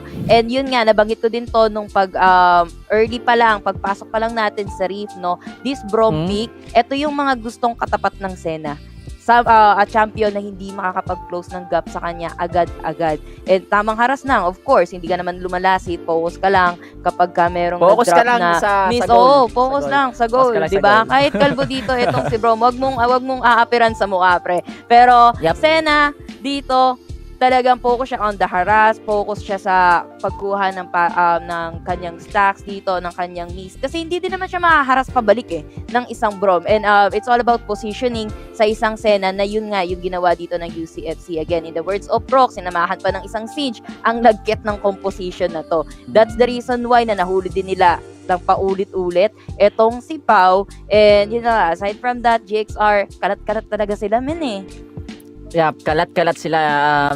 All the objectives na meron dito UCFC, hindi natin nakita dito yung GXR na parang lumaban man lang or ipaglaban man lang yung mga dragon sa mapa natin. Even the tower, di ba, na binabasag mismo ng GXR kasi hindi nila mapaglaban. Before mapatay, after mapatay ng UCFC, mga dragon, there's a clash dito sa side ng GXR na kulang sila lagi. Yung Garen lagi nakahiwalay, he's trying to split push, pero we know naman yung Garen hindi naman siya yung parang Fiora na mabilis mag-splish, split push, di ba? And because of that, siguro one of the reason din kung bakit nalugi talaga at nakapag-snowball itong UCFC. And by the way, Yasumio, speaking of Prox, no, the rest of DR Esports, sila yung maglalaban next week, which is the bracket C and the bracket D. Speaking of bracket C and bracket D, matatamaan sila, Yasu, ng napakalaking changes pagdating siguro sa patch natin, because July 26, kung di ako nagkakamali, 26 na yung pinaka end of season ng ating Wild Rift. So we can say na baka ang laking adjustment ang gagawin ng mga teams doon sa bracket C and the D, no? And actually napakaswerte pa netong bracket A and bracket B kasi nagstay sila doon sa old patch. And talagang pinapakita dito ng UCFC, pero makikita pa rin naman natin sila kung paano sila mag-adjust sa next patch natin. And GXR, they need to adjust as well dito sa game number 2, dahil if ever na matalo sila ng UCFC, masisiro to sila at UCFC naman na makakuha ng 75 Globe Cup points. And we know naman, ayaw natin makakita ng 2-0 dito sa dalawang undefeated. Gusto natin lagi ng game number 3, pero nasa GXR yan kung ilalabas ba nila yung mga barahan na meron sila dito sa series number 3. Yeah, tama ka doon, Bertie. We have GXR. Baka nga naman kasi bumawi pa sila, no? Actually, tinitignan ko yung mga pickings nila kahapon. So, yun nga, tinry nila yung ginawa nila against Team Secret, the Corky and Lucian combination. Pero apparently, hindi gumana yun sa kanila. With J4 nga. Siguro, maybe kung Darius, medyo makakabawi pa on the farm, pero yun nga, hindi na nga rin sila binigyan ng pahinga ng UCFC kasi tuloy-tuloy na siege yung ginawa dito ng UCFC against GXR And then GXR, kahapon nagkaroon sila ng chance na makuha si Gragas, and they also used Kaisa, no? And I do think na ikaw din, in your own words, since may Renekton kanina itong UCFC, sabi mo kahapon na mas better Kaisa, sana kung Kaisa para mabalatan talagang literal etong si Renekton with the passive netong ADC na to, the Queen of Late Game, and dinidethrone nga neto ni Lucian dito sa ating fall season. And kasi ang Ang hirap din kasi sa totoo lang ngayon sa lineup natin ay most likely ang nag-shine talaga is the Baron lane, which is the Renekton, no, na nakikita natin na kada series na pipick siya, while sa side naman ng Dragon lane, UCFC sila lang yung pumipick ng Singe Dragon lane, especially yung Twisted Fate na nakita natin sa other team. Actually RRQ gumamit din sila ng Twisted Fate, pero speaking of Kai'Sa, bihira natin silang makita even though na may mga other champions pa na malakas yung physical damage, like the Draven na pinag-usapan mismo ng mga panelists is one of the good champion din kung gusto mo talaga makipagsuntukan pagdating sa Renekton. Yung champion ko. Pero kasi ang problema kasi sa mga ganong klaseng champion, kailangan nyo maging aggressive playstyle. Hindi kayo pwedeng maging passive kasi if ever na lumate game, mahirapan kayo, especially UCFC. Sila yung well balanced team pagdating dito sa fall season, kasi early game, mid game, late game, kaya nila sumabay. Speaking of late game, look at this. UCFC, they always prio pick etong Pantheon sa side nila, and Galaxy Racer, Yasumiao, they pick the Galio and the Lucian.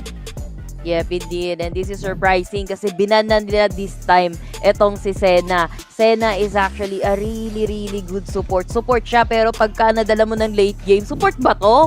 Napakasakit niya. And that's, because of the stacks na pwedeng makuha nito ni Senna, lalo na kapag lalong tumatagal yung game, mas maraming stacks, mas pwedeng malayo yung range niya. At the same time, mas mataas yung pwede niyang maibigay na barrier with her ultimate. Pero since ba na nga dito si Senna, and kanina pinag-usapan natin, Darius, ginamit din ng GXR yan kahapon, together with J4. Mukhang same lineup, except lang siguro sa Gragas na hindi nila makukuha this time since nakaban. So, ang kulang na lang nila dito is pwedeng support or pwedeng gawin nilang ang support itong si Galio gaya nung kahapon.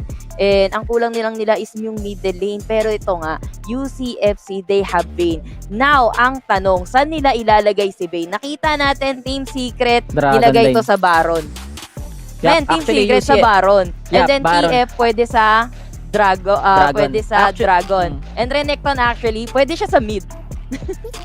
Actually, UCFC, this is the same lineup kahapon na ginamit nila. Demon Kite, he used the Bane dito while Nasjo, he picked the Renekton naman dito sa side nila. So we can say na medyo may pagka deja vu itong picking sila. Maganda yung pagkaka-picks dito ng Twisted Fate sa side ng UCFC kasi magpo-focus sila into the rotation pagdating ng level 5 netong Twisted Fate sa gitna natin, while Galaxy Racer, ito yung magiging problema ng UCFC. Sobrang kunat ng tatlong miyembro nila. They have the Galio, they have the J4, also the Darius. So they still stick dun sa two-man ADC setup na meron sila dito. So Galaxy Racers, pwede natin sabihin na gusto nila makipagsabayan Yasumiya pagdating sa rotation, also dun sa late game. But UCFC, sila ay may mas mabilis na rotation dito sa game number 2 natin. So we don't know kung lalamang ba, tatagal ba itong game natin or talagang magi-snowball itong UCFC because of the lineup na meron sila, dahil meron silang sustain, they have the rotation, they have the damage as well pagdating sa late game. While GXR, nakapo sila sa crowd control plus the physical burst damage na meron sila. Yeah, alam mo, ang masasabi ko lang dito sa GXR, pwede nila ma-work yung composition nila. Actually, laban naman kasi talaga yan. Pero UCFC, it's all about utilizing the information na pwede nila makuha sa Destiny na gagawin dito ng isang Twisted Fate. And kita mo naman, di maagad yung middle ng UCFC, man. And hindi naman sila mag-overextend. As for now, kumbaga sharing lang talaga ng XP dito, para nga naman meron silang one step forward kung ibabalik na sila dito sa may bottom sa Dragon Lane, pero napawait ka ata doon. Grabe anyway, nagsimula siya dito sa mga Krag, sa mga golem na meron tayo usually pag jungle ka, ang unay mo is the red buff, di ba? Pero ang inuna niya is yung mga Krags, dahil mas maraming XP ang pwede makuha niya at level 2 na kagad siya. And dito sa may bandang baba natin, look at the damage na meron mismo si Demon Kite plus the sustain. Dito na lumalamang ngayon yung ating ADC na Bane, also the support of the Nami. Walang sustain na meron dito yung Galaxy Racer, so mapipilitan dito si Pau Yasumiao na kumuha ng honey fruit. And because of that, UCFC or Demon Kite, they have the advantage kasi anytime pwede pa silang makipagsuntukan, and they still have the honey fruit dito, but ginamit niya na kagad. Kasi same lang din naman, no, napagamit dito si Pau. So, kuha din naman siya ng honey fruit, meron din naman siyang sweet tooth. probably para kay Demon Kite. Pero so far, konti lang naman yung lamang niya pagdating sa XP kumpara dito kay Pau. Nakaka-level 3 lang din. Medyo nakakahabol lang din naman siya sa mga creep shot. Kumbaga, wala pa tayo masyadong aggression na nagaganap. Siguro sa agawan ng scuttler, pero mukhang hindi na mag-go doon, no? Yung side ng GXR. And this is gonna be a scuttler. Tig-isang scuttler for both sides. Actually, hindi. Kasi hindi pa nagsisimula dito. Etong si Jarvan, etong si Anyway sa scuttler niya. Pero top lane. Oh! Spicy. Ang sakit! Nasjo, talagang you don't mess with this crocodile sa side ng UCFC. Kumbaga ito yung one trick champion eh. UCFC, even though na hindi nila pina-priority pick itong Renekton, lagi nila nakukuha, no? So, Galaxy Racer, meron silang kumpiyansa talaga sa sarili nila na kaya nilang i-counter itong Renekton. Pero ang nangyayari kasi dito, Yasumiyaw, is UCFC parang naglalaro sa kamay ng UCFC itong Galaxy Racer. And look at the Dragon Lane. Naghihintay si Parin Draw sa mid-bandang damo. Yeah, yun nga eh. Pero alam na Demon Kite yan eh. Alam ng isang Vayne yan. The first thing na gusto mong ma-utilize sa isang Vayne is yung early game mo. So, probably maglalaro at maglalaro ng passive para sa isang Vayne. Hindi ka masyado mag-overextend unless naman talaga na you have all the rights. And kailangan mo kasing makakuha talaga ng early game farm, early game advantage. Same din naman para sa isang Lucian, no? Pero alam mo na there's no reason to overextend eh. Kaya hindi siya magpapakagat. Alam niya na meron ditong taunt itong si Dro. So, bakit pa siya lalapit doon sa side kung saan wala silang information kung sino yung mga nagtatago sa mga damuhan. Hindi rin siya masyadong nalayo pero top lane natin. Nagkakabwisita na naman parang Bertin.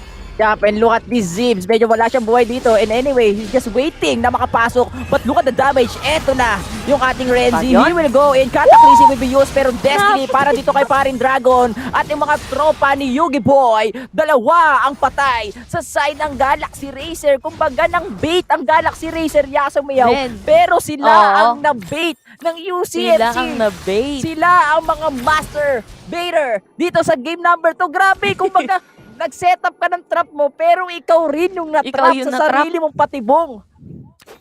Tama ka doon. And one thing about UCFC, men, respo. Kala mo dalawa lang yung respo doon sa may top lane kay Nasjo. Actually, 4 na sila doon eh. Andun na din si Nami eh. Medyo natagalan lang siya sa paglangoy sa river, no? Medyo mababaw kasi yung river, hindi siya nakalangoy ng Mala Serena doon. Pero papunta na rin siya at the top lane kung sakali nga naman may rumespo dito sa GXR, which is hindi naman naging ganun yung case para sa kanila. And again, UCFC, you have to respect kung ano yung meron ng mga champion itong mga nasa side ng UCFC. Dalawa yung kanilang Renzi with the almost global presence and also itong si Dragon na pwede ding rumespo with the Destiny and then Renzi with the Starfall. Kaya kabahan ka, no, kapag kasi Nasjo low health na tapos ang tapang pa. Alam mo na kung anong susunod na mangyayari. Oh, men, may Dominus pa yan. Kaya kailangan, kaya niyang i-sustain yung sarili niya and alam niya na susundan yung desisyon niya ng mga kasangga niya. Kumbaga sa Yugi Boy, Yasumiyaw, itong crocodile na to, meron silang special effect, but look at this, ang ganda ng duran sa tatlo. Valkyrie in, pero the Titan Wave na dito na mula kay Dapper Renzo with the low HP. Eto na ang Cataclysm, walang buhay si Anyway, he will flash out para dito mabuhay lang sa ibang membro ng Galaxy Racer, but Galio will fall down. Patay si Chip Pato, and Nasjo is still alive. At ngayon, ang ibang membro ng UCFC, Paribaw, aray ko po, Cardo Dalisay, pinagbabaril, binato ng mga bomba, but Nasjo. What a game! Oh my God, Yugi Boy, Anyway, with a smile. Meron pa. Buhay pa din. Yeah, buhay. Oh my God. Oh no! Spartan head! Calculated! Ano yun?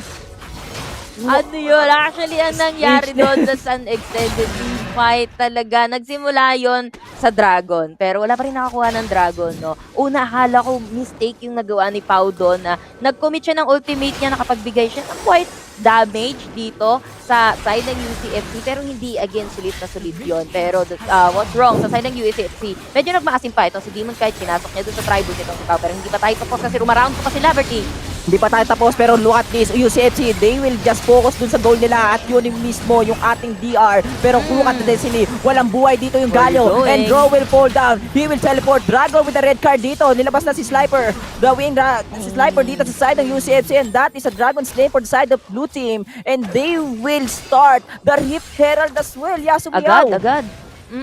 Siyempre, walang Smite Wrist yung side ng Galaxy Racer. Napatay dito itong si Anyway. They still have enough HP para makuha itong Rift Herald na to. And alam naman natin, kapag walang jungle, this might be a free Rift Herald, no? Pero sana nga lang hindi pasmado yung kamay nito ni Renzi. Hopefully not. Pero yun nga, nakuha pa rin nila dito. Not only the Dragon, but also the Rift Herald. Ang haba actually ng team fight natin na yun. From the Dragon, from the second team fight sa may Drake. And just to say, Nami as well kanina gusto ko sabihin pero ito nga na naman sa may mid lane. Ang ganda ng Cataclysm plus the Nakaput anyway to get a 2 players sa side ng UCFC and they will just ignore the champions dito sa side ng UCFC. Focus sila sa turret dito sa may bandang gitna and Galaxy Racer after maubos dun sa may bandang babaya sumiyaw nakabawi sila kahit papano dito sa may bandang gitna. Yep, indeed. Actually, si Dragon, pwede niyang istanin etong si JC. Pero the thing is, wala siyang information. Baka kasi nandun pa yung mga kasama neto ni JC sa may middle lane, kaya hindi siya nag-attempt. Pero actually, mag-isa lang talaga doon etong si JC. Good decision na din for him. Pero ang ganda sana kung meron siyang information doon. Pero going back to the team fights, man, that's a nice initiation na ginawa ng Galaxy Racer at the middle lane. Sulit na sulit doon yung ultimate ipaw. Pero bottom lane, Bertie. Bottom lane, ingart na naman siya ng alig ng Crocodile dito. Drago with the yellow card. That is the Wing Dragon of Black. And samahan mo pa ng stun ni paring Renzi. Pero di pa tapos ang laban natin because anyway, Destiny mula dito ay paring Dragon. He will teleport plus the flash para mapatay mismo isang miyembro ng Galaxy and that will be Pau sa side ng GXR. Pero ito si paring Draw, mapapatay na rin siya dito. This is gonna be a triple kill ba? Hindi na umabot yung bubble ni paring Damper doon. But UCFC Yasumiya after the clash dun sa Dragon lane, rumekta si Dragon dito sa may side ng Baron lane. Kumbaga LeBron James, coast to coast. Oo, men. Alam mo, nakakatakot sa lineup dito ng UCFC. Kahit magkahiwalay sila, meron silang damage meron silang kaya nilang tapatan yung Galaxy Racer. Kita mo, meron team fight sa taas, may team fight sa baba. Pero Galaxy Racer dito, kapag nakahiwalay, kunyari itong si JC at saka si Pau, kapag nahiwalay dun sa may tatlo, yung tatlo, wala halos burst, wala halos damage. Yes, they do have the disable, pero in terms of damage, medyo lacking sila. Kailangan nila mag-group up. Di gaya kasi ng UCFC. Mag-group up sila or hindi, they have the damage. Andun nga, sabi ko nga, yung global presence with TF and also itong ni Renzi, the Pantheon, kaya nilang mag-respo. Respo is the key para sa side ng UCFC and they have the damage. That's a very well farmed na Vayne dito. Kahit ADC siya, nag-phantom dance siya na second item Usually, static team kasi meron kang support. Pero, unong damage pa. Yasumiya, oh my, guys, sa mga nanonood po ngayon, etong si Dragon yung twisted fate niya, hindi na po siya si Yugi Boy, siya na po si Hisoka ng Hunter x Hunter. Ang lakas ng nakita mo yung red card, kalahati buhay ni paring Pau. Ganon may kasakit. Buhay pala, no? May buhay pala, ganon kasakit. Yung damage siya binibigay dito ni Dragon sa mismong core player ng Galaxy Racer. Speaking of core player, paring Zibs, mali ka na pinasukan mo na liga dahil Nasjo ay nasa damo at mamamatay siya dito and that is another easy kill or a solo kill sa side ng UCFC. Tama ka doon. GXR malakas sila pagka nag-group up Again, kapag naghiwa-hiwalay sila, man, the damage is not enough, the sustain is not enough. And kailangan nilang sumet up talaga kasi yung composition nila, it's all about the setup. So kung hindi mo ma-set up, wala talaga, men. Huli lang at pitas-pitas ang ginagawa dito ng UCFC. Another uncontested objective na naman yan. Hindi na ako magtataka kung free baron din yung makukuha nila later on kasi GXR, lacking sila sa damage. Kita mo naman yung pagtama nung ultimate dito neto ni Lucian, yung The Culling. Yung ultimate dito ni Lucian. Kay partida kay Dragon, wala namang defense item dito, itong si Dragon, pero damage yun. Ganun na damage yun. Kiniliti lang siya, pre, sa top lane, tapos pinatay siya pabalik. Ganun kalala, ganun ka gap. Kumbaga, itong si Lucian as of now. Kumbaga ang akala dito ng Galaxy Racer, ordinaryong baraha lang ang binabato dito ni Dragon. Hindi nila alam na may halong nin yung ginagawa dito ng UCFC, but there you go, the Cataclysm, pinagbabarid mismo ni paring Pawi, isang miyembro dito ng UCFC, pero napakagandang hero entrance mula dito kay paring Draw, pero ito na yung ibang miyembro ng UCFC, tan, patay ang sa Demon Kai with the tumble in plus the final R, and Galaxy Racer, this is the clean up, Dumper plus Draw. Alam naman natin guys, pagdating sa Pokemon, ito yung weakness ng isang bato, kundi ang tubig, at kung mapapansin nyo, tumatakbo ang ating stone element sa ating water element, and mukhang effective to dahil na battle support. Ayaw niya pabalikin. And Dampier, mukhang this is the end. Binabasa lang, para dito sa game number 2, but no, hindi niya pinapatay completely. Binabasa niya lang ng binabasa. Binibwisit niya lang dito si Draw. And buy time lang kasi butas na yung bottom lane Magba-buy time lang siya kasi meron pang chance na makapag-clear pa ng minions or makapag-def etong si Galio kahit papano. Pero Dampier, lilibangin lang kita. Hahayaan ko lang yung mga kakampi ko na mag-push doon. Pero ito na nga, Berting, ito na naman. Anyway. Oh my God. Anyway, mamamatay pa rin siya dito sa may bandang gilid natin. And there you go, the tidal wave will connect. And Darius, and that will be Ziggs, will fall down. But look at this Demon Kite with the final R plus the silver bullets na meron siya. Bumabaon lahat ng crossbow dito ni paring Demon Kite sa ADC ng Galaxy Racer, at ganun kalaki ang kalamangan dito ng UCFC. Yasumayo, look at the gold lead. Look at the tower destroyed na meron sila. Also the objectives na meron sila dito. Sobrang ahead etong UCFC. Ang gusto ko lang sabihin dito sa side ng UCFC, sobrang laki ng in-improve nila at mukhang nakuha nila yung mga comfort champion dito sa game number 2. Aside from nakuha ng comfort champion, ang laki ng in-improve nila in terms of the current patches, the current updates, kung paano nila imamajuber. Naku po, parang nailigtas pa yata doon itong si Nasjo, nag-dash out lang talaga siya. But mukhang hindi naman kasi nila kaya. Again, Respo, napakabilis yan. They have yung Baron, pero ito na nga.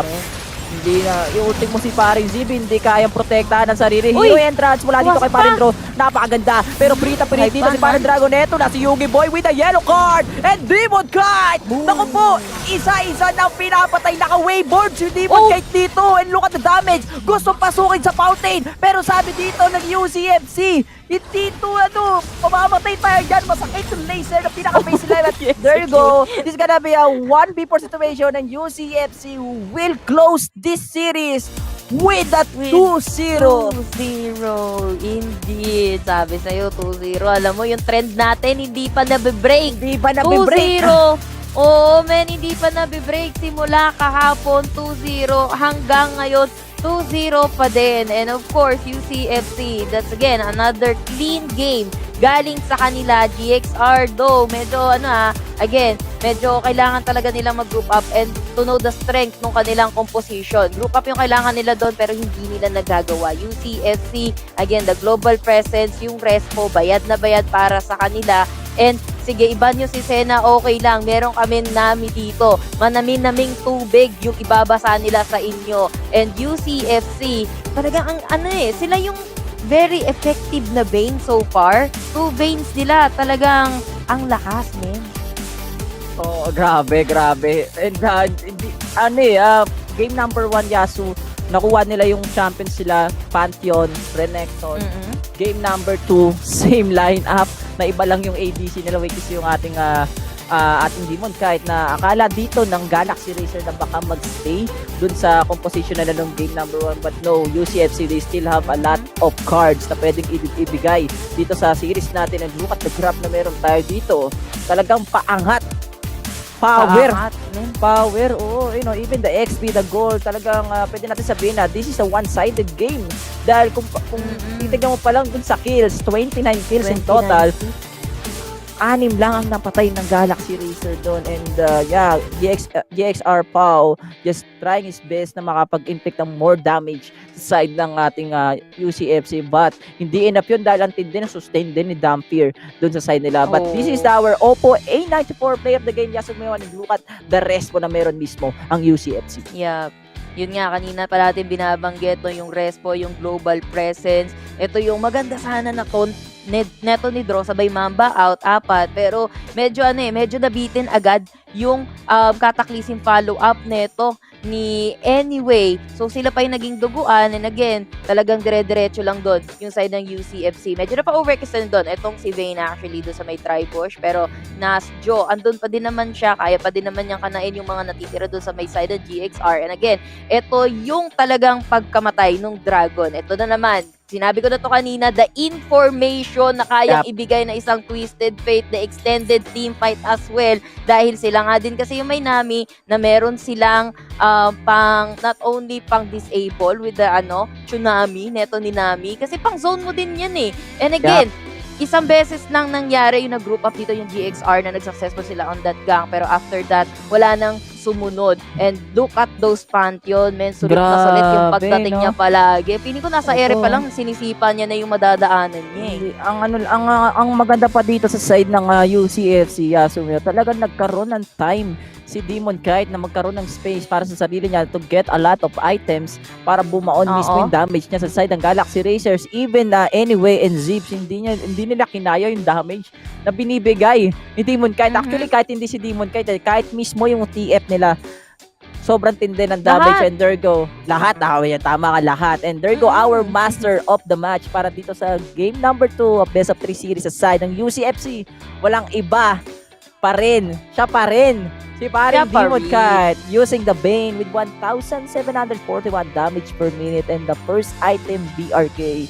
Ito yung iiwasan natin, Yasu, ang makakuha ng early advantage ang ating Bane.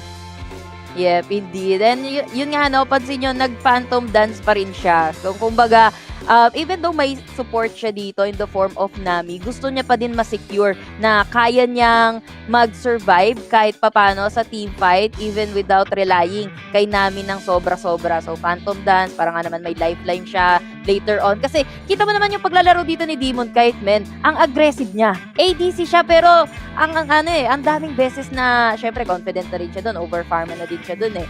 Out-farm niya na yung mga katapat niya doon. Ang daming beses na nasa harapan siya, talagang hinahabol niya. Kulang na lang talaga mamanhikan siya pabalik doon sa well ng GXR. And yun nga, Demon Kite, having the time of his life, talagang ang smooth lang ng farming niya. And ang bilis na makakuha talaga ng mga items. And talagang yung damage output, man. Okay, free hit lang ako dito, sabay dodge, gulong-gulong, and then ulti-ulti, di mo ko nakikita, now you see me, now you don't, and then now you die. Ganun lang yung ginagawa dito ni Demon Kite. And speaking of smooth, antindi talaga ng ginawa ng UCFC dito, and they deserve to be the current number 1 dito sa ating, kung di ako nagkakamali, sila yung may pinakamagandang performance as of now dito sa week number 1 of the fall season. And UCFC, mga kaibigan, getting a 2-0 para dito sa best of 3 series between GXR, and they will get a 75,000 Globe Cup points. And syempre kami nga pala yung naging shoutcaster para dito sa series number 3. At ako nga pala si Berting Magiting, kasama ko naman si Yasumiya. Huwag kayong alis, we still have the series number 4. Diyan lang kayo. Play League of Legends Wild Rift with Glow. Oh no! Our spot's closed? No prob. With Go 50, you can play anywhere. Wow!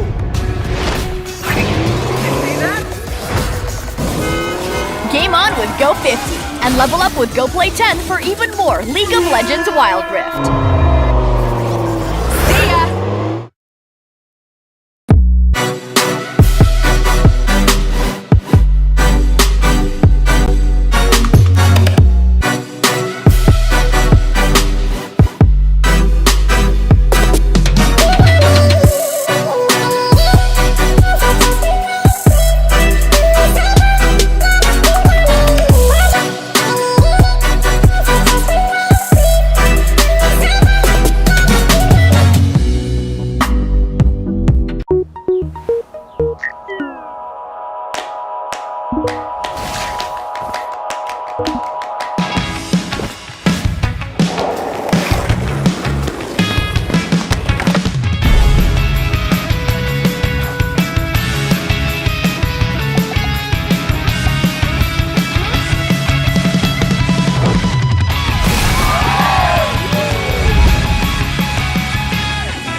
take the shot, take the shot.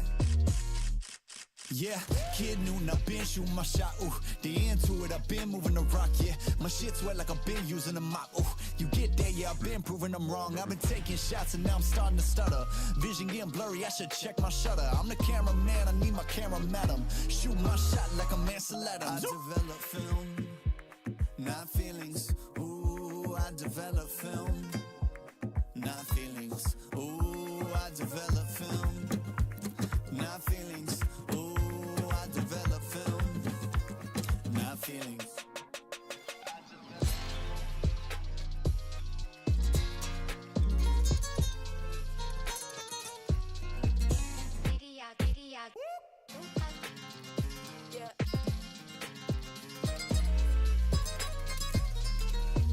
You know I'm gonna take the shot, take the shot, take the shot.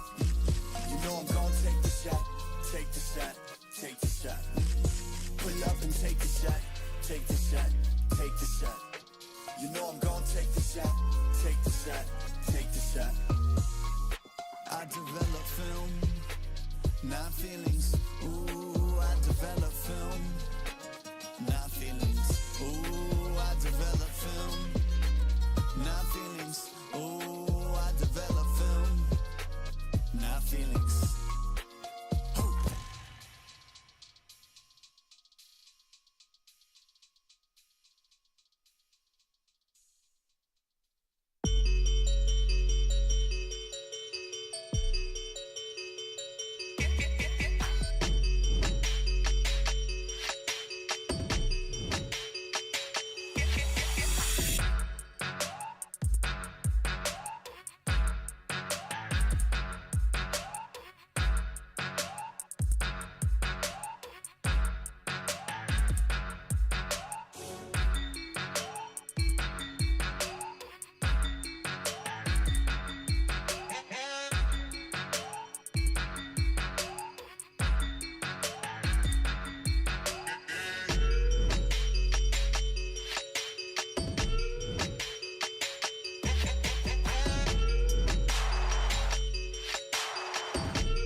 You are watching the See Icon Series PH Fall Season UCFC Esports, unleashing the demon and unleashing the dragon. They win the series 2-0 and they will take home 75,000 Globe Cup points. It is day, I just have to point out, it's day 2 we're entering the fourth match of the day, and we have Yeah. not experienced the game 3 yet. It's 2-0 all around. Let's jump into the series highlights from that matchup between UCFC Esports and Galaxy Racer.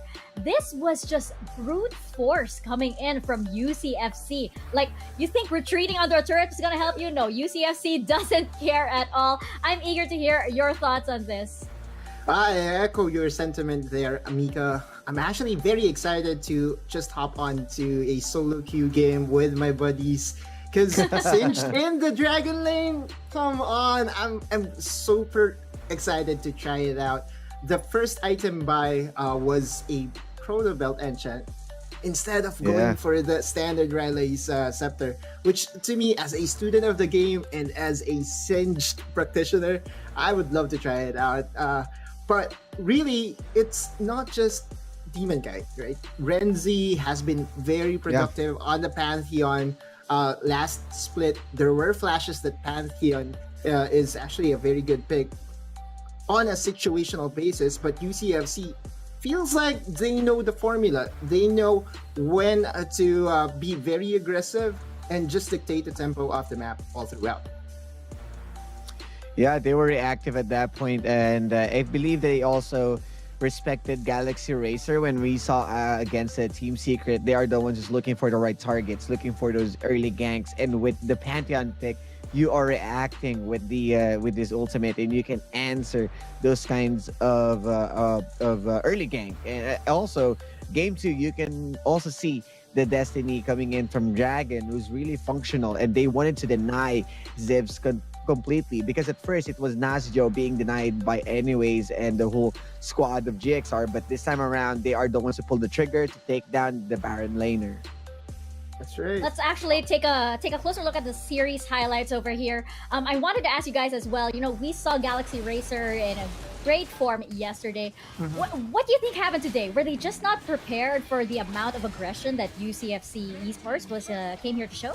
It started actually very well. That double kill, I thought, was a tempo that will, just boost Galaxy Racer's speed to finish this game. But if you look at the composition of UCFC, just for this game number 1, you have Singed, a very tanky member. Nasjo, a very tanky member. Dragon and Renzi, very tanky as well. So when it comes to this composition, you have to make sure that you dish out a very good amount of damage. JC, I know he dishes out magic damage as well as, physical damage, but feels like it's not enough for me. Maybe there is something else that they can bring into the table. When it comes to Jack, Cyrus and I have been talking about this, and UCFC and Galaxy Racer so far for these 2 games, I feel like the draft really favored UCFC.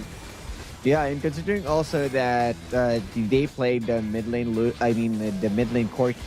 So if you're going up against the Destiny guy, Twisted Fate, they wanted to push the waves fairly good and have that kill threat. And in terms of skirmishes, it was Lucian who's really playing well on those kinds of 1v1s that you can switch it up. Because you are also facing a Vayne, which is on a mid-range type of marksman. So you want to put in the Corki as an extra pressure with the Phosphorus Bomb and even the Rocket. So I think that they need to do that kind of adjustment. They need to check also the lane, and you can see Damp here and Raw just playing around. And this is really just drawn out. Yeah, you know what? I remember last season we were questioning drafts that will center around for melee champions, right? But UCFC made it work with 4 melee champions. Maybe it's time for us to bring out the Janna, the disengage options, just so this champions won't be able to brute force into your backland. Maybe. I mean, it is the monsoon season, so why not bring Janna back? I also noticed that the Galaxy Racer, they couldn't seem to stop the bleeding. There were some fights that were unnecessary that they could have just, retreated, and they didn't quite work that out. So hopefully, when we see them again tomorrow, they will be able to get back into what they look like on day 1. And of course, that game will go to UCFC Esports, another team that is looking pretty scary as the days go on. Now, of course, we will be moving over to our last match of the day, and it is going to be Team Secret versus Action PH. Now, Team Secret, Okay, huh? We know. It's just we know one what game. they're It's just capable one of. game, okay? Yeah. It's just day one. It's true. And there's no question about it. We know what they're capable of.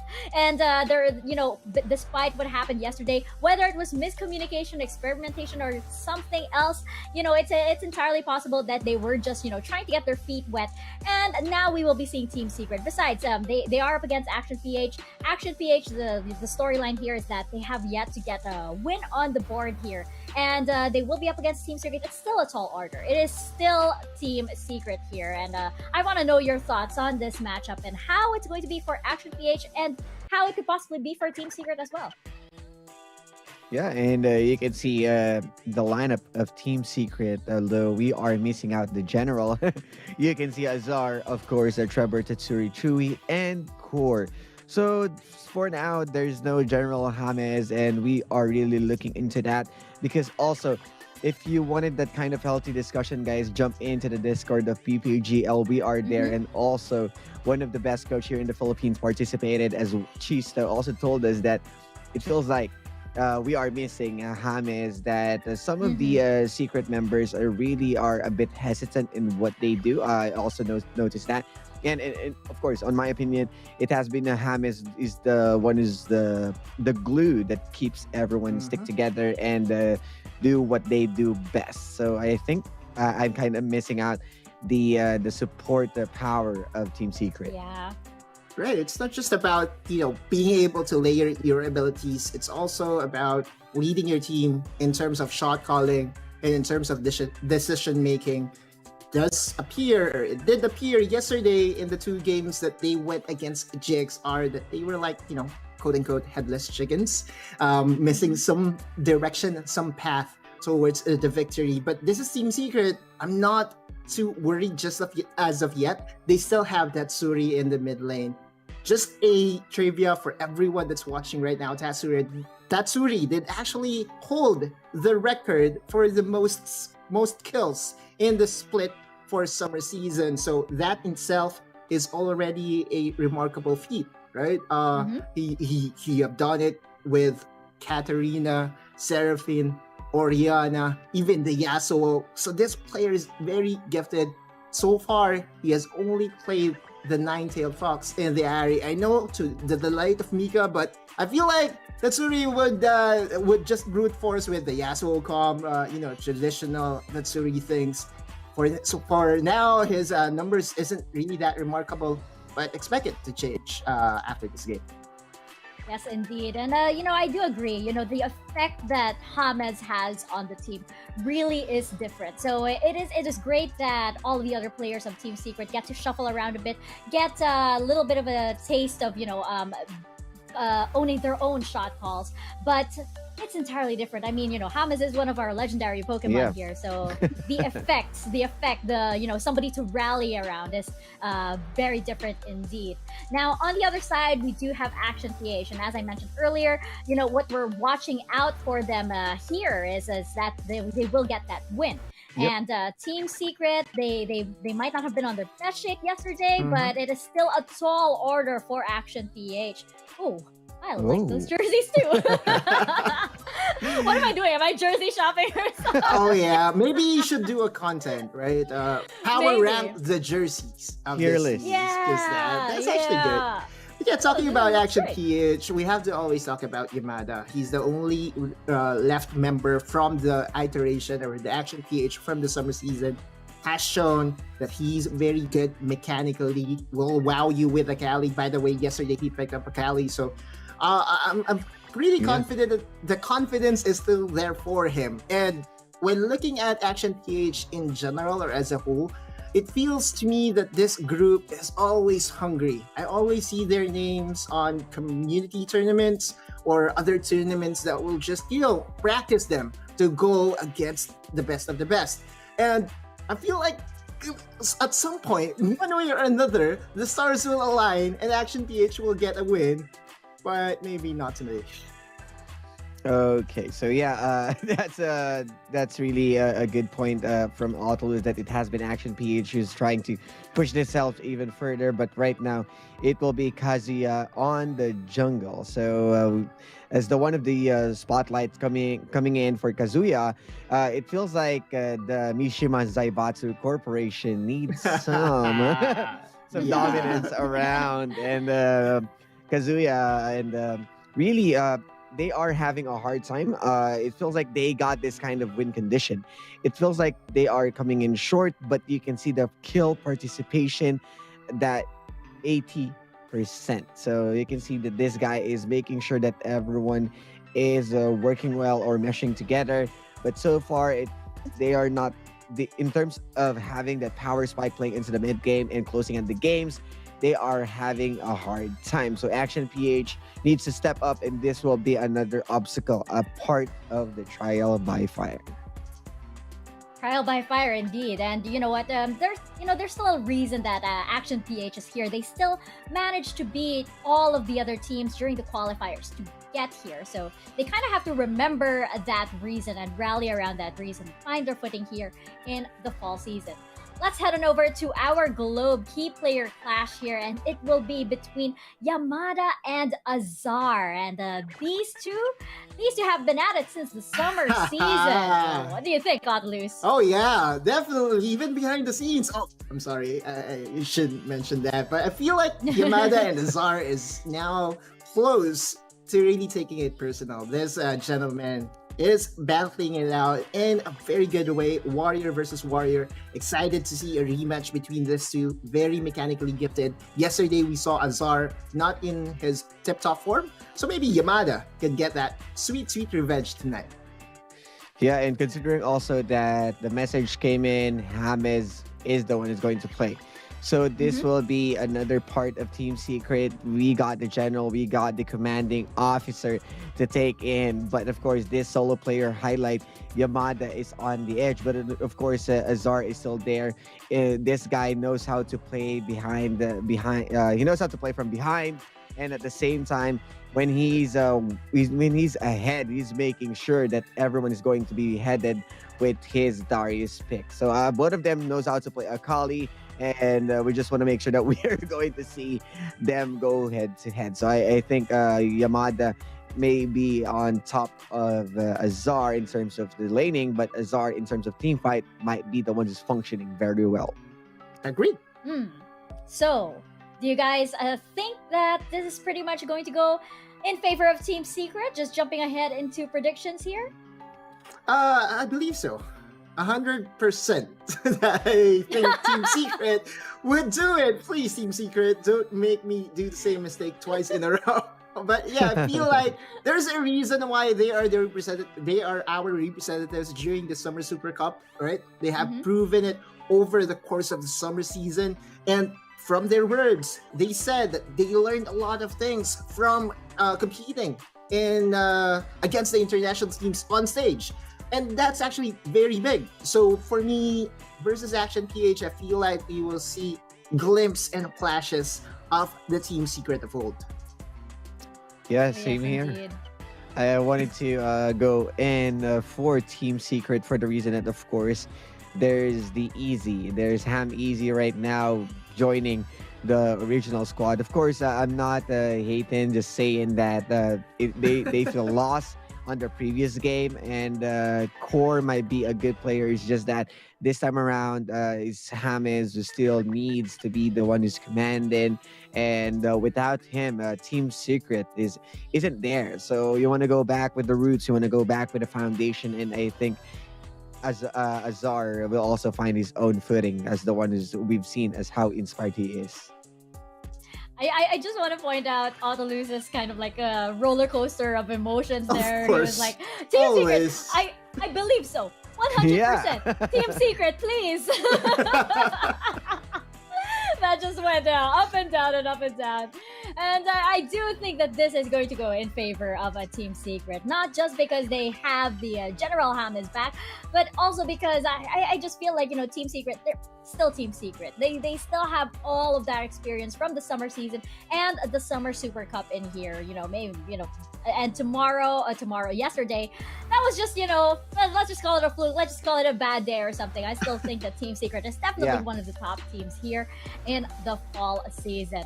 Now, we can actually have your thoughts and comments as well and reactions here on your screens as our sort of like guest fourth panelist here to join in the discussion. All you have to do is head on over to Twitter and use the hashtags #CIconSeriesPH and #DominateTheRift, just like Bren Louise over here. And he says, he or she says, I am excited to see these teams that really improve. Indeed they have. I love that we're seeing these teams really evolve throughout the Icon series, from summer all the way to fall. Yes. I mean, compare. Team Secret has improved. I believe that as well. Well, imagine like the teams that we had on the very first day of the summer season and everything, and then look at them now, of course. And yes, Oddly, your roller coaster of emotions is still on. It's still ongoing. It happened at Summer Super Cup, wherein it has been a roller coaster coming in from Team Secret, and even a nail biter finals from summer season. So Team Secret, these feelings that we are being played with, that they are really different. Indeed. Number 87. Never forget that number 87. And very, very familiar name over here in the Icon series. Young Gaming, one of our casters, of course. The 2-0 pattern still continues. When will the streak end? We don't know.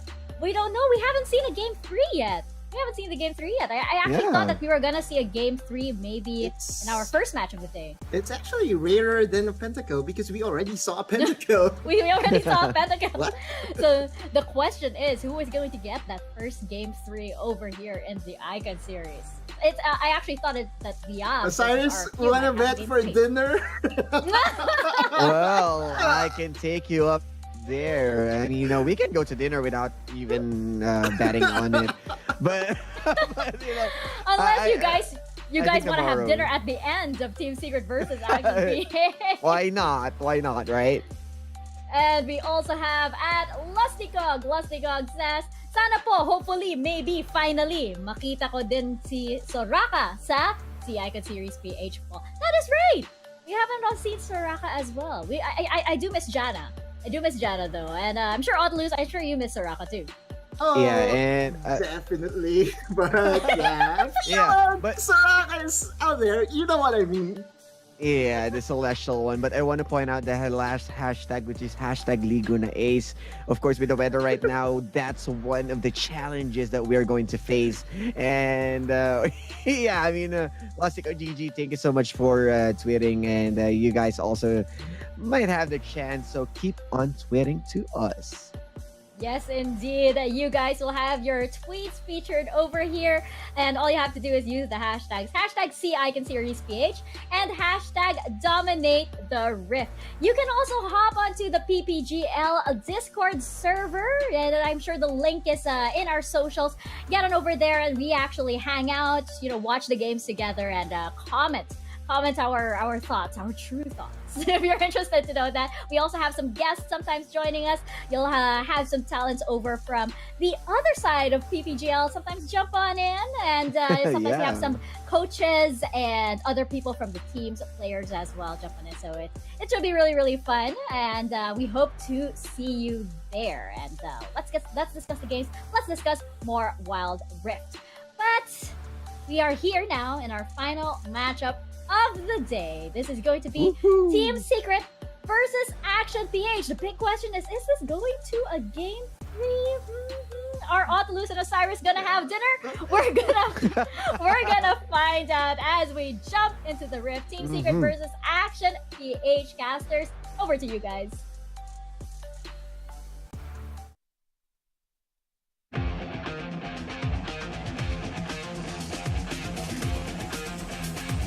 Minions have spawned.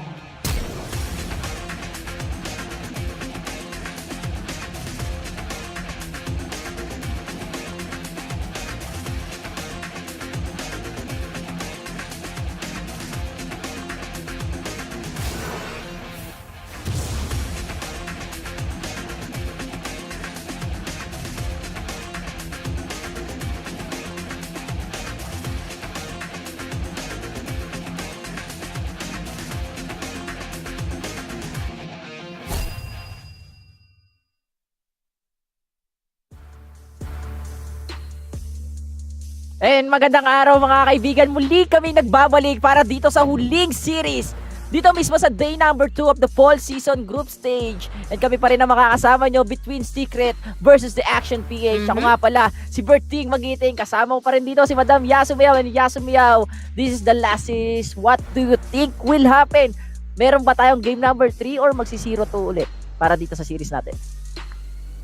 Alam mo, Berting, yung trend natin talagang tuloy-tuloy 2-0 and hindi pa nga nabe-break. Napatanong na nga itong ating tropang si Giang Gaming. Talagang 2-0. When will the streak, when will this end, diba? Pero hindi matatapos yan hanggat hindi nagkakapantayan talaga.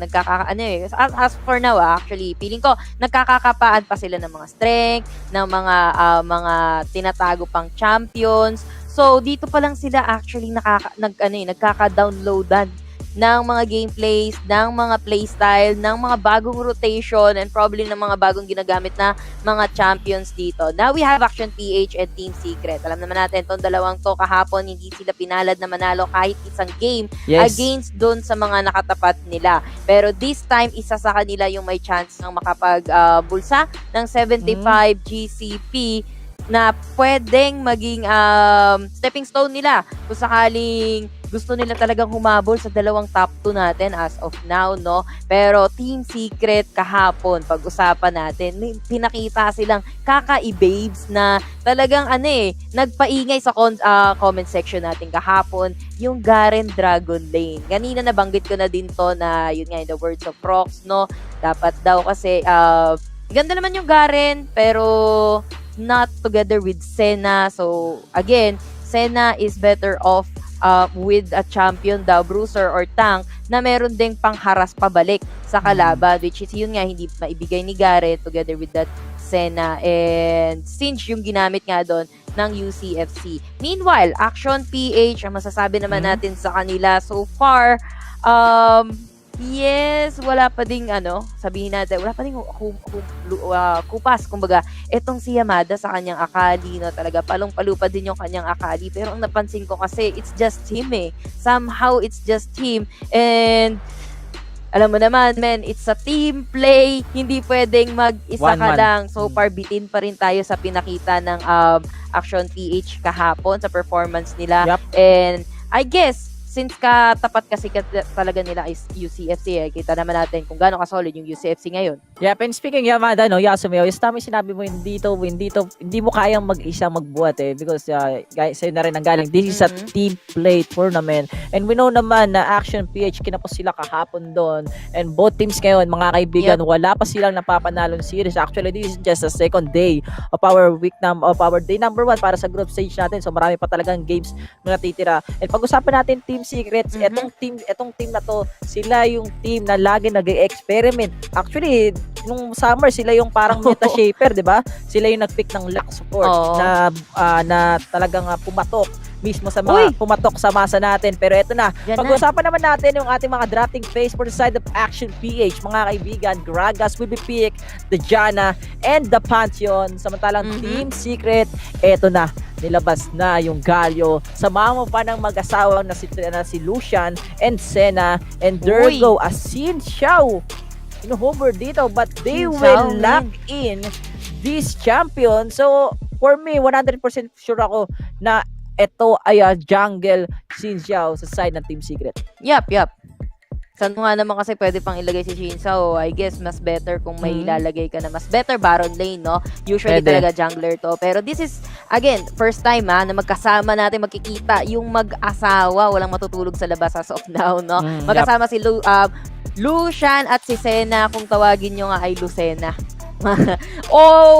Irelia or Riven. Riven actually nakita na natin yung kahapon. Pero interesting mag-i-Irelia sila. Pero Riven pa rin talaga after all. Pero Action PH, yung kanilang lineup, sabihin natin, this composition, sabihin natin, standard man kung makikita natin. Pero if it works for them, it works. Kung kaya nilang mapagana to talaga in their favor, kung may panalo nila to, okay lang. Hindi naman kailangan lagi na may bago kayo sa composition. Ang importante kayo yung manalo. Tama. Pero yun nga, sticking with the Kaisa, Queen of the Late Game, and the Darius, at very decent Baron lane na probably kayang tapatan yung Baron lane. Pero speaking of, men, alam mo ba, Lucian can also be placed sa Baron lane. Yep, actually Lucian can go sa mid lane din.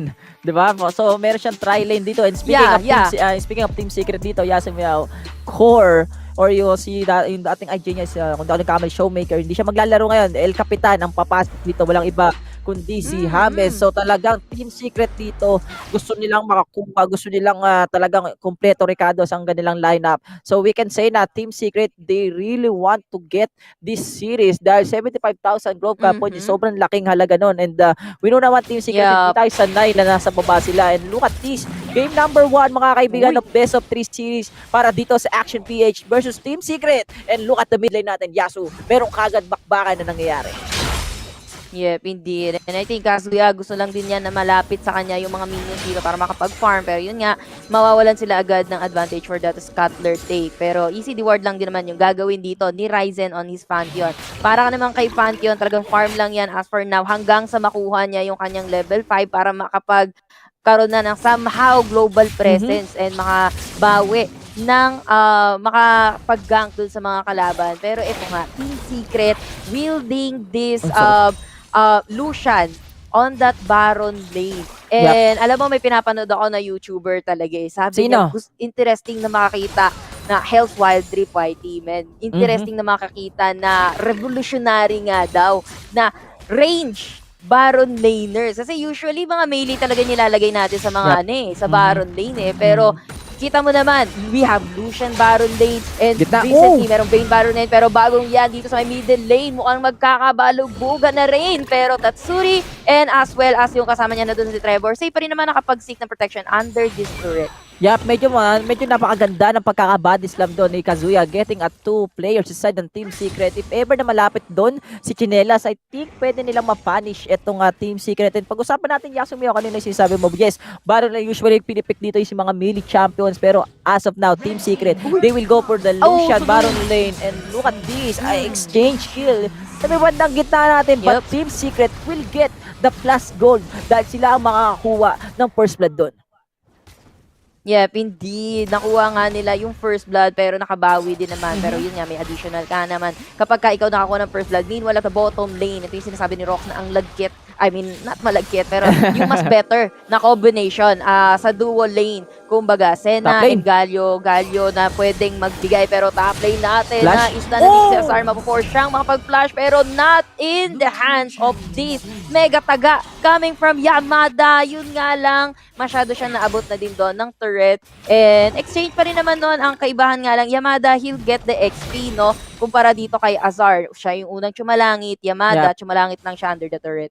Yeah, under the turret. Also, the ignite na meron mismo dito si Azar. And as of now, kung makikita mo, Yasumio, no? Sa may bandang gitna talagang haras ang ginagawa dito ni Tatsuri. Kasi alam niyang meron siyang advantage pagdating sa kunat factor na meron dito yung Riven. Also, the micro moves na meron siya dito because of the broken swing.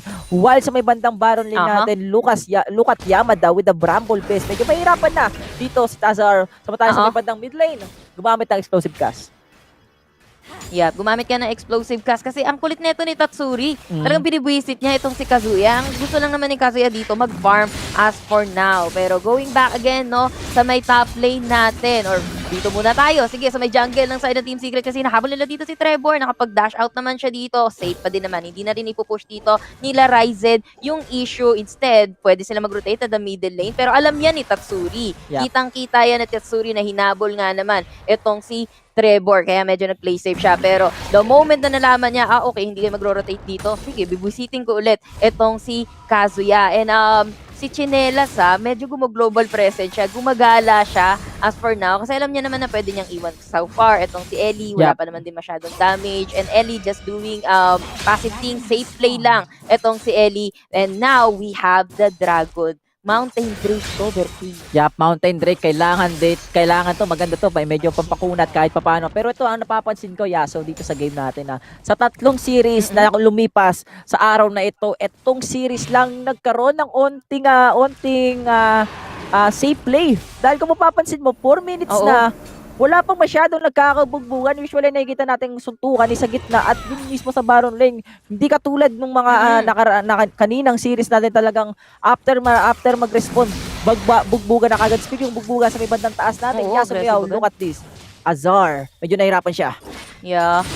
Yep, indeed. Yun nga din napapansin ko dito kay Azar sa may top lane. Usually kapag nag-wield ka ng ranged na champion sa may Baron lane tapos katapat mo melee, dapat ikaw yung may advantage so far. Pagdating sa kahit kiting, dapat hindi ka makahawakan. Kaso napapansin ko kay Azar dito, lagi siyang nahuhuko, lagi siyang napapalapit dito ni Yamada. Pero ito na nga, Team Secret doing the Dragon. Pero here comes the Grand Starfall. Pero thank you sa leash nga ba to? Nakuha pa din yan ni Xin Xiao. Pero ito, itutuloy pa rin nila yung team fight. Here comes the Musog coming from Jana. Sulit na sulit naman yan. Pero Galio with the hero's entrance. Wala siya mananakaw. Pero may iwan dito si Yamada. Makunat pa din naman siya. With the ikot-ikot na pabagsak nila. Itong si Ryzen. At tuguan yung action PH. Tuloy pa din ang action. Pero Jana taking that Xin Xiao. Bakit nga naman nandito? Pero 2 for 1 exchange yan in favor ng Team Secret as of now. Meron pa silang HP so far, pero Azar wala na siyang mana dito. Yamada mukhang hindi makakabalik. Here comes the root coming from Chewy, pero hindi enough yan para makapasok pa ng tuluyan dito sila Kapitan James. And andun pa din naman yung protect na binibigay at neto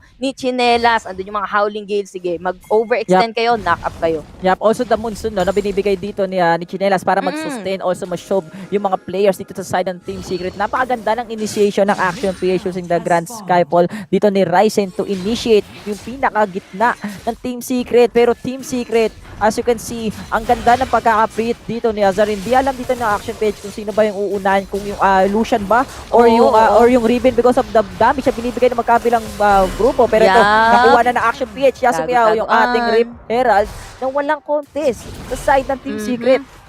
Yup.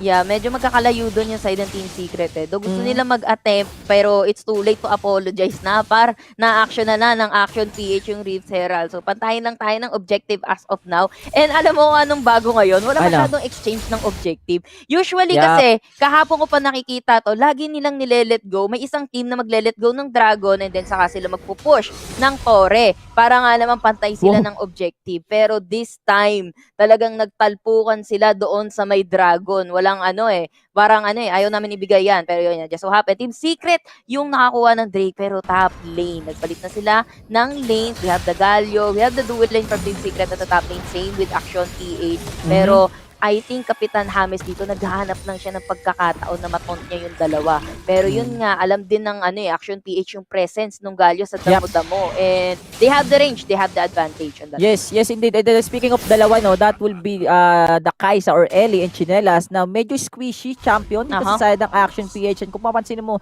Yasumiao, because of the Crescent Guard or yung ulti mismo ng Xin Xiao, nahihirapan dito si paring Erin na makapag-preheat dahil si Xin Xiao, pag nag-SS kasi yung Xin Xiao, para siyang walking wind wall ng Yasuo. Kailangan mo pa dumikit mismo sa pinakagitna niya. And because of that, nahihirapan siya makapagbigay ng damage sa side ng Team Secret. Di lang yun, ang kukunat ng mga players nila. As you can see, Trevor with the Sterak, first item, then yung kanyang boots will be the Gargoyle. So talagang ang focus dito ni Trevor is to minus damage or mabuhay or bawasan ng damage siya paring Ellie dun sa side ng Action PH. Yeah, tama ka naman doon, parang Berting. Talagang Trevor, eto na yung mga item niya. Hindi pa man buo ang kanyang mga super item or Exodia dito ni Trevor, pero dumada-moves na siya agad. And I do think, meron siyang lamang in terms of farming pag kumpara dito kay Ryzen. Kita mo naman, konti lang yan. Pero meron lang yan siguro mga T1 na kalamangan ng item. Kita mo, we have a full item na kay Xin Xiao or na kay Trevor as of now kumpara dito kay Ryzen na meron na din naman ng isa. Pero yun nga, may boots. Yung isa hindi pa buo yung boots. Pero going back sa ating Rift, mukhang pinosisyonan nila dito si Azar. Azar mag-isa lang siya. Nagtatago dito si Ryzen as well as itong si Chinelas. Pero nakakaramdam si Azar ang tahimik ng mapa. Merong mga champion na hindi ko nakikita. So play safe is the key. So yun nga, kailangan mong hindi mag-overextend. Kundi yatarp kayo, nakaabang sa damo yung action doon. Yatarp you up and look at the mid lane natin dito. Tatsuri just doing his job na ma-clear minions. Itong gitna para hindi umangat kahit papano yung kanilang minion wave sa side dito mismo ng Action PH. At buhay na yung pangalawang objectives dito, Yasumiya. That will be the Cloud Drake. They will use the Referral. Redemption will be used as well. And tingnan natin, Yasumiya, kung ano ba ang mangyayari dito sa may bandang gitna natin. Yes, Wala. indeed. Pero tago-tagoan. Galing kay Chewy yan. Wala. Mukhang ginawa lang nila na... Actually, for me, medyo nasayang yung referral na yun. They could have used it as a diversion para sa Dragon. Kaso, sinamahan nila yung referral. Now, the Dragon is Yamada? up.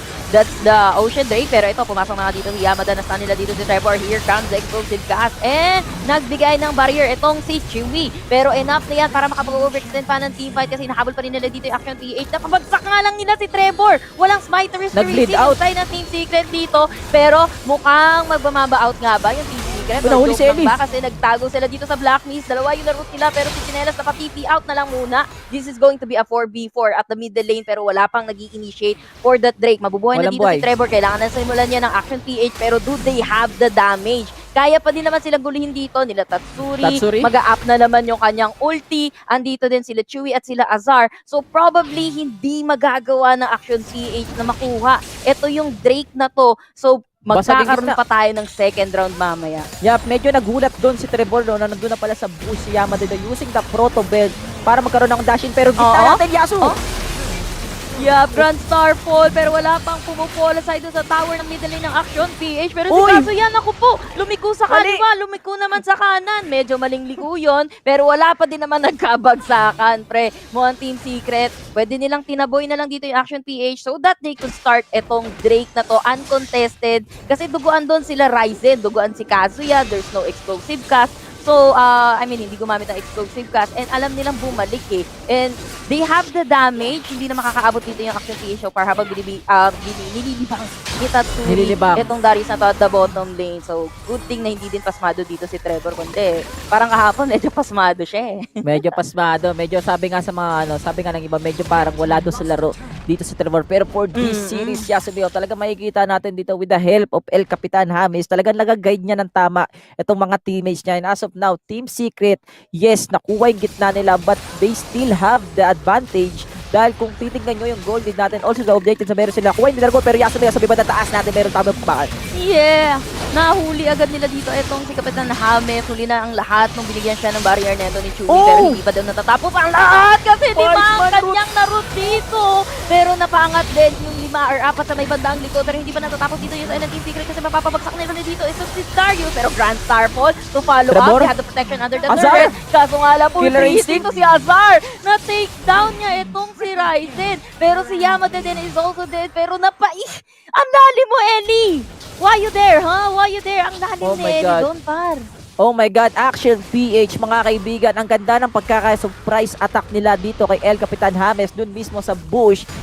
James, hindi niya in-expect na nandun yung ibang membro ng Action PH to the point na nabush siya dito. Pero di pa tapos ang laban natin. Yasumiya dito sa may bandang taas. They're trying to defend the first turret. But Team Secret will get that objectives. And pag-usapan ulit natin, ang ganda na nakaunay Action PH. But Team Secret with Chewy, na-root niya yung 5. Pero ang sagot ni Chinelas doon, a 4-man knock-up mula sa kanyang tornado. But Azar, yung pre-hit ni Azar doon, yun yung tumapos sa buhay ng Action PH. At di nila masyadong maangat yun because of the Crescent Guard na meron mismo si Trevor. Hindi nag-i-inflict ng damage si Ellie dahil ang hirap posisyon doon mismo sa taas dahil sobrang sikip ng posisyon ng magkabilang grupo. Yep, indeed. And napansin mo men kanina yung item ng Team Secret dito. Basically, wala silang support. Wala silang hindi support. Hindi nagsusupport build. Dito, etong si James. Actually, ang build niya dito, Roa at saka Rabadon. And another main item na naman yan probably. And look at that Black Cleaver tsaka Bork na kay Lucian going for all about proccing the passive netong mga items na to gamit nung kanyang double basic attack. Alam naman natin basic attack nito ni Lucian ang bilis lang din makapag-stack agad yan. That's what's good para kay Lucian dito. Kaya itong mga item na to bayad na bayad yan. We also have the Phantom Dance para makapag-survive. Ang hirap he can always depend dito kay Senna. Kasi alam na nila na kaya naman ni Trevor, yung Crescent Guard dito ni Trevor, yung kakunatan ni Trevor, alam nila na kayang tangkihin kahit papano ni Trevor, and then follow up pa ni Tatsuri na andun pa din yung presence kapag buong espada niyan. Men, kabahan ka na. Action PH though, so far ngayon nakakapag-sabayan naman sila as of now against Team Secret. Medyo lamang nga lang ng Team Secret dito in terms of the network as well as sa mga Drakes natin. Yes, hindi lang sa Drakes, hindi lang sa network natin, Yasamiao. Also, dun sa mga items na meron tayo. Look at the items of Trevor dito. With the Omen, mababawasan, kung di ako nagkakamali, yung attack speed ni paring Ellie dito. And we know naman, Kaisa yung one of the champions na kailangan niya ng attack speed because of the mobility na meron siya. Also, the Ikatian Rain. At kung mapapansin din natin dito, Yasu, si Trevor, hindi siya nagpo-focus dun sa damage. Naka-focus siya as a jungle. Talagang gusto niya lang dito is tumagal sa laban para masulit niya yung Crescent Guard niya na nagiging reason kung bakit hindi nag-i-inflict ng damage itong si Ellie. And as of now, Team Secret, they just want to go for the BR. Hinihintay lang nila yung Action PH na pumunta sa teritoryo kung meron sila. And Team Secret ngayon dito, Yasu, they will start the Baron na Shore and Redemption will be used para magkaroon ng pointing vision dito. Yasu, mukhang meron tayong bakbakan sa may bandang river sa left natin. Alam ng Team Secret yan. Kita mo yung wardings. Kita nila kung saan dadaan dito yung Action PH eh. Kung meron mang way para hindi makita ng Team Secret yung dadaanan ng Action PH, dadaan sila actually kahit sa bottom lane. Ang layo, men, mag-around the world siguro. Kailangan mo lumabas ng mapa kasi lahat ng sulok, lahat ng kalsada, men, may wards, may vision, may CCTV dito yung Team Secret. Though yung Baron hindi nila tinuloy completely, and I think ang ginagamit lang dito ng Team Secret, nilulure out lang nila yung Action PH. Pero BR over BR? Up yung Dragon, pagpapalit, men.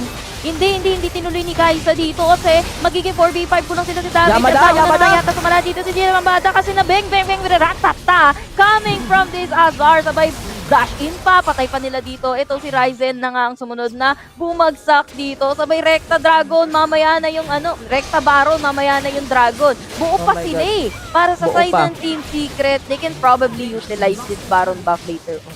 Yup, medyo nagkamali dito si Ellie na akala niya kaya niya kagad kunin dito yung BR as soon as possible, but Team Secret, they know na medyo na out of position itong ADC na, so they just go inside kung nasan mismo si paring Yamada, and there go the exchange objective sa magkabilang grupo. Action PH getting the Cloud Drake, pero ang kapalit naman nun, Yasumiao, is getting a kills sa side ng Team Secret, also a BR buff, and we know naman pag nakuha mo ang BR buff dito mismo sa Wild Rift, ang laki ng posibilidad, Yasu, na pwede mong makuha yung mga outer turret nang walang problema.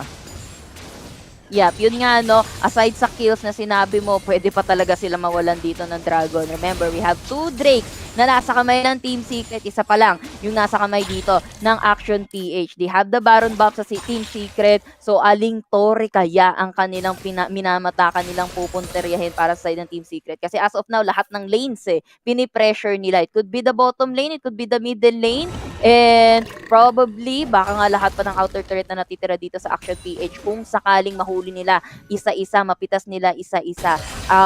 Looking at the items as of now, talagang lamang talaga sa items ngayon yung Team Secret, and dumagdag na naman yung pagkapanalo nila sa teamfight na yun, pagkakuha ng Baron sa kanilang network. Pero Team Secret nang hihimasok na dito.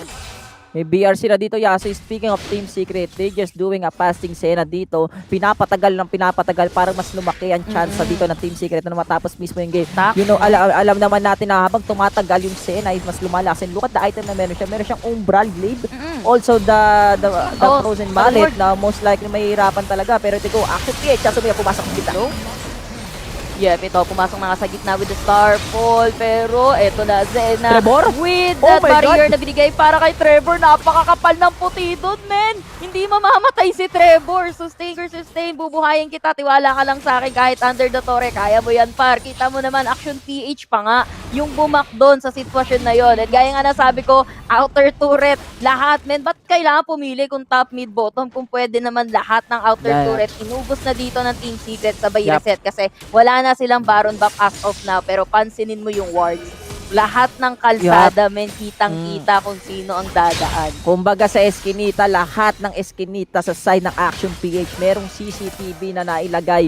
Itong Team Secret dito, and look at the barrier na binigay mismo kay Trevor ng Sterax. Hindi lang yun, sumayaw kalahati yung buhay ni Trevor nung nag-active yung Sterax. Plus the Gargoyle, biglang naging puno yung buhay niya dito, and to the point na Action PH parang nadismaya sila na ang bilis ng burst natin, pero ang bilis din na puno ng buhay or nung barrier dito ni Trevor, and that is one of the reason kung bakit mahihirapan dito yung Action PH na i-clean yung buong miyembro ng Team Secret because of the tankiness na meron mismo itong Team Secret. Hindi lang si Trevor ang magiging problema nila dito. Also, James and Tatsu rin as of now, Yasumiyaw, the death rush mula dito sa Action PH. They want to get ambush dito sa side ng Team Secret. Pero tignan natin kung ano mangyari dito. Yasu, bakit sa kita? Uy!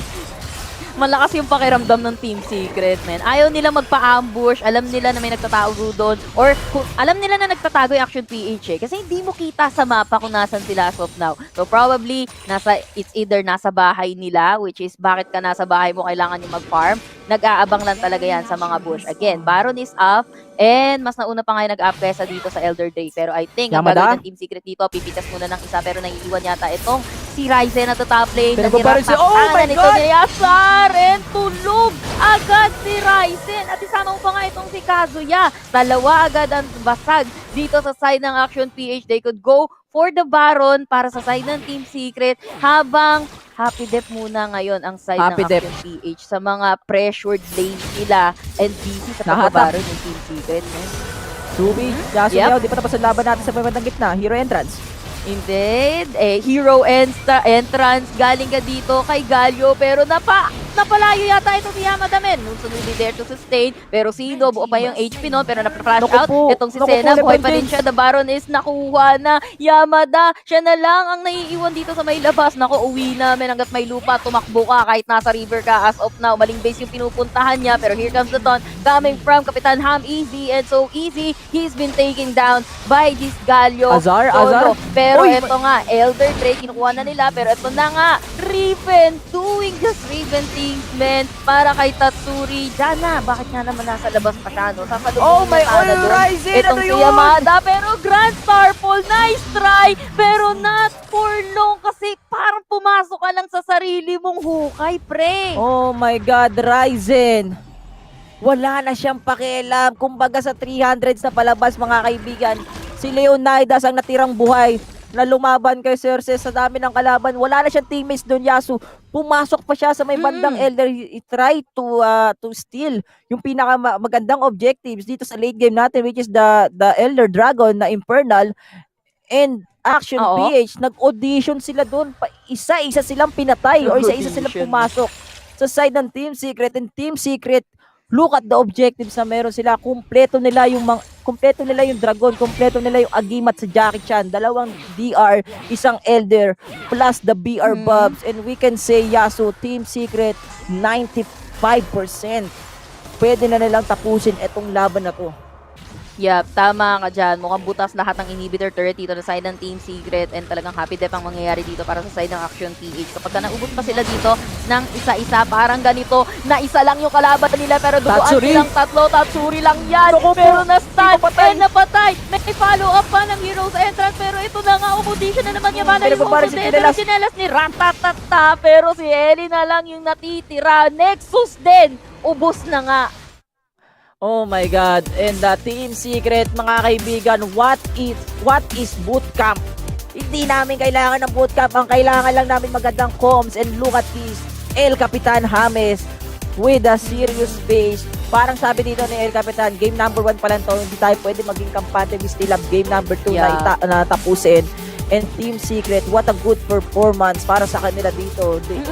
Ibang klase talagang yung buong game number 1 talagang nakaplano dito sa side ng Team Secret because of the Senna lineup na meron sila, mga kaibigan. And Action PH, Yasumiyaw, nakita natin dito na meron silang mga times na out of position sila. There's a times na parang nagdadalawang isip sila kung ano pa yung dapat gawin. And para silang naglaro sa kamay ng Team Secret. Kung ano yung gagawin ng Team Secret, nagre-react lang sila. And look at the KDA, look at the stats na meron tayo dun sa game number 1. Tatsuri, and Trevor combination. Dalawang makunat. Sama mo pa si James dito na may kunat na, may AP damage pa. Yeah, tama ka doon. May kunat na may AP damage pa. Parang sabi ko nga sa'yo, basically parang wala silang support, no? Senna din, Chewy on his Senna, para siya support eh. So, it means Senna support naman talaga yan. Pero at the end of the game, late game, Senna is no longer a support, pre. The damage is there, yung range din napakahaba, and yung barrier na binibigay niya, yung assist na binibigay niya dito sa kanyang mga kasangga, talagang bayad na bayad niya. Tapos, kita mo, men, etong item na to, men, taga-dewar, talagang eliminating yung mga mata dito ng side ng Action PH. And kita mo naman kung gaano sinakop ng Team Secret, ultimo yung sariling jungle ng Action PH dito. Again, that's just Team Secret. Minamaximize nila yung information na nare-receive nila sa location kung nasaan yung each and every member ng side ng Action PH. That's why, laging walang nangyayaring krimen para sa kanila. Yup, and game number 1, Yasumiya, ang masasabi ko lang. By the way, this is the Oppo A94 play of the game para dun sa game number 1, the last series para dito sa araw na ito. Don't worry, this is a best of 3 series. Ito yung unang DR fight natin, Yasumiya. Ang ganda sana yun nangyari sa side ng Action PH. Nakauna na sila, pero yung preheat na naman ni Azar ang mistulang problema dito sa side ng Action PH, and this is one of the best clash na makikita natin, Yasu. Look at this. Action PH have the advantage. Wala dito si James, but the root ni paring Chewy and also Chinelas with the knock-up.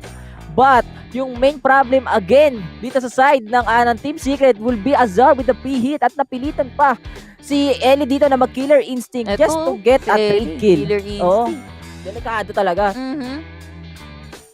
Yeah, pero hindi naging worth yon para sa kanila, no? And also, yung mga explosive cast, mukhang lalo pang napapasama kasi may mga lumalapit, even though sila yung medyo egul sa team fight doon. And ito na yung moment, talagang gap na sila sa item, gap na sila sa farm, they can even defend. And gaya nga nung kanina makikita natin probably, ito yung unang audition din. Yung kumbaga yung sumunod na audition dito ni Ryzen, kasi parang parang desperate moves na. Kung sakaling malasit ko itong Elder Drake, at least meron tayong meron tayong nakuha kahit papano, baka lumaban pa, baka kayanin pa, di ba? Pero that's not the story na napunta sa side ng Action PH. Masyado nang malakas si Tatsuri, and siya nga ang ating master of the match. Italaman natin yung mga pagpasok, pag-ikot ng isang Riven. Men, talagang revenge play actually sa Team Secret to, kasi natalo sila kahapon, na 2-0 sila. So galit sila ngayon. Tatsuri with the KDA na 13.0, kill participation na 57%, QPM na 848, and DPM na 1-3 with the DPM na 1,098. And lista nyo na, print screen nyo na, men. Item lock to si Tatsuri. Talagang survive, lifeline, and also yung passive na binibigay ng Black Cleaver dito, and the penetration. Hindi ako mamamatay, sabi ni Tatsuri, and I'm going aggressive. He's got all the rights, men. Yeah, he got all the rights, and kung mapapansin din natin, Yasumiya, dun sa may bandang kita, talagang ibinibigyan ng time ni Tatsuri na makapagpahinga etong Gragas natin, or si paring Kazuya dun sa middle lane. Talagang ginagawa dito ni Tatsuri, talagang pag bumabalik ng lane, talagang binubugbog niya, talagang tinutunuan niya ng taba yung Gragas hanggang sa pumayat And as you can see, Gragas dito, alam naman natin pagdating sa exchange of blows, talagang luging-lugi mismo isang Gragas sa isang Riven because of the mechanical techniques na meron dito. Yung isang Riven, you have the dash, you have the damage, also the stun na meron siya dito. And siguro one of the reason kung bakit natalo dito yung Action PH, because of the laning pace na meron tayo, or yung game pace na meron tayo. Action PH, sumabay sila sa Team Secret na naging passive with the early game, pero hindi nila alam, planado ng Team Secret na patagalin talaga yung laro because of the Senna support na meron sila, kasi habang tumatagal, lumalakas ng Senna Look at the items na meron siya. And Action PH, they need to adjust, they need to be aggressive dito sa game number 2, dahil kung hindi, baka matalo na naman sila dito sa side ng Team Secret. Pero mamaya na natin pag-usapan yan, mga kaibigan. Sa mga nanonood dyan, meron pa na tayong giveaway para dito sa last series of our game. So sa mga nanonood, kung gusto nyo pong manalo ng 790 wild cores, ito lang ang dapat nyo gawin. I-like nyo po yung page ng PPGL at i-follow nyo na rin. And sa kada live stream natin, you need to share it, i-like nyo yung video, and with the hashtag of SISPH, SISPH Playoff, C Icon Series PH, and hashtag PPGL Wild Rift. And during the broadcast, comment your gameplay analysis na mga malupit na analysis dyan along with your Riot ID on the stream. And the best comment po ay mapipin po natin after the series at makakakuha yung ating lucky winners na 15 lucky winners ng 790 wild course. At i-announce po natin yan after the end of the broadcast per week.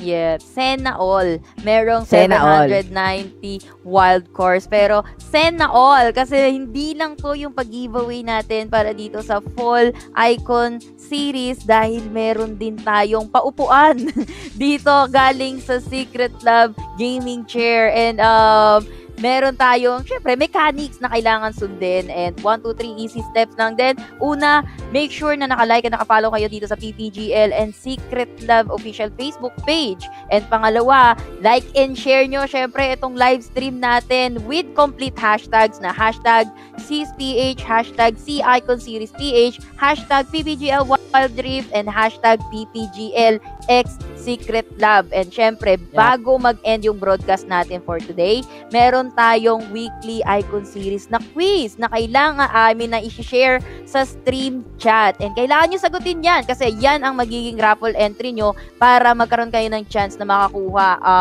ng bagong upuan gaming chair. Bagong upuan na gaming chair. Tatandaan nyo guys, ang Secret Lab ay upuan ng mga taong may lihim na pag-ibig. Yan. So, ano pang hinihintay nyo guys? Sumali na po kayo sa ating raffle. Wala kayong babayaran. Manonood lang kayo. And all you have to do is the winning step. Sinabi dito ni Maring Yasmiao. And speaking, Yasmiao ng ating series number 4, Team Secret, they're just proving themselves na sila ang King of the North dito mismo sa ating Wild Rift, also sa Icon Series. We know naman yung sa Game of Thrones, King of the North, may snow, full season na ngayon.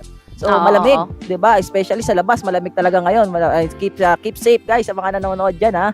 Huwag kayong maglalabas kasi malakas ang ulan at may mga baha. So, manood na lang kayo dito sa PPGL ng Icon Series. And speaking of King of the North, Yasu, talagang ino-hold dito ng Team Secret yung kanilang titulo. Agad nila magpatalo dito dahil kung sino ba naman ang gustong magpatalo.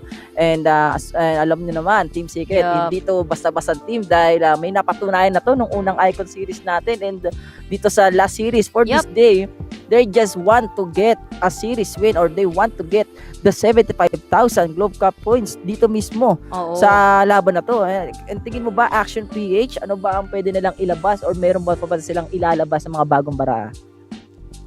Yun nga din ang gusto kong malaman kung meron pa silang tinatago dito. Action PH, they really have to step up. Team Secret, no? Sabihin natin naging download game para sa Team Secret yung kahapon na games nila, no? Pero Team Secret right now, sabi sa'yo yun, pagtapos nung game natin, hindi pa sila nagsasaya, seryoso sila masyado. So galit sila. Galit sila kasi hindi sila nakapanalo kahapon, pero this time mukhang gigil sila. Action PH, kailangan talaga nilang mag-take ng napakalaking effort kung sakaling gusto nilang makaisa against Team Secret. Lalo na't bumalik itong si Kapitan Hami para nga naman ma-guide nga, no, in your words, para ma-guide yung kanyang mga ka-teammates gaya nung ginawa niya nung Summer Icon natin. So for Team Secret, yung kanilang ingredients, yung kanilang composition dito, it works really well para sa kanilang playstyle. And actually refreshing to kasi sabihin natin, gumamit sila, naging updated, talaga ito yung updated sila, alam natin na naging updated sila sa bagong mga patches natin with these new champions nga na bagong pinakita nila sa atin. Kasi talaga nung C-Icon, summer season natin, alam natin sila na Healing Galing, and then Yasuo Wukong combo, and this time, bagong flavor naman. Syempre, kailangan natin makipagsabayan sa kung anong bago. This Lucian, first time natin na, dito sa fall season, no? And probably nakikita na natin yan sa mga ranked games, Lucian, Baron Lane. So, ito nga, pwede nyo gayahin yung ginawa ni Azar na mga items or actually mga the moves ni Azar eh. Even though medyo hindi masyadong naging flawless yun, no? Kasi ang katapat niya, Darius, lagi siya na-apprehend. Pero nakakatakas pa din naman siya kahit papano. And that Senna and Galio combo sa may bottom lane, talagang giving farm to Galio at the same time giving stacks to Senna. Kumbaga pareha silang nagbe-benefit sa bottom lane. And walang agawan na nagaganap. And then, samahan mo pa ng Shinsao. In Shinsao, we trust kapag dating sa kakunatan. And then, Tatsuri, ako nang bahala pa. Habulin ko yung nasa backlines. Kaya ko to. Talagang ikutan niya lang. Talagang kaya niyang Kaya niya. Hinahabol niya si Jana. Kaya pabilis-bilis si Jana dito eh. Yup, tsaka speaking of Chewy dito sa side ng Team Secret, hindi nga natin alam kung sino ba yung Dragon Lane sa kanal niya daw eh. Kasi si Haves is nag-pure AP siya, and yung itemization dito ni Chewy is more on the support because of the cleaver, also the frozen mallet. Usually yun talaga yung item ng support Sene eh. Hindi mo na pwedeng magamit yung first item. First item niya, and because of that, tumagal, and alam naman natin pag tumagal yung game na meron sila, na pupunta yung favor sa kanila. But Action PH dito, Yasumel, siguro isa rin sa mga naging reason kung bakit sila natatalo because of James Durant. Nakakakuha lagi dito si James ng more like 2 or 3 champion. So basically ang laking tulong noon para sa side ng Team Secret. Also the positioning na meron sila. Nakita natin yung mga clashes dito sa mga objectives natin na talagang minsan nag-audition na yung Team Secret to the point na parang napipilitan na lang dito si Yamada na pumasok and using the flash para lang makakuler, makahook man lang kahit papaano sa side ng Team Secret. But we know naman, this is just the game number 1. Yasumaya, we still have the game number 2 para dito sa series number 4 at marami pa ang pwede mangyari. And Action PH, pinapanalangin ko na talagang manalo sila dito at mag-extend sa game number 3 dahil if ever na matalo sila, wala pa rin silang panalo dito sa day number 2 of our fall season group stage. Yeah. Pero yun nga, Action PH, nakita na natin sila sa Summer Icon Series. Sana this time around, Action PH, pakitaan nyo kami. Kasi ang tagal na namin hinihintay niyan. Honestly, since new lineup, new people, bago mga tao to, so hopefully, makabawi talaga sila dito.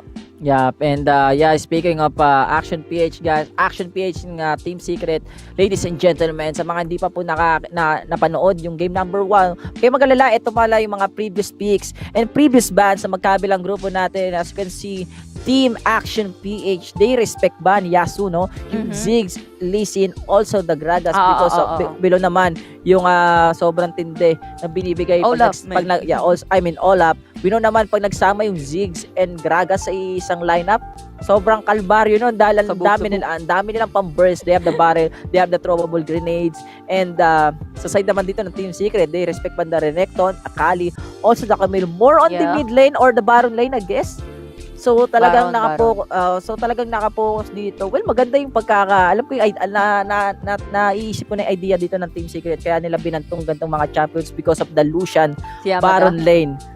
No, I mean the Lucian Baron lane. Kala ko para kay Yamada din. Well, pwede rin kay Yamada kasi we know naman si Yamada is one of the players na most likely kung pick ng Camille, also the Akali. Pero siguro ang pinaka-idea dito ng Team Secret because of the Baron lane Lucian na pinik nila. So, ang ginawa talaga nila dito, tinanggalan nila ng mga champions na pwedeng manghuli ng mabilisan sa isang mobile na champion, which is the Lucian. So, it's all part of the plan ng Team Secret. Kumbaga naglaro sa kamay ng Team Secret etong Action PH. Pero gaya nga nasabi natin, game number 1 pa lang, Yasu. We still have game number 2 and Action PH, hindi naman to basta-basang team. Malayo ang nilakad nila, malayo ang nilakbay. Maraming teams ang tinanggalan ng pangarap, makapunta lang sa group stage ng fall season. So meron tong mga barahan na tinatago at mukhang game number 2, mukhang maglalabas sila dito ng panibagong meta or panibagong champions or technique para makabawi dito sa side ng Team Secret. Irelia, ganon. Irelia. Bagong champions. Timo. Malay mo naman. Ako talaga si Timo. Sino pa ba? Ikaw ba? Timo, gusto mo, no? Sino ba? Sino pa nga ba? Soraka daw. Soraka. Mga Soraka. Soraka, oo. Leona. Pinapanalangin ng iba. Soraka. Leona. Man. Actually, feeling ko hindi na ako magtataka kung may mga teams na mag-pick ng kay Leona. Kasi parang recent patches, masyadong pinapaganda nila dito si Leona, dinagdagan ng range, tapos ang daming buff na ginawa dito kay Leona, and I do think na viable naman itong si Leona with the right composition and with under the hands ng tamang paggamit lang para dito kay Leona. Probably pasok na pasok yan sa composition. Sino pa ba mga actually si Leona nasa S tier ngayon S tier siya ngayon sa mga champions. Speaking of Leon, ang current patch siya kasi ngayon is pinalakas lang yung physical damage niya. Siguro nag-60 ata. Then sa next patch is papako natin na siya. Pero isa sa mga pinaka hindi ko nakikita ngayon sa day number 2 Yasuo is yung Rakan and Saya, which is ginamit ng Liyab Esports nung day number 1 na sobrang effective. We know naman Rakan hindi siya na-nerf. Mas pinalakas pa siya because of the magic armor na pinataas sa kanya. So talagang makikita natin na yung Rakan is pickable champion dito. But dito sa series number 4 natin, also sa buong day number 2, hindi natin nakita etong ibon, etong pantalpakan na ibon na to na na-pick. So hopefully, Action PH baka isa sa mga technique or isa sa mga tinatago nilang champion. Ikaw ba? Do you think Sayan Rakan pwede bang pang-counter sa Team Secret?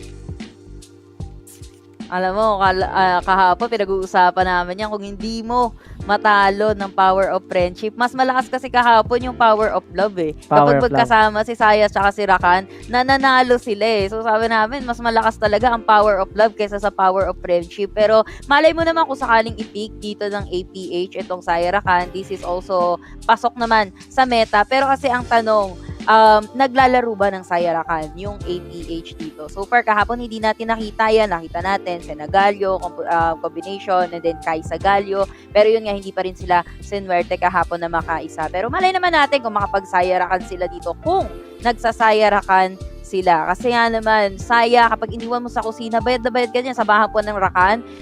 Magandang pagpasok ng The Quickness, pati yung kanyang grand entrance dito. Kaya mong maipasok ng mas madali yung blade color mo, yung root na pwede mong i-root yung kalaban, sabay preheat ka na lang with all the criticals na probably na pwede mong makuha sa mga items mo. Pero yun nga, no, APH, ang hirap mag-isip ng sabihin natin, yes, meron sila mga composition na comfortable sila, pero in terms of execution kasi, honestly, no offense, medyo nabibitin tayo, gaya nga nung pinakita nila since kahapon, up until now, no, medyo makalat pa. Tapos, yun nga, sabi mo kanina, nag-o-audition.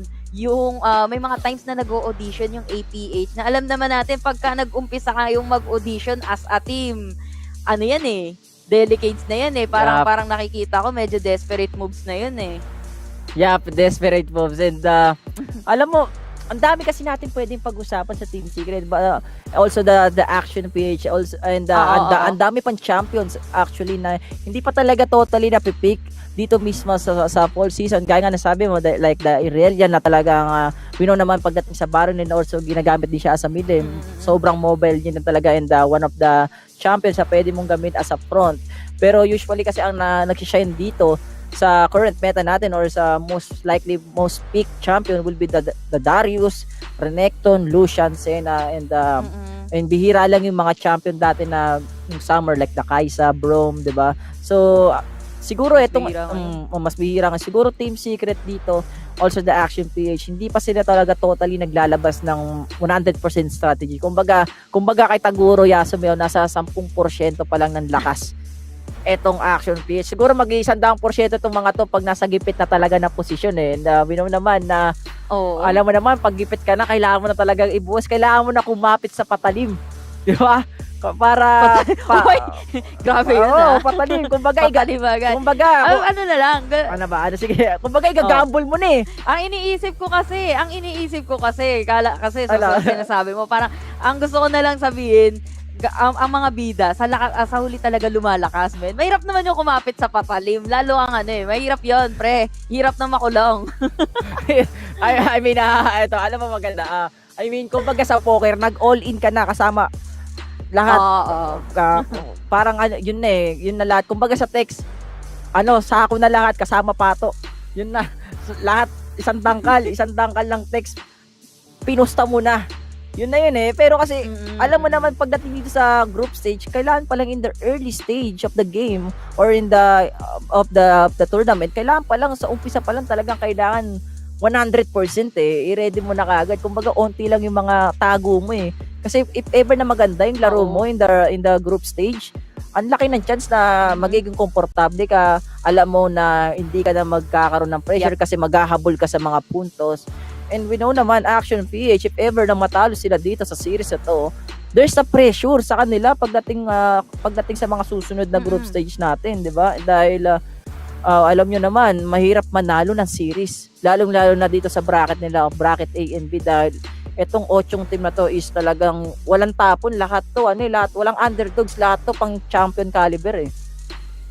Oo, tama ka doon. Lahat to pang champion caliber. And yun nga, kung meron kayong tinatago, wag nyo na itago. Kasi Wag nyo na itago. Gaya nga ng sinabi ni Berting dito, ang hirap nung nagtatago pa kayo, sa sobrang tago ng mga strat nyo, hindi na kayo nananalo. Instead of going sa top, nagiging kayo yung bottom as for now para sa side ng ngayon para sa side ng ATH. Pero malay naman natin kung may tinatago pa sila as for now talaga na kaya pa nilang ilabas. And ATH, ang napansin ko sa kanila, parang sinabayan nga nila yung Team Secret na maging passive. Na Team Secret kasi meron silang taking time bomb in the form of Senna pa nga din, as well as Lucian na having good time pa din naman sa may top lane na nakakapag-farm. And as well as, yes, meron silang Kaysa dito, pero Kaysa lang yung meron sila na kumbaga aasahan. Yes, they do have the Pantheon, pero si Pantheon kasi hindi din siya naging effective. Actually, Pantheon, effective siya ng early to mid. Kailangan mong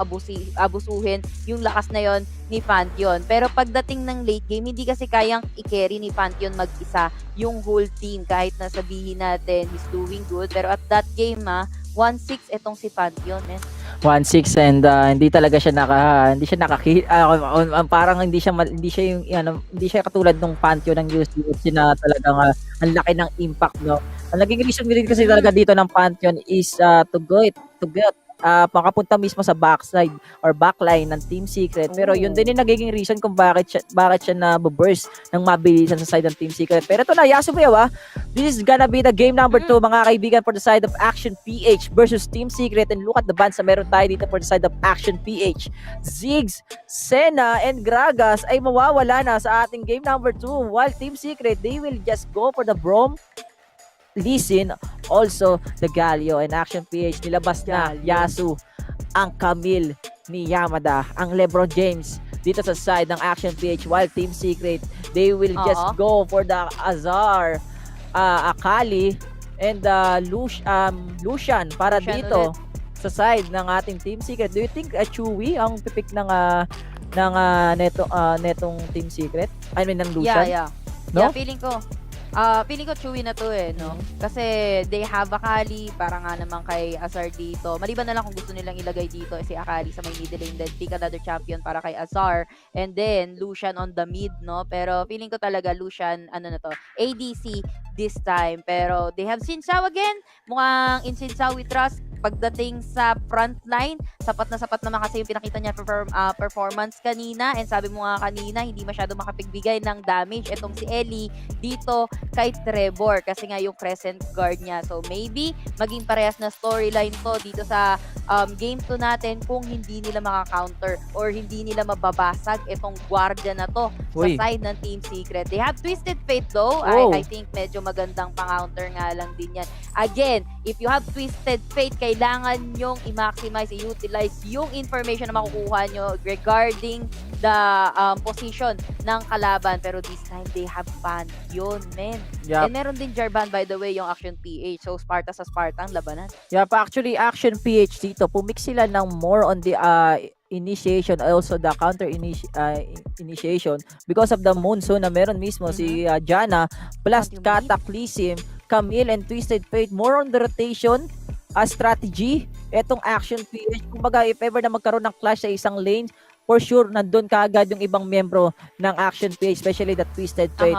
But Team Secret with the Xin Zhao and Pantheon, we can say na even though na merong monsoon itong Jana, talagang pag tumalon itong Pantheon, talagang makakapunta dun mismo sa backline. So more on the late game, more on the sustained battle itong magkabilang grupo natin, Nami versus Jana. Sino ang mas malakas mag-sustain sa kanilang mga core champion? Dahil pagdating ng late game, Yasumayaw, mukhang papabor pa rin naman dito sa Team Secret because of the Lucian, also Akali lineup na meron sila.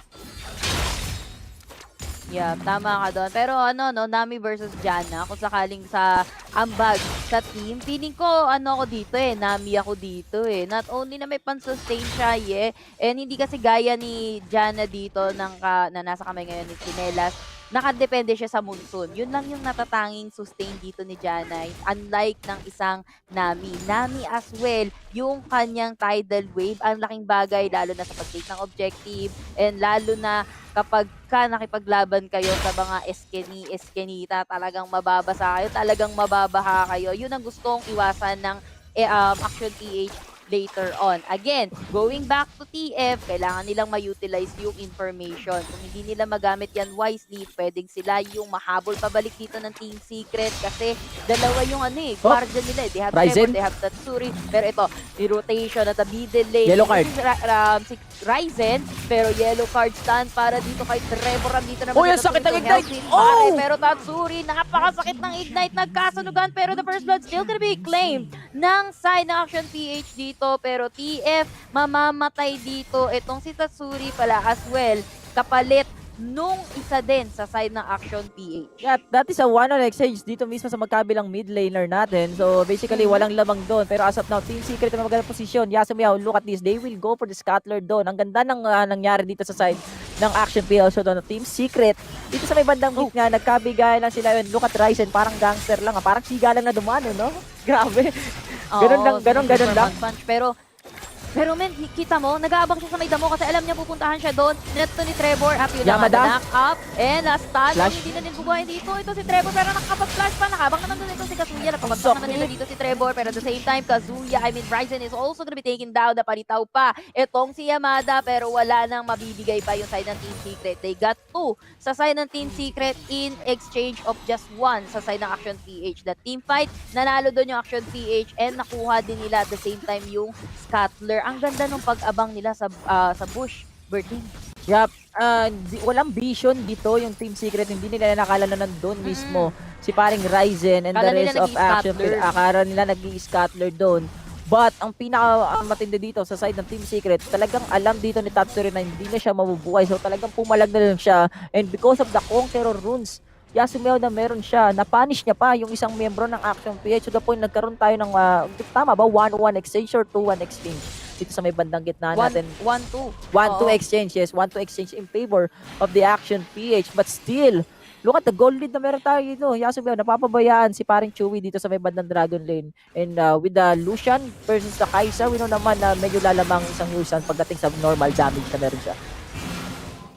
Pero eto, andun naman din, etong si Kapitan James para suportahan ang kanyang mga desisyon sa buhay sa may bottom lane. Pero kita nyo, si Trevor nasa gilid-gilid, pa-detect lang, andun yung wards, naramdaman na rin yan ang side ng Action PH, pero pinasok ka si Trevor, may ipinata dito si Eri, Tidal Wave, walang tatamaan, pero it's too late to apologize na. Here comes the Grand Starfall para lalo pa nilang mag-zone yung natitira dito sa may bottom lane. Napabagsak naman nila dito itong si Trevor, pero tatlo, laban sa dalawa na natitira sa Action PH dito, nakabalik na rin dito si Chinelas, mukhang hambalusin kayo ng neto ni Chinelas. Pero yun na nga, natakot na nga yung Team Secret dito. Men, masakit yun. Minsan may critical yung Habayanas ni Mama pagka nakahampas Yun na nga. So, respeto naman daw, sabi ng Team Secret. May plus damage, plus accuracy. Pero ito, speaking of accuracy, Team Secret dito, medyo on point yung pagkaka-rotate nila dito talaga sa side ng Action PH. They know na medyo out of position yung ibang membro ng Action PH. That's why they go inside of the first tower, dun sa may bandang baba. While sa may bandang barrel natin, Yasumiao,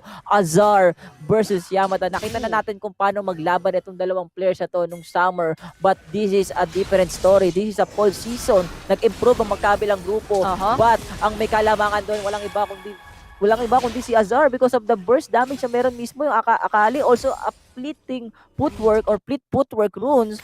More on the movement speed talaga si paring Azar dito sa Baron lane natin.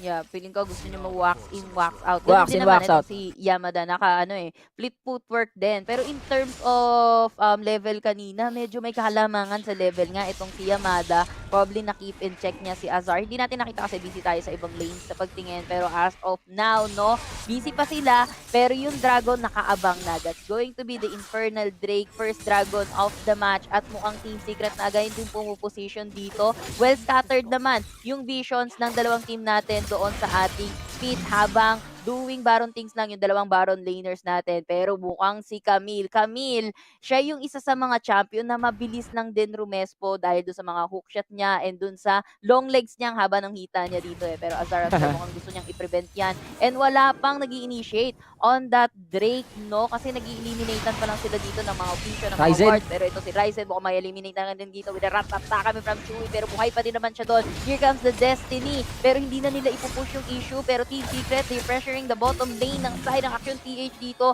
Habang mukhang magda-Dance of the Dragons ba? Hindi naman. Pinaback lang din na dito yung Action PH. Alam nila na low health yung isa sa kanila. So, Team Secret, pwede sila mag-start ng Dragon. Kasama si Azar, nakabalik na rin agad dito itong si Ryzen. Kaso, is it too late to apologize na nga ba? Tidal Wave. Here comes the Superman Punch. Kaso, alang na-stun. Tidal Wave pa na nakabang. Hindi na nakaporma si Ryzen doon, men. Pagpasok niya, talagang chinap up na agad siya dito ng Team Secret. Anong nakaw-nakaw? Walang nakaw-nakaw dito. Amin to. Yep, amin to. At mukhang sa kanila nga talaga, Yasumiyaw ang first turret dito sa may bandang baba natin. They will just get a 2 objectives just like that. Dito sa side ng Team Secret. And look at the item of Azar, mga kaibigan, sa side ng Team Secret.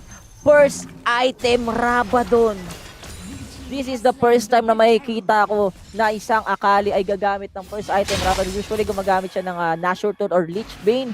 But Azar with the Rabadon first item. So most likely talagang ang gustong gawin dito ni Azar is a hit and run. Kumbaga mabilis ang perfect execution sa side ng Action PH kasi walang makunat eh. Even the Camille, hindi siya totally makunat. Malakas yung Camille because of the sustain. Also even Jarvan. Yung item din ng Jarvan hindi rin ganun masyadong makunat. So this is the perfect time to use a Rabadon items mula dito kay Azar. So very interesting no, sa side ng Team Secret, Yasumiyaw. Yup, yun na nga, sinabi mo na, going all in for the damage agad itong si Azar. Hit and run, ika nga sa ni Berting dito. Pero Action PH siya, sila yung nakakuha ng Rift Herald. Medyo uncontested yun kasi busy nga naman yung Team Secret kanina. Hindi na sila nakarotate agad doon sa Rift Herald. So, pantayan lang pagdating sa kuha ng objective. Pero sa Torre, no, eto na naman, Destiny coming from Action PH. Pero yellow card. Yan, alam nila na paparating. Pero yellow card, mahuhuli yata nila dito sa nakamit. Pero not for long, Cataclysm will be there. Nakulong yung isa lang sa side ng Team Secret. Nagsama pang Hextech Ultimato. Pero si Trevor, ang tagal niya mamatay. Pero wala si Azar. He's still dead. Pero under the protection ng Torre, si Azar, men. Nasa likod, pero mukhang wala na siyang makakabutan. That's gonna be a 1-4-0 in favor ng Action PH.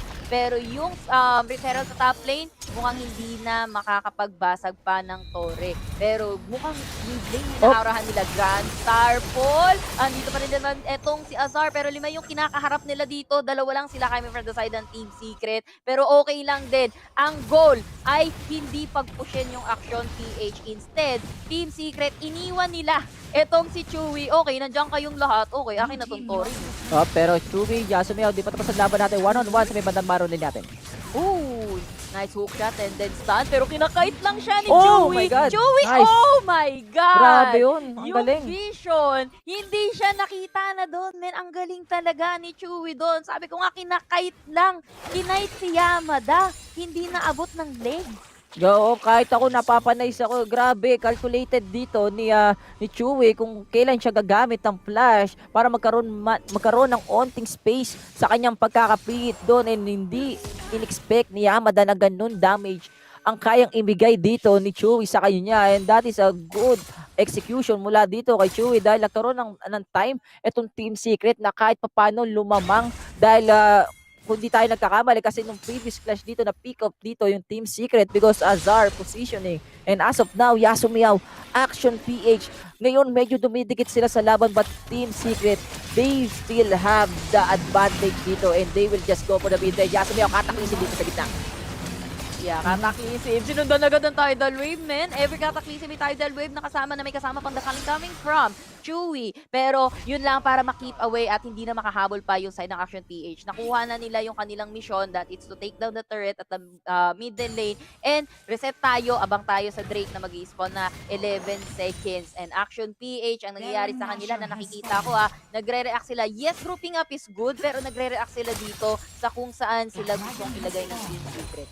and then Yep. hinahabol lang sila. Hindi pa kumpleto pinapartidahan pa sila dito ng Team Secret, hindi sila pa kumpleto. Habang yung isa, medyo naging split push, nagpe-pressure ng other lane. Pero as we see right now, Action PH sila yung nag-uumpisa ng Mountain Drake at kitang-kita na yan ang Starfall? side ng Team Secret. Grand Starfall will be there at bumagsak na nga yung Drake. Pakuha pa rin naman ang Action PH, pero Bertie, ano nangyayari? Grabe naman yung nangyari doon. Ang lakas, sakit na kay Katyan rin. Yasumiyaw dito ni paring Ellie to the point na talagang mababawasan yung buhay dito ni Tatsuri even na meron siyang assault dito sa side niya. And Team Secret, Azar, you just want to get a kill dito as soon as possible sa may bandang baba. Yasumiyaw. And Action PH, after getting the objectives, talagang alam nila na hindi nila kailangan lumaban sa side ng Team Secret. Kailangan nila mag-bail. Pero sa gitna natin, Ryzen will go in. Uy. Yeah, Prizes will go in, pero Destiny will be there. Tidal wave again, no? Every Cataclysm, pero this time hindi niya na nailigtas. Itong si Chewy, dahil dalawa nga naman sila doon, laban sa kupunan na madami coming from the side ng Action PH. So, hindi na din ipupush ng Team Secret yon. Okay, nabawasan na tayo ng isa. So, respeto naman daw, hindi na sila habol. Pero this is good start para sa side ng Action PH na makabawi, no? Kailangan nilang ma-close yung gap pagdating sa network. And lamang man sila sa kills para sa side ng Action PH. Pero paunti-unti, medyo nakakabawi sila. Maganda siguro kung later on, late game, no? Kasi meron naman silang Kai'Sa. Pwede nilang ma-punish yung Team C pag nakapagpa-item na tuluyan itong Kai'Sa and then makapag-free hit pa. Kasi maganda na yung ginagawa nila na group up as of now para sa side ng Action PH. And then, hindi sila nagmamaasim. Hindi na nila din pinupush pa yung issue. Hindi sila nag-overextend doon, Berting. Ito na, kung mapapansin mo Yasua, yung KDA dito ni Azar is 0-0-0. Talagang hindi siya masyadong nakakasama pagdating sa clash na meron tayo dito. And look at the items na meron din siya. Rabadon, then Alish Bane, plus a Stasis. So talagang more on the burst damage siya dito. So anytime na meron siyang makitang player sa side ng Action PH, pwede niyang i-burst as soon as possible. Pero speaking of burst, eto na ang yellow card sa may bandang push natin. But walang mabilis na follow-up yun because of the positioning na meron mismo yung Action. Malayo si Yamada, malayo din si paring Ellie dito. So nagdalawang isip ngayon, Yasu, etong Action PH na pumasok sa side ng Team Secret. Yeah, kaya din naman hindi sila pumasok kasi Trevor yung nakita nila dun eh. So Trevor is not an ideal target and alam nila na kayang i-survive ni Trevor kahit papano yung ibabato dito ng Action PH. So wag yan par, hindi medyo kaya pa niya, makunat-kunat yan eh. So Team Secret dito, binigay out nila ng lubat na mapa na natimbre na agad nila. Ito si Tineras, follow by the Tidal Wave, wala naman sila maan. Pero kumahabol na nga dito yung Team Secret, Destiny, pero sila yung paatras. Kulang sila dito, 4v4 actually ang labanan doon. Pero alam naman natin na merong Tatsuri, merong Grand Starfall, kaya nag-bail out na lang yung Action PH. Pero Action PH mukhang hindi sila talaga totally magbaback, paring Berting. Nagkaka-detecta, nagkaka-dewardan at the middle lane. Pero Team Secret din, kulang information natin. So hindi tayo magkukumit as now. Nabawasan yung kanilang mga ulti. 3 ultis down, pero teka lang daw, pitikan lang daw sa may middle lane. Chill lang, chill lang. Akala ko papasok si Ryzen dito. Nagulat ako na Team Secret, they start the Baron dito. So nagback agad sila dito kasi alam nila na nag-reset yung ibang miyembro ng Action PH na wala rin buhay dito si Tatsuri. And as of now, Yasumiyaw, ito na ata yung pinakamatagal na game natin dito mismo sa day number 2 dahil game number 2 to, and look at the scores na meron tayo dito. Also yung init ng laban natin sa magkabilang grupo. Talagang Action PH gusto nilang makuha itong game number 2 para mag-extend sa game number 3, but Team Secret nagiging maingat sila sa kada galaw nila dito dahil anytime na magkamali sila dito, pwede silang matalo, pwede silang diretsuin ng Action PH patungong Nexus. And as of now, 3 seconds, Yasumiyaw, buhay na yung ating Ocean Drake at malayo yung position dito ni Tatsuri. And buong miyembro ng Action PH magkakasama sila dito sa may bandang baba. Yeah, ito na naman, no? Ginawa na to ng Action ay ng Team Secret kanina. Pinasimulan nila yung Action PH na mag-break. Sabay papasukan ng Grand Starfall. Pilipalis kami ang ganda, timing. Tidal Wave, man! Ang ganda, hekte ko si Mato, pero parang nasayang lang din naman yan kasi ni-risk na Ubus ata sila. Destiny para Oh makita my. kung saan manggagaling sila mamamatay para sa side ng Action PH. Ubos, pati pantubos, pre. This is the Team 8 official mobile partner coming Higby from na. Oppo and wala na magda-dragon. Rekta na, talagang GG na. Kung meron tayong GG Spear, Magiyang Gaming, meron ding GG dito sa Team Secret at Action PH kasi wala nang leading on. Nexus na agad. And sabi sa inyo, Yup. galit talaga yung Team Secret dito. And Team Secret, mga kaibigan, they closed the series dito mismo sa last series for this day with a 2-0 standing and napakagandang execution mula dun sa last clash natin sa may bandang baba. With the monsoon of Jana, hindi nila for me, yun yung naging reason kung bakit nagkaroon kung bakit nagkaroon ng space itong ibang membro ng Team Secret. Nagkahiwa-hiwalay yung ibang membro ng Team Secret. Also the Crescent Guard of Xin Xiao. Sobrang laking tulong talaga Yasumiao nung ulti ng Xin Xiao dito. Talagang na-prevent yung upcoming damage na binibigay mismo ng APC ng kalaban. Also the Tidal Wave, sobrang on-point. Huli lahat ng membro dito sa side ng Action PH. And Team Secret, Yasumiao, parang naging masyadong matagal yung game natin, but still in the end, Team Secret ang nakakuha ng ating panalo doon. Yeah, alam mo, still in the end, 2-0 pa din. Hanggang ngayon, 2-0 pa din. And Team Secret, mga galit pa rin nila na hindi pa rin sila nakangin. Hindi naman dyan doon. But anyway, it is what it is, man. 2-0 all the way coming from the first day ng ating Fall Icon series up until today, yung second day, ano kaya? Third day kaya? Bukas kaya? Magkakaroon tayo ng 2-1? Magkakakita na kayo tayo ng Game 3 bukas. Pero sa ngayon, men, yung mga games natin, yung mga unang games natin, ang bibilis lang. And then, eto lang yun talaga. Ito medyo matagal. And so far, Action PH, maganda pa rin naman yung pinakita nila doon. At least now, nakapalag na talaga sila. Yup. Yun nga lang talaga, Team Secret, hindi na din nila tinigilan. And I guess, Action PH, naging silang nabibait dun sa may dragon. Kasi even though nakita sila ng dragon, first dragon na binait sila ng Team Secret is yung nakuha nila, I think yun Cloud Drake. Tapos pinasukan lagi Grand Starfall. Ganun din sa last flash natin, Grand Starfall. Pinapauna sila ng Team Secret para lang ubusin mamaya. And Team Secret, they just won the game like that kahit hindi na nila kailangan yung dragon na yan. Ba't kukunin pa yung dragon kung pwedeng Nexus naman and then dire-diretso na.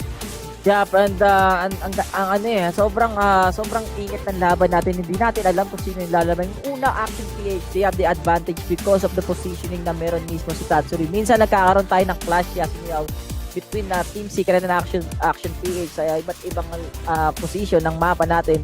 And Tatsuri minsan na malayo sa teammates niya or Azar malayo sa teammates niya. So, yung clash natin is 4v5. Talagang lumalamang doon yung Action PH.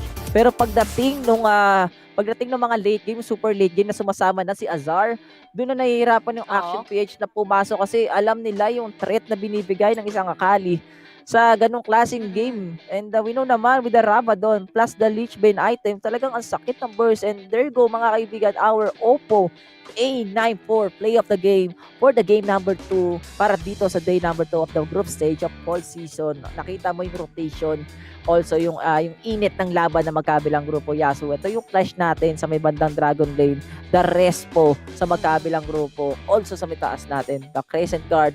Even though na gumamit ng Cataclysm, parang medyo nagkaroon pa ng time yung Team Secret nakapag-bounce back sila doon. Ito yung moment na one-on-one, fighters grabe, kahit terrorism terrorism Ito yung oo, ito yung kalamangan doon, no? Neto ni Chewie and making use of that bush. Ako nga napanice dun kasi hindi ko in-expect na makakapag-flash out siya doon plus the normal damage. And ito yung last clash natin, Yasun. Ito yung pinakamagandang nagawa ni James using the Tidal Wave na talagang na-knock up niya yung ibang membro na Action PH and to the point na nagkaroon ng space yung Team Secret to burst them down para lumamang doon sa clash at maubos kagad yung buong membro ng Action PH ng ganun-ganun lang.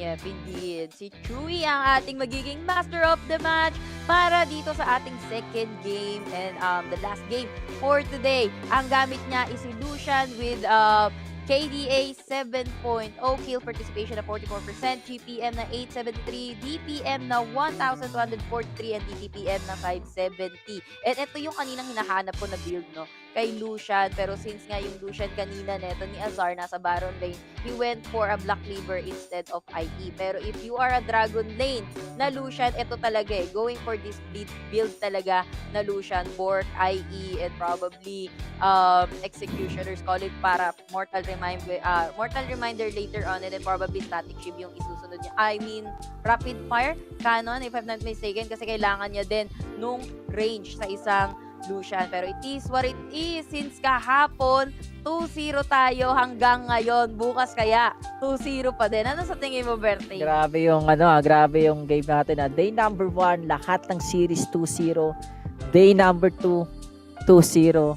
We still have day number 3, mga kaibigan, para sa week 1 ng ating group stage, and siguro 2-0 or baka makakita na tayo dito ng umabot ng game number 3. And we know naman mainit, even though the full season, itong group stage natin mainit yung mga laban talaga. Pinakitaan tayo dito ng Team Secret kung paano gumamit ng other champions like the Lucian mid. Gumamit pa nga sila ng Riven mid. Also Action PH, Riven mid. They try their best na makakuha man lang ng isang panalo or baka tumapat man lang or dumikit man lang sa Team Secret, but still in the end, Team Secret getting the 2-0 series doon. And hindi lang yun, sila rin na makakuha ng 75 Globe Cup points. And as of now, mga kaibigan, Action PH, Yasumiao, wala pa rin silang panalo dito sa group stage ng ating fall season. Yeah, tama ka naman doon. Wala pa rin silang panalo. Pero malay naman natin, bukas meron pa tayong mga series between these teams. Kasi nga naman, meron tayong round robin and hindi pa tapos ang ating group stage. Hindi pa tapos ang ating week 1. Pero as for now, hanggang dito na lang muna. Babalik tayo sa mga panels natin and titingnan natin, papakinggan natin kung ano pa yung masasabi nila. And kami nga pala ang naging shoutcaster nyo para sa last series na to. Ako si Yasumiao, kasama ko dito si paring Betting Magiting. Kaya dyan lang kayo, babalik kami.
mil lens, now I'm about to bag 50 mil yen. I can shoot all day, I got stamina. Turtleneck on with my camera, yeah. Stay creamy, man, that's what they say. Shoes laced up and I came to play. Yeah, I'm first team, I'm a superstar. They call me Cream, like Abdul-Jabbar. Yeah, you had to face it, let's get back to basics. I'ma take the shot like it's a vaccination. I don't have the patience, I'ma shoot right now. Yeah, we undefeated and you gon' lose right now. Like click, click, click, click, swish. I can switch it up anytime like this. I'm a videographer and I'm on the verse. So when I shoot my shot, I don't miss. I'm gonna take the shot, take the shot, take the shot. You know I'm gonna take the shot, take the shot, take the shot. Pull up and take the shot, take the shot, take the shot. You know I'm gonna take the shot, take the shot, take the shot. Yeah, kid noon, I've been shooting my shot, ooh. The into it, I've been moving the rock, yeah. My shit's wet like I've been using a mop, ooh. You get that, yeah, I've been proving I'm wrong. I've been taking shots and now I'm starting to stutter. Vision getting blurry, I should check my shutter. I'm the cameraman, I need my camera madam. Shoot my shot like a Mansell Adams. I develop film, not feelings. Ooh, I develop film, not feelings. Ooh, I develop film, not feelings. Ooh, I develop film, not feelings.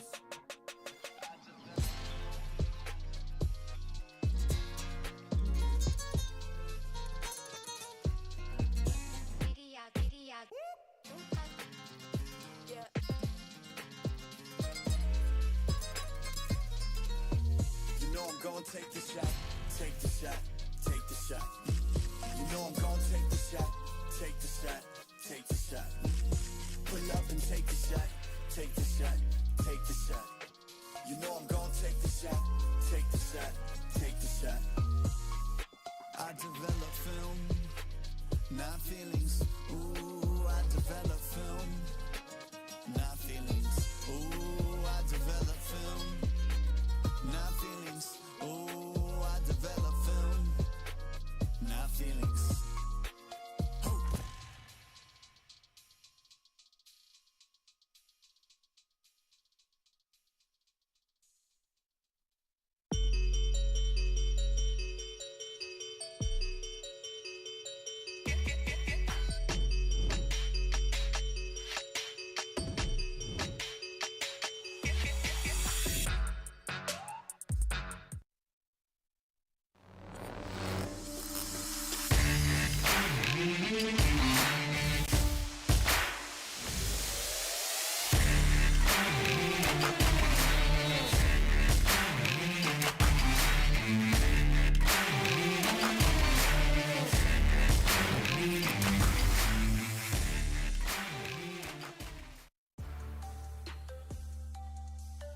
You are watching the Sea Icon series fall season where it seems like a game 3 will never happen because Team Secret win the last series of the day against Action PH 2-0 again, and they will take 75,000 Globe Cup points home. Lucky for us, we are joined by a very special guest on our post show. We do have Chewy here from Team Secret.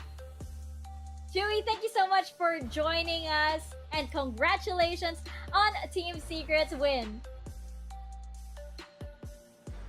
Okay, so we have a few questions for you. First of all, I have to ask, what was going on? What was the feeling during that 5-man route when you were on the Senna?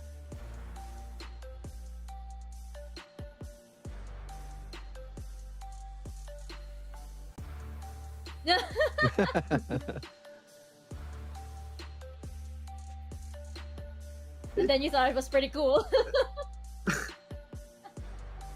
That is awesome. It's awesome that it took you by surprise as well. So it's nice to know that even the pros can be surprised at what they're capable of. Autolus, do you have a question for Chewy? Yeah, again, another historic moment, right? 5-man route on Senna is definitely one of the replays highlights that we will see over and over again. But Chewy, Autolus here, and congratulations on winning against Action PH. Just one quick question. What's the story behind your IGN? And do you plan, or does anyone from Team Secret have plans of changing their IGN to maybe Chewy87 or something like that? First, the story behind my IGN. kinuha ko siya sa K-pop girl group na Twice. Kasi Oh. ginawa ko siyang Fellow ones. handle sa Discord, yung Chewy. Tapos tinawag na ako ng mga friends ko ng Chewy. Tapos nagustuhan ko, tinatawag nila ako na Chewy. Tapos yun na. Ginamit ko yun. And I'm not sure about the name change with my teammates. Siguro yun na yung pangalan namin forever. Missed opportunity. What about you, Osiris? Yeah, hello fellow ones. So my bias is Sana, but good to hear that you're on Chewy. So yeah, question, and congratulations of course from winning. The question would be, are we going to expect to see hindi you ko siya marinig. on a Muted. Oh, I'm not sure. Ooh, I'm muted again. Okay, Oh, yeah. Oculus, it's your time to shine. You're my Let me translator. translate. Come on, We come on. You're my translator, okay? apparently. Just ask him if he's going to play mages or is he going to stick with the traditional marksman. Oh yeah, Speaking moving. Osiris. Yeah. Okay. So wait, Osiris. Osiris is in me. All right, Chewy. He's asking if we are going to expect you to still play traditional moving forward, or are you planning to incorporate more mages? Usually wala talagang pinipiling champion. Hinahayaan ko lang si James kasi siya talaga yung drafter namin. And abangan nyo na lang kasi marami talaga kaming pwedeng gamitin. Ooh, that sounds like Very a well said. tease indeed to Team Secret's unpredictability, of course, something that we very much miss. We kind of So, miss that. Chewy, do you have any shout-outs that you'd like to give maybe to all of the supporters out there watching? Shoutout syempre sa family ko kasi palagi nilang sinusuportahan, nanonood sila palagi. And naririnig ko palagi sila sa nag-cheer sa baba. And that's so pati yung mga fans ko since nung nag-stream pa lang ako, thank you for the continuous support. Sorry kung nane-neglect ko na kayo ngayon. Pero nag-focus kasi ako ngayon mag-improve lang. And sa pag-promote. Chewy. One sec. Your fans, do you call them chewables or something? Actually sila gumawa neto supporters. Supporters! It's even better. Sila gumawa. It makes me want to be a supporter. Chewbacca and the supporters. Chewy, what's your page so that everybody out there watching can be a supporter? Secret Chewy on Facebook, and make sure check nyo na rin yung Team Secret page for more memes and my teammates. Oh yes, indeed. Gotta love the memes. Chewy, thank you so much, and congratulations once again to Team Secret for finishing off day number 2. Thank you po. Thank you. Thank you. Bye-bye. Bye. Good night. All right, there you have it. That was Chewy, and I'm sure he's gonna have a lot more supporters. Oh, that's so good. That is so good. Whoever thought of that? Salute. Good job. Good job. Chewables to supporters. You thought, Adalus, you thought you were so clever with the chewables. No. Yeah, Chewy, no. Chewy I'm had far something behind. better. Supporters, it's a hit. It's a hit here with the panel. And what else is a hit? Of course, it is Team Secret looking back in top form, of course, under the direction of General James as they took on Action PH. Let's actually check out some of those series highlights because this is a Team Secret that we're a lot more familiar with, and it really does show, James' effect is just undeniable over here. This was a Team Secret that we are better off, of course, very familiar with. And Action PH, there were times that we actually had a window, and why couldn't they capitalize on that? And why was Team Secret able to cut them off? Oh, definitely. They were on their toes, right? Team Secret and Action PH in this game was very close to call, but I think there was this one point in this particular clash, and that's the killer's instinct from Eli. He will go in and he won't be able to finish off that Suri. That Suri, by the way, is going away with the MVP in this particular game, even though Azar bagged the medal. So in our analogy, it's like, in school we have best in science, best in math, best in everything, and yet you're not top one. So I guess that's just secret of things.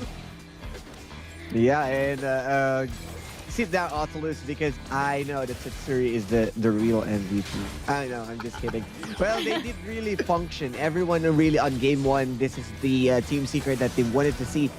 Upon game 2, it was Action PH was really close compared to their other games. This is the best form that I've seen to them so far at fall. And if this kind of approach to the game continues, there's a possibility that they can snag one win on a different team or even Team Secret also, because it was fairly close. The numbers are close. They're just having a hard time also on the macro that they dropped the Rift Herald onto the top lane, but continue pushing onto the mid lane, which is really different. And they need to focus more on those kinds of small details. But so far, I'm loving the improvement coming in from Action PH.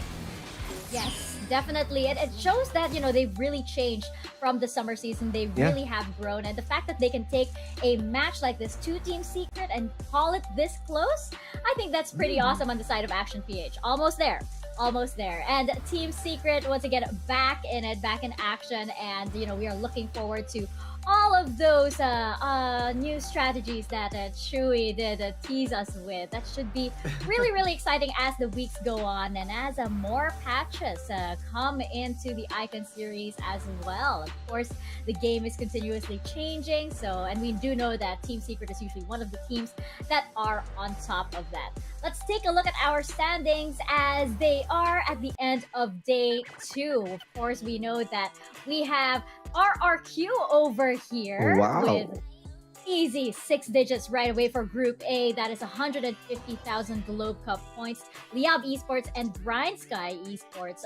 I believe that goes to Bren Esports actually with 75,000 Globe Cup points. And for Group B, we do have UCFC Esports with 150,000 Globe Cup points, and Galaxy Racer and Team Secret with 75,000 Globe Cup points. Action PH yet to get on the board, and I believe GrindSky Esports yet to get on the board as well. But it is still day 2. It's still pretty early, and we do have tomorrow as well. Let's actually check out. I do believe we have the schedule coming up for tomorrow, and it's funny.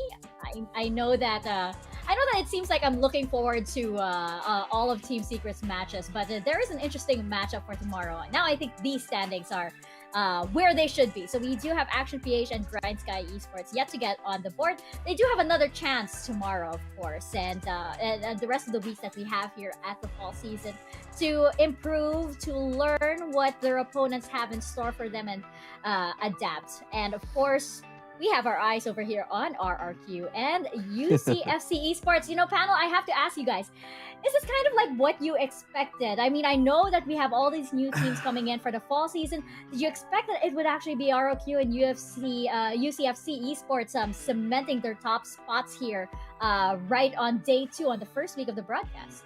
I'll be honest, the answer is no. Not because I'm a stan of Team Secret, but I believe on paper Team Secret, right, as one of our representatives, they have proven time and time again that they can really dominate the scene here locally. Maybe it's UCFC improving to a point that they can challenge Team Secret just for this group alone. As for Group A, I did mention during the pre-show that it's very difficult to really assess and analyze as to who's going on top. So, yeah, I guess to answer your question, no, I did not expect this. Yeah. What about you, Osiris? Yeah, and so far, there's, all of the games are really exciting. It feels like this always has been a 2-1 in a different universe.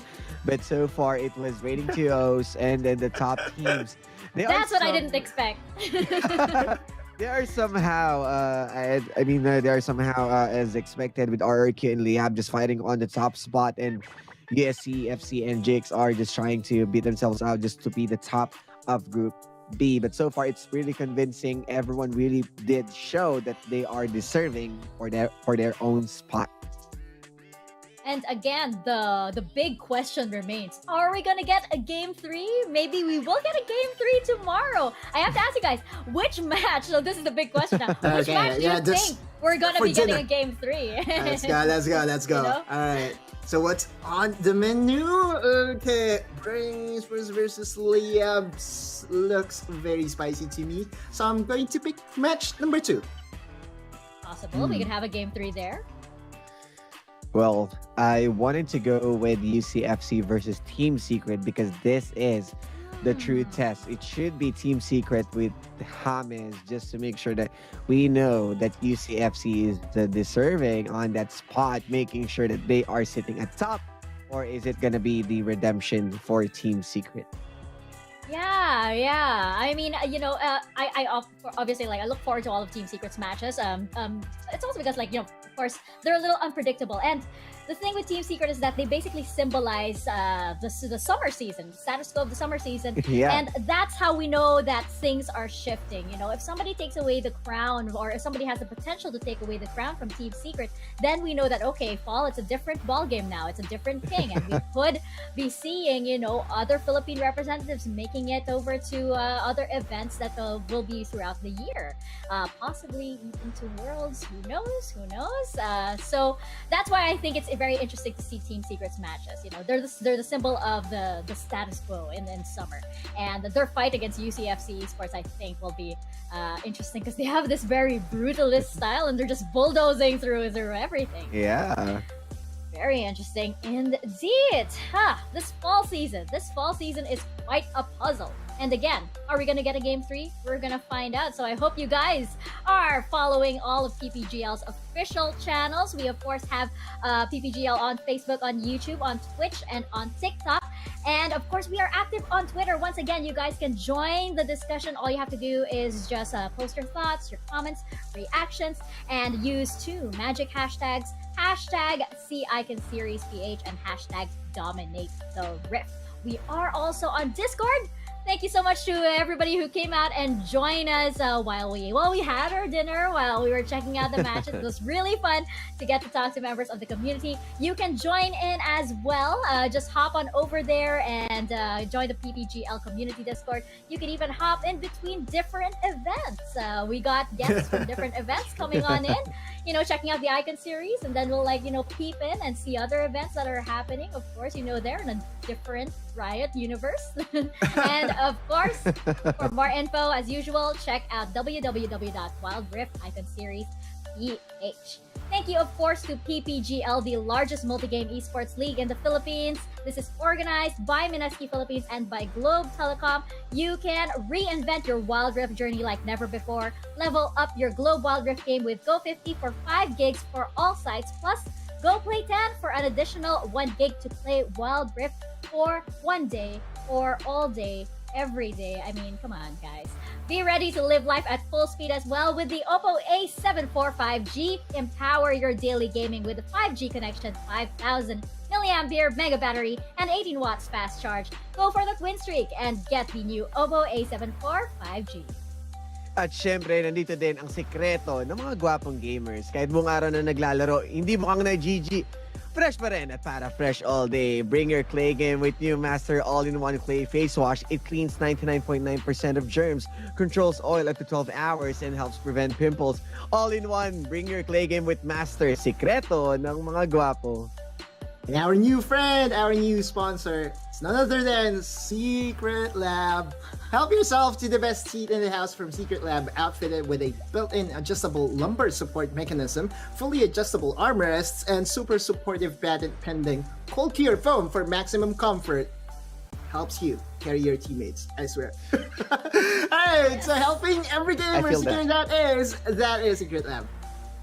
Indeed, and helping our backs as well. Say it's heaven, really helping me. And you can up your game even more as Virtual Hangouts Go Esports brings you events and programs like no other. Apprenticeship programs led by the pros, stream takeovers, and local and international tournaments await. Just download the Globe One app and click on the Virtual Hangouts tab to get updated. Get hashtag OL together now on the latest happenings. on Globe Virtual Hangouts.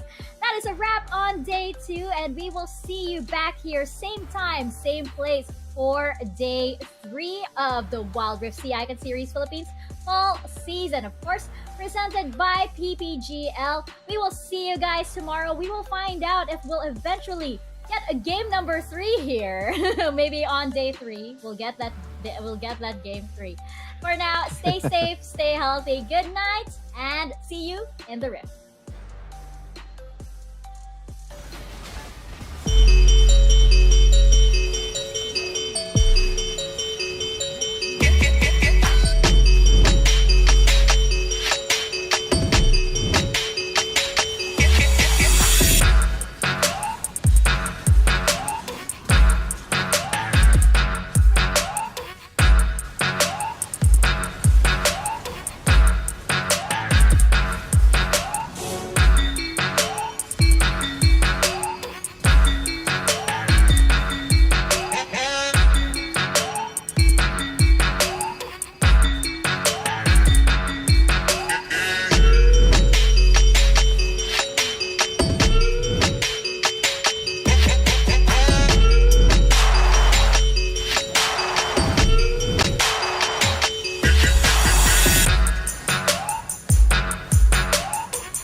Yeah, I started on a 50 mil lens. Now I'm about to bag 50 mil yen. I can shoot all day, I got stamina.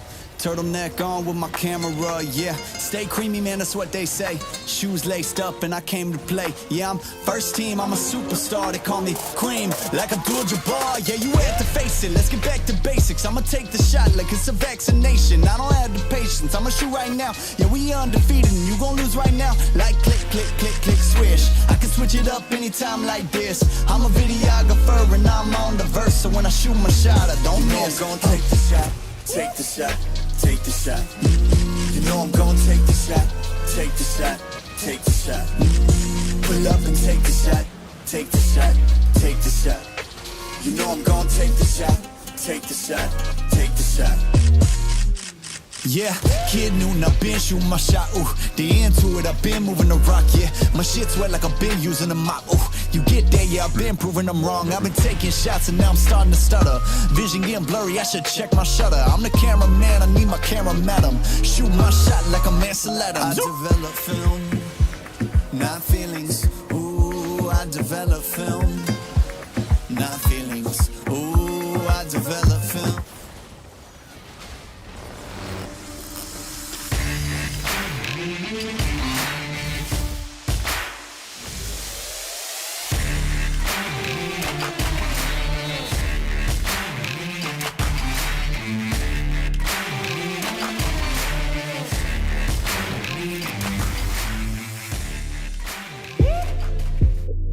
Yo, Mark 9. They really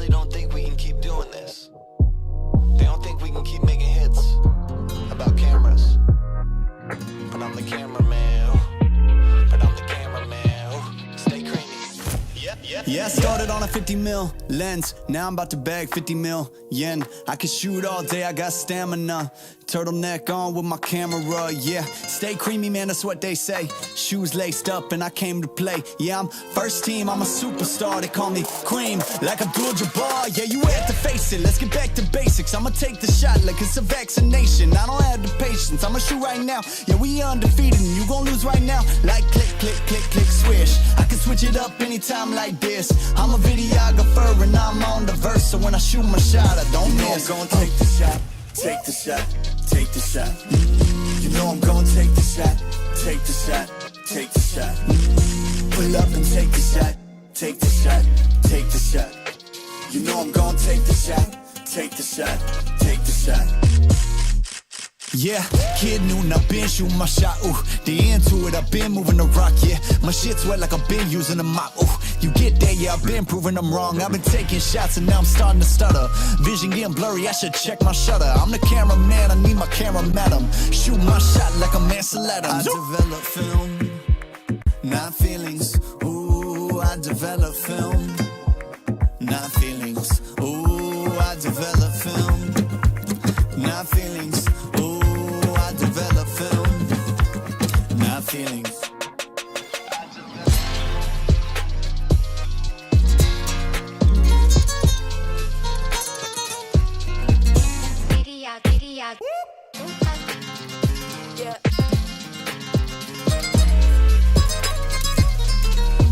You know I'm gonna take the shot, take the shot, take the shot. You know I'm gonna take the shot, take the shot, take the shot. Pull up and take the shot, take the shot, take the shot. You know I'm gonna take the shot, take the shot, take the shot. I develop film, not feelings. Ooh, I develop